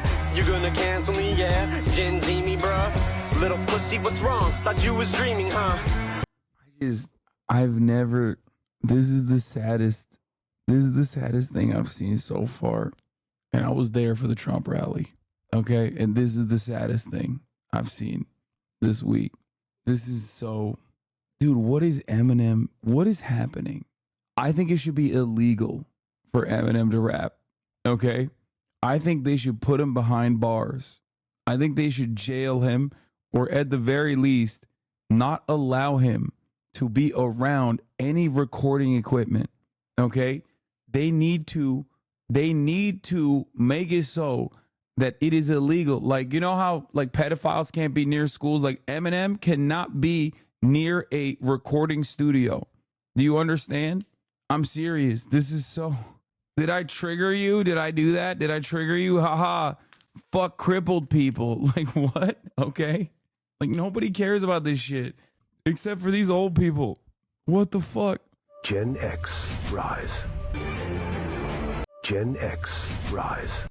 Hey Gen X, let's talk about why everybody's waking up. Stick around. Hi, welcome to the Gen X Reference Desk. I know that you've been seeing on your FYP page a lot of Gen Xers talking about, hey, that they're waking up, or the Gen X train that's happening right now, or that like, hey, class of 75 or class of 68, I'm class of 73, and that we are just having this great awakening of our generation right now.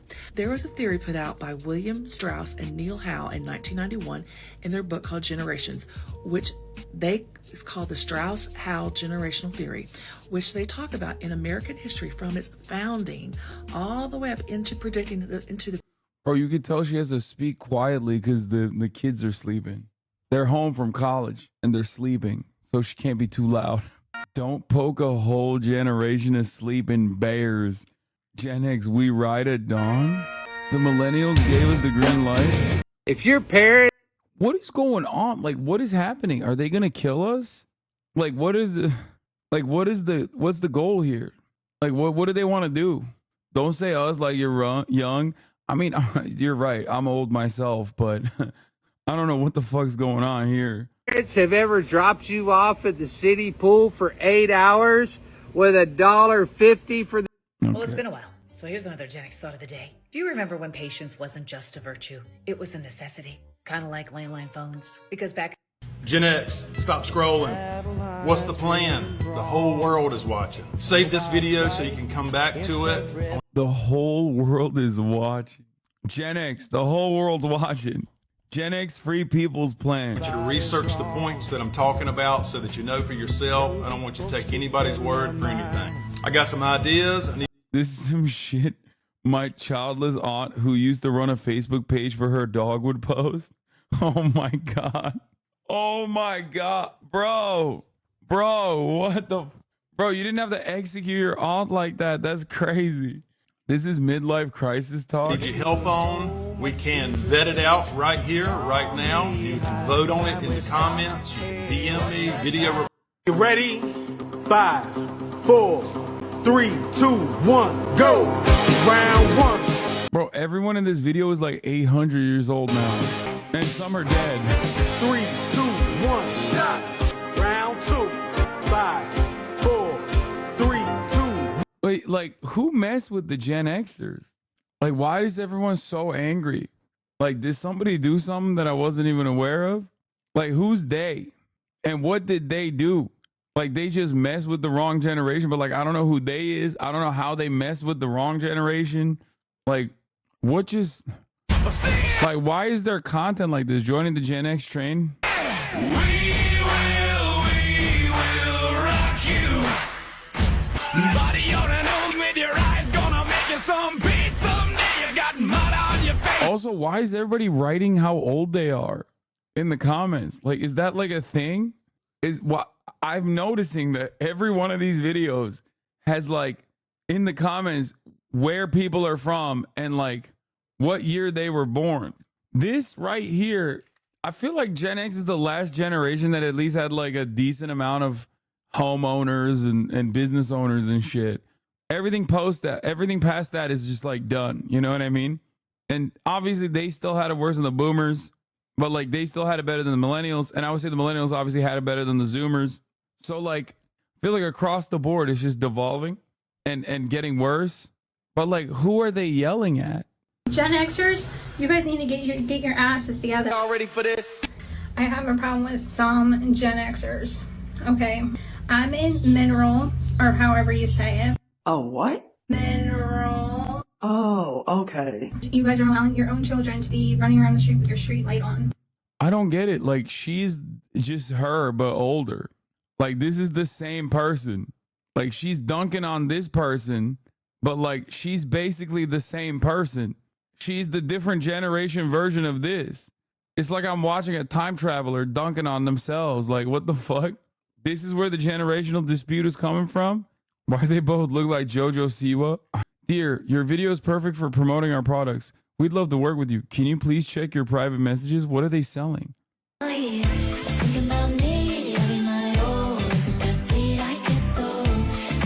Comfy tanks. Gen Xers, you guys need to get your ass.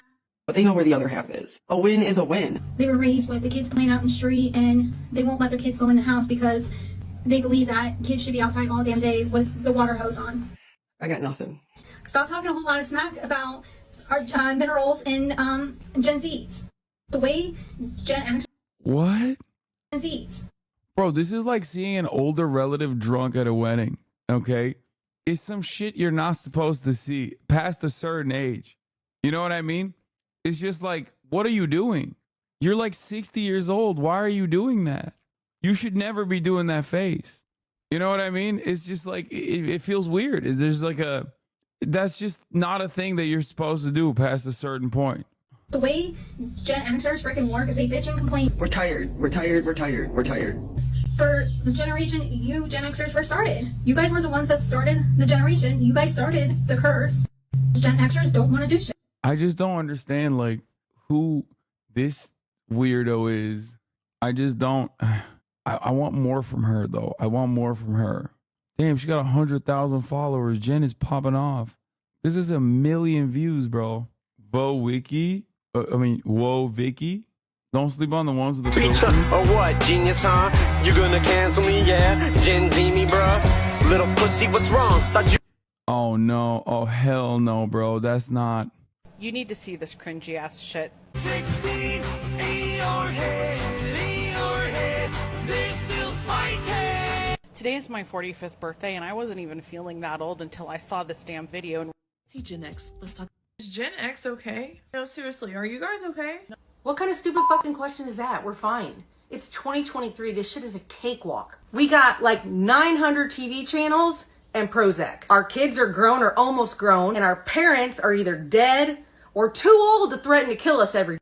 Why did she say fuck you, fucking fuck on her shirt, but she bleeped the fuck, but in the worst way possible? I brought you into this world. I could take you out of it. Our boomer parents could turn anything violent. Hey, Dad, can I get a paper towel? I'll paper your towel. We didn't have anti-bullying campaigns. Our parents bullied us. If we got hurt, like really hurt, our parents were pissed. Our parents would leave us places all the time. They'd forget us at the store, and there's no way to get a hold of them. So you just have to sit there and hope they came back for you. I think the honorable thing to do is just not be online past a certain point, or if you're going to be online past that point, you got to be like David Lynch.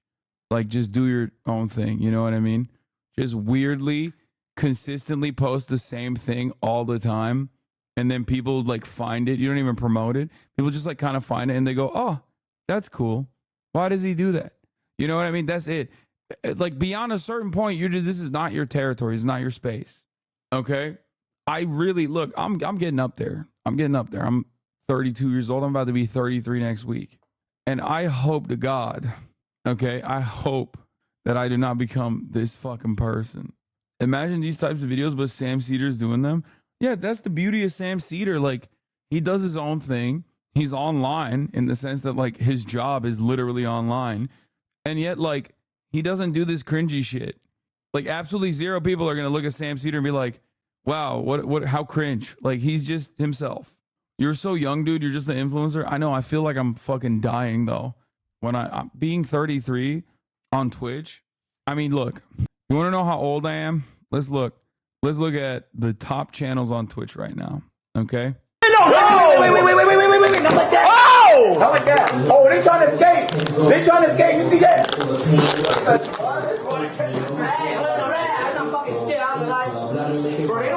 Thank you for the 5 gifted with the 5 gifted. Thank you for the 5 gifted. I'm in, chat. I'm in. There's so many crypto schemes. What is that? Jinxie's girl, fucking idiot. I mean, bro, you don't retweet a tweet about promoting OnlyFans girls when that's literally what she does. Like, she unretweeted it because she knows she sounds like a fucking idiot. Look at your phone. Look at your phone. Wait, why am I not invited to this? What the fuck? Lacey, really? Oh my god. She unretweeted it, bro. Wait, can I know Lacey? Oh yeah. The post? Did she delete the post, bro? Because I was about to let out a shot. If he wasn't invited. I mean, yeah. Do you understand why I'm like, I'm old. I'm fucking old, man. Look at this shit. I'm old. I don't understand. Like, that's like, come on, though. Why can't I go home? Next topic. All right, let's talk about going forward. What would you expect of Max going forward? Just paint the picture for us. And then Max, I'm going to ask you the same question of what you expect from her going forward. But I want to hear it. Sexual discipline. Is that sexual perfection or sexual discipline? Not, I want to say perfection. What does that mean, though? Probably like standards and stuff like that. And by the way, I'm not even shitting on these guys. I think they're fucking hilarious. Okay, they're not like all the channels that I showed you are fucking hilarious. Okay, in very different ways. And the thing is, yeah, studying your opponent's weakness to use against them. Yeah, that's the reason why I was watching that clip, to see what what the therapist is gonna say about his sexual weaknesses, so I can bring it up in our 2v2. So maybe not Ronaldo. Wait, what? No, I think Ronaldo's funny as fuck too. My point is, I'm old. That is what is popping. You know, this is what you're supposed to do when you get to a certain age. Ladies and gentlemen, something is coming along for you to see and hear, and it will be coming along on June 5. Oh my God, someone said Dracula Flow. I'm gonna die. You are insane for saying that. Check out the short Biden edit. My name's Joe Biden, and I am gay. Oh, oh, oh, oh, oh, oh, oh, oh, oh, oh. I went my own way and I made it. I'm your favorite. Yeah. Baby, call me Debbie. You're so awesome. My name's Joe Biden. It's Brad Summer, baby. He's right. I thought he was going to serve the 3-minute ad break at the top of the hour. My name's Joe Biden, and there's a 3-minute ad break. Anyway, at the top of the hour. Why? Here's the fan cam.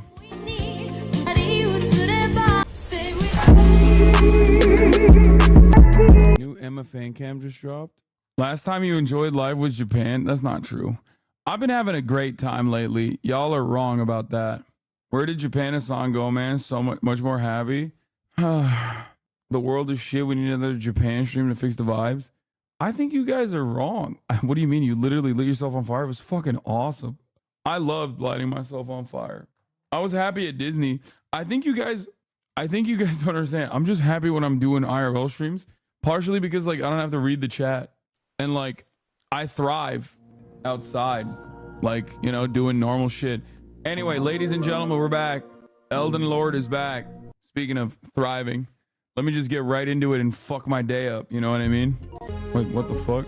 Oh shit, it's not downloaded. Yeah, that came out of nowhere, didn't it?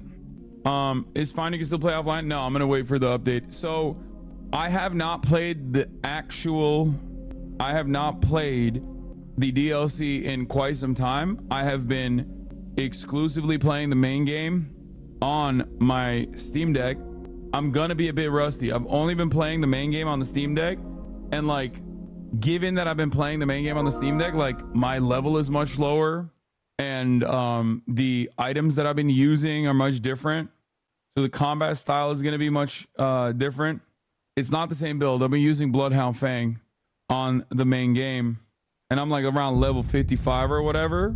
So I feel like this is gonna be a much different gameplay. So I feel like I'm still rusty, you know what I mean? So I'm level 55 on the main game. I'm like level 160 on the DLC. Because remember, I restarted a new game on my computer, on my PC, on my Steam Deck. It's pre-cope basically, yes. I hope everyone who likes FromSoft gets cancer. You hope I get cancer? And everyone in the community? That's crazy. No comfort ahead. Let's do it. Holy shit. I forgot everything. Oh my god, the DLC has hands, dude. The DLC has hands, brother. The DLC has fucking hands. I forgot. I have to pee first. I have to pee. I forgot the DLC has fucking hands. Hold on. No. Don't be cute right now. I need to lock in. You're being cute. Why are you guys saying OV ho? Oh, fuck. I thought I had that one. Dude, I didn't have shit. Good luck with the dance. It took me a while. Dude, I was doing so much better before I stopped playing this game. Holy shit. When I left it off, I was coming down to like the last quarter of the health bar. Flawless victory, baby.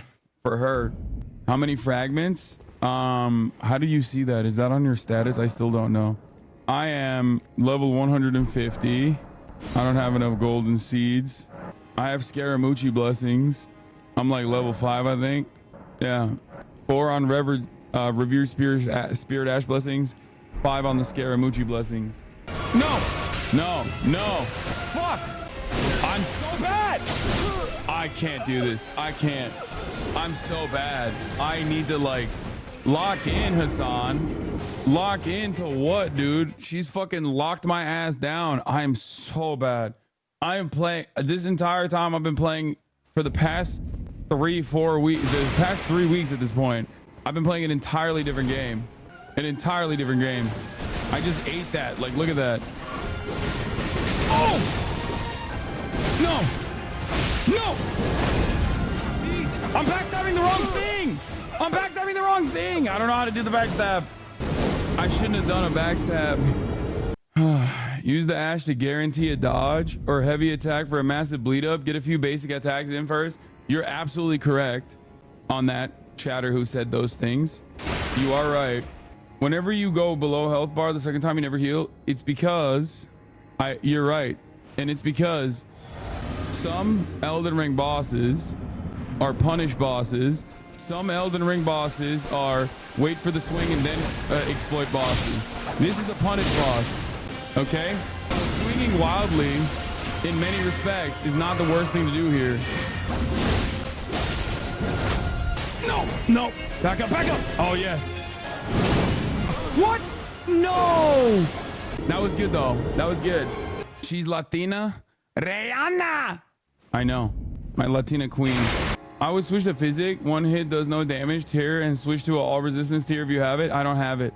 I don't have any of the good tears. Especially in this one, especially in this game, I didn't, on the PlayStation one, I didn't get shit. I didn't get all the fragments. I have a +9, 12, +9, 13 flask. I'm running a Rotten Winged Sword Insignia, Dragon Crest Great Shield Talisman, Millicent's Prosthesis that boosts dexterity, raises attack power with successive attacks, and also a Pearl Drake Talisman +2. I'm running Greaves of Solitude, Gauntlets of Solitude, Beast Champion Armor, and a White Mask. White Mask obviously for bleed damage. And I don't know if you can see, but I have 44 Arcane, 53 Dexterity, 18 Strength, 27 Endurance, 57 Vigor. My Shadow Tree Scaramucci fragment level is number 5. I'm level 5 on the Scaramucci. It's a decent build. I never use the step, even though I really like it and I want to learn how to use it. The build is fine. Everything is fine. She shadow on my Urd till I tree. You need Lord of Blood Exaltation. I don't think I have it. Ah! I thought I could dodge that and fucking heal, but I fucked up. Level up Milady with a Wing Stench, Ash, and Keen for dex scaling. There's a talisman for damage negation under the bridge near this place. Why would I already have a damage negation talisman. I'm wearing it. You don't have shit, man. You barely explored anything on this character. I think I played a decent amount on this character. I think you're wrong. This is a perfectly fine build. It's not like I'm not min-maxing out the fucking wazoo, but I can beat her with the setup 100%. Oh shit! Yo, she fucked my shit up every time with that. No! Oh, I was locked in too. I was fucking locked in on that one. I was close. That was close. You can wail away at her in the second, it seems. Why don't you do damage buffs like Golden Vow or Flame Guide Me Strength? I don't know. It's too complicated. Yeah, second phase is not going to be a damage race like phase 1. I agree. I have to play it a little bit more careful. However, having said that, chat will be like, why don't you restructure your build to become a faith build like literally right now? What the fuck? That's a wild start. Chill, lady. Oh! Yeah, bitch. Come at me. Come at me. No, not like that. Not like that. Not like that. I fucked it up. I think Hasan has it. It's just a classic case of just don't get hit out. Yes. Instead of trading, if I do one dodge better, there's like 2 of those tries where I could have actually finished it. I just have to rub one out real quick. Hold on before I see Rihanna. Oh yeah. There we go. Okay, this is the run now. I just had to goon a little bit, you know? What the fuck? Yeah, love seeing that blood explosion. Oh shit, I'm not looking at my damage. I was not paying attention to my health at all. Bad trade, not a trade at all. No. I was trying to dodge out. Not a bad run. Little greedy. Had a couple of bad moments there. Obviously, we can't panic. No Jorgen before a fight. No, I think it was good. I'm glad that I jorked it before that fight. You're wrong. Oh, yeah. Gotta goon it before we go in. The weapon skill has iframes, but it takes me into a position that I don't want to be in. Oh, come on. How'd that hit me? Fuck. Jorgen your shit before the boss battle. Classic. Hasan, your heartbeat is 115. I know. I'm fucking pumping, dude. Do you not want me to fucking take this shit seriously? Do you want me to take this shit seriously or not? This is the main storyline boss. Roll towards him. It's her. Okay. Is this your first remembrance boss? No. My second remembrance boss. Why no summons? There's literally no need for summons. I can fight this boss without summons. I do not know why you are asking for summons. It's funny because I'm at a 115 here, and it's like literally what my heart rate is when I'm playing basketball. My heart rate maxes out like a dodge, dumbass, dodge. Fuck. Those drink frame takes forever. I know. Put the turtle shell on your back for a spam regen. Do I even have weight for that? Do I even have that? I don't think I even have it. Oh, is it talisman? Does Jelly Shield give you an auto damage negation, or do you have to use it? I don't remember any of this stuff. Makes me a heavy load anyway. Oh my god. Maybe brief trip to the base game for plus 12 flask. Yeah, I'm not gonna do that. That's a bad run. I'm not gonna do that. I think, guys, I have an idea. I think I have to hit her more and get hit less. Yup. That's what I need to do, I think. Ah. How big is this fucking combo, bitch? Punish. Throw him at me. Come on.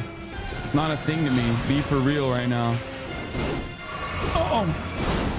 Oh my god, one hit. Hit wonder. She one-tapped me with that dual swing. Her dual swings are so devastating. That was pretty close though. You guys see that? Yeah, I got a pre-fight goon, I think, every time. You can coat your swords. I don't want to. I don't care.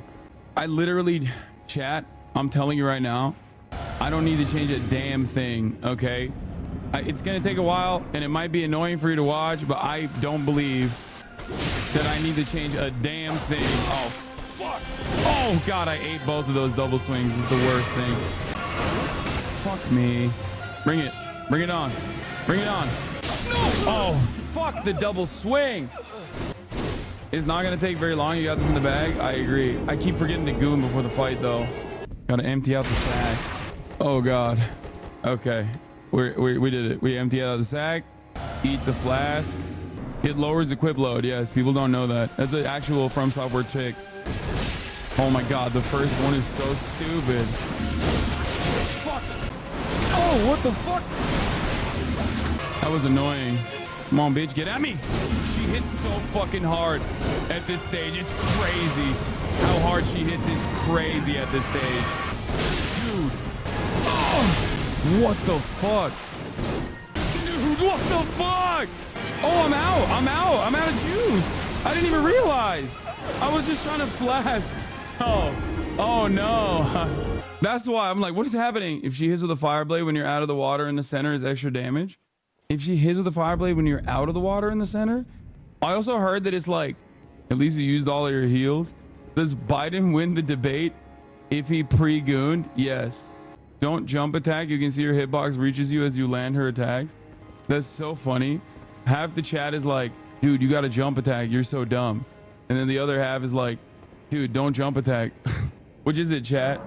I have another health that I'm going to put on this. It doesn't really matter anyway. I'm not using... either way, you're so dumb. True. Come on. Oh! No! I died. Oh my god, that was so bad. This fight was hella annoying. No, it's not. It's actually a really good fight, and it's not a very hard fight either. I just suck. That's it. It's not a very hard fight. It's actually a pretty easy fight. It's no fight where I can get in 6 tries to her second stage and like leaving her with like 40% health is a hard boss, okay? And I've gotten within like 4 swings multiple times at this point. And I know the Ash of War has iframes. The amount of stamina it consumes is not worth it. That's it. The amount of stamina it consumes is not worth it, especially because I don't know how to use the Ash of War well, where I can like place it. You know what I mean? See? No, I'm gonna die. I'm gonna die. Fuck. My physics sucks. The physics I use is like extra stamina and like 1 hit. Oh, come on. I ate all of that. So ruthless. My blades are too short. Even when I roll into her. My blades, they're too short. I'll literally roll. I'll roll in like the vicinity. And if I have a katana, it's in katana range. But the backhand blades are too short. So I fucking roll into her. And I try to do a roll hit. And I can't pop it off. You'd love her weapon? Melania, great rune, and use a rune arc. Should I use a rune for once? I never use runes. I feel like runes are cheating, which is so stupid, but where the fuck are my runes? You know what I feel about runes? I feel like they're a crutch. And when you get used to them, or it's not that I consider it cheating. I feel like if I get used to the rune, she's gonna fuck me up. Dude, fuck!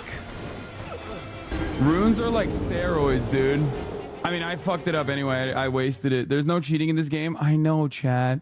I'm just saying it feels like when I use the rune, I feel like I'm cheating. Dying until you, dying over and over again until you win is like a crutch. What? No.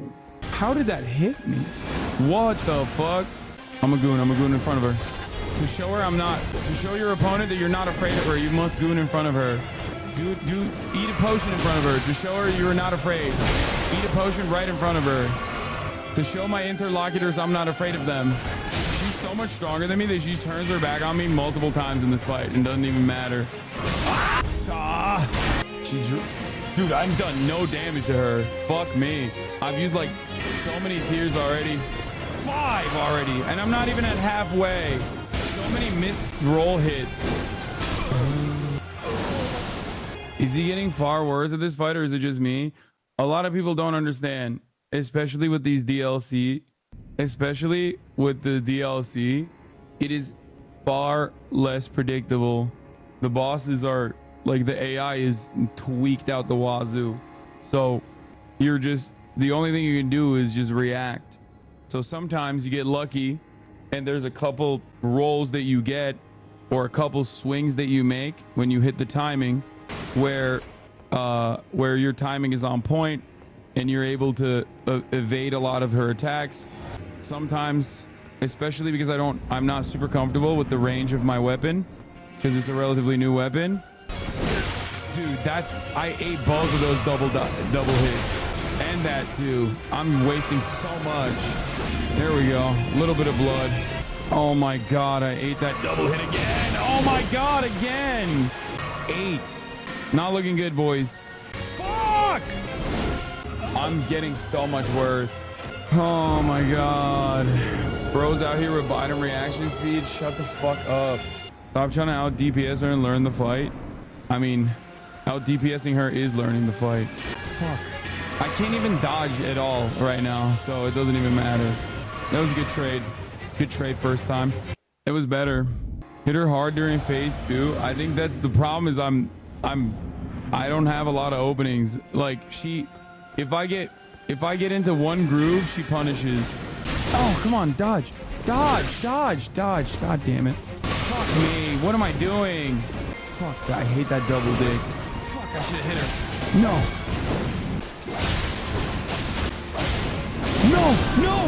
Greedy. 3 more crimson flasks. Or 3 more tears, man. 3 more flasks too. Greedy. Why didn't you heal? Because I was being greedy. But so close. Greed is not good. Well, a little bit of greed is good here because she is a punish boss 100%. Fuck. Wait, what? That's lame as hell. Oh, I thought I dodged it. Oh my God. She caught me with a tip of that. Not looking too good for this fight. I'm not gonna lie. I've eaten every double attack she's made. I was resetting. I suicided. But this is the run. And you won't see it unless you subscribe at the top of the hour. Here's the 3-minute ad right now. No, I have a economy of potions, right? Fuck you. That's so shitty. You're so shit for that. You're so shit for that too. That's crazy. The most dodgeable ass shit I'm just eating for no reason. Like those triple beams is never, I should never be hit by that. Even when she does a, like, even when she does the floating attack with a I'm mad. I'm getting mad. Oh. I'm gonna try a different rune. Let's see.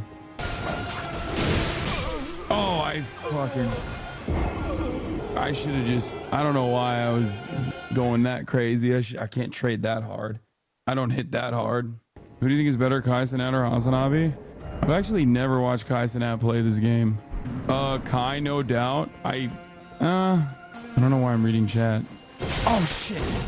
Oh, what the fuck? Oh, what? I hate that. How? Was the game? That was the run. That was the run. That was literally the run. That was actually the run. Don't say greedy. Don't say greedy, motherfucker. No, I got caught. Very unlucky, but that was the run.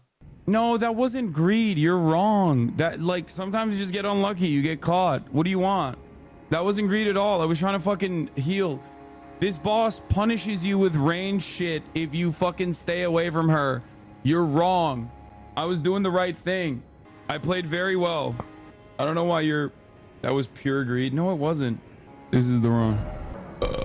I'm just melting through these things too. That's the other reason why I don't want to do it. Because like now I got used to it. You know what I mean?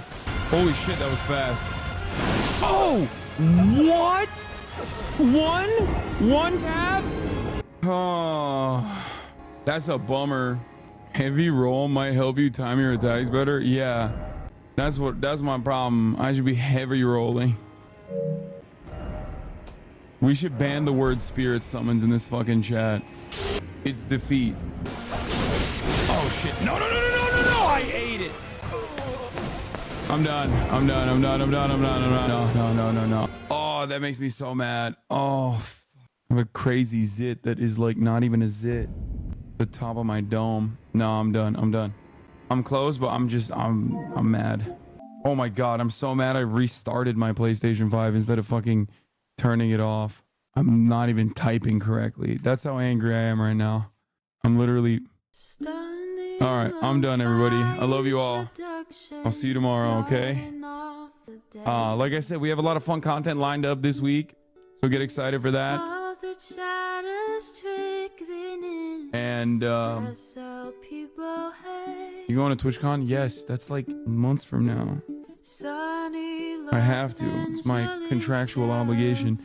I'll get to Elden Ring tomorrow. Love you all. Peace. Bye. To the topic just begun. There is again a sun is streaming, a sun is streaming. There is again a sun is streaming, a sun is streaming. Review in the P.O. box. Uncle Uger's face. Sudden discord at your prop. Great names take embrace. Tiny Bernie Sanders, LGBTQ Air Force. The whole left at your fingertips. Ane at your door. H3 crowded up, the Young Turks online show. 3 full fucking years of this, plenty more to go. 90-day fiance, talks of champagne, bourgeoisie. A Trump rally live reaction, a mass riot at DC. There he is again, Hasan is streaming, Hasan is streaming. There he is again, Hasan is streaming, Hasan is streaming. Reading a live stream, fair comments, Austin show chat advice, and all the ways the right-wing pipeline can suck you in online. JCS react, Lord frame gets broken, cover blown. A full-blown mass pandemic, monster streaming at your home. Total radicalization coming out to find. The system you were taught to trust in was broken the whole time. All these daily streams, whether big or whether small, have helped me and so many find the meaning through it all. There he is again, Hasan is streaming, Hasan